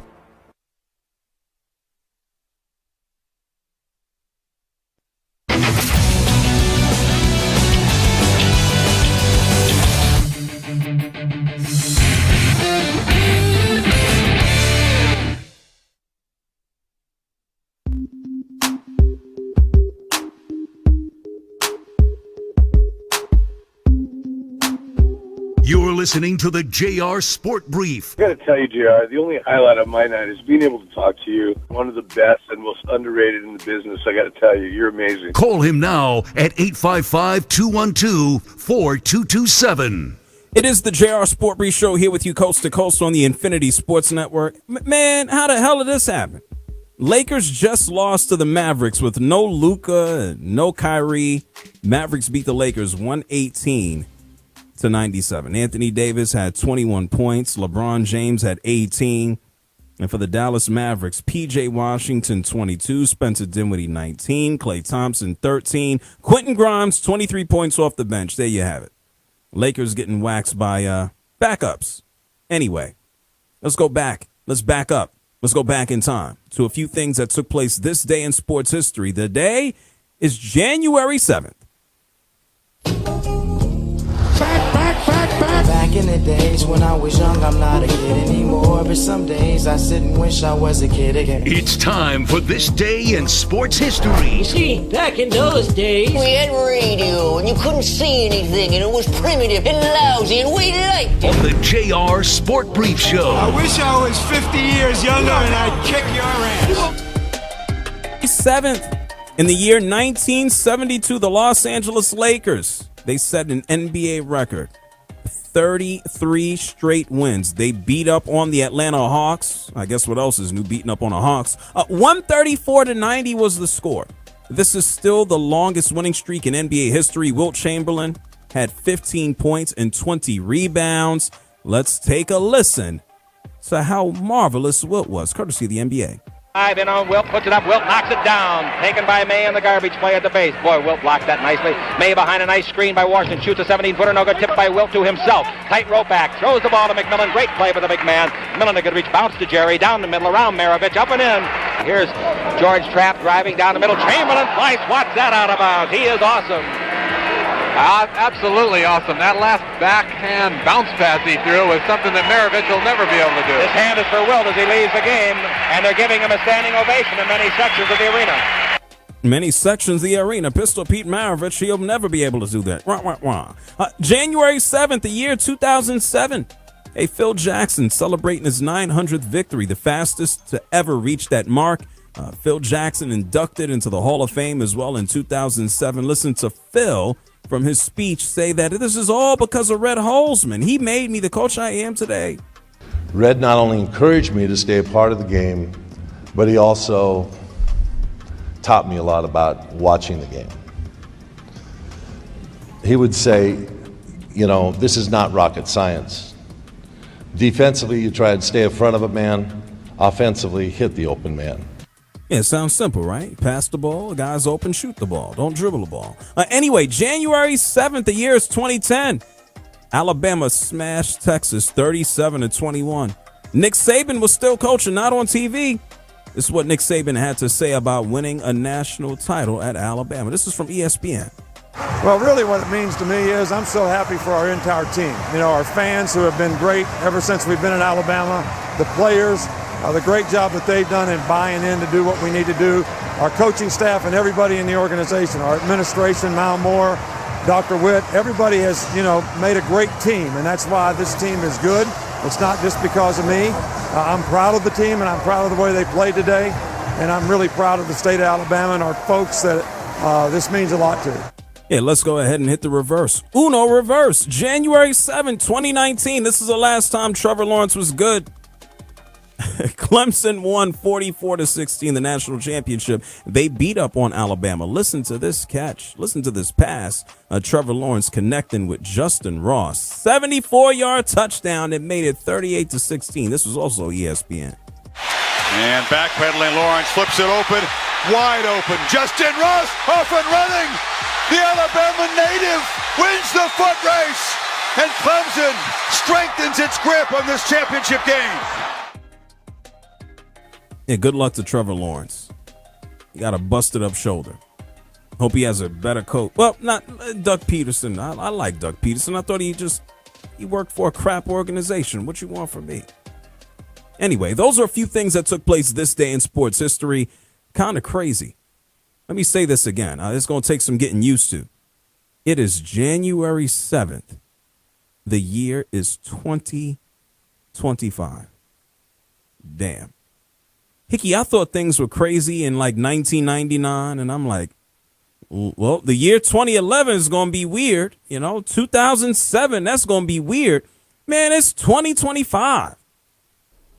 And we are now closer to 2050 than we are 2000. Oh, my God. Damn. Scary. Wow. I'd go back in time. I'd go back to Y2K time. I'm fine with that. This 2025 stuff is for the birds, Hickey. Come on, man. 2025.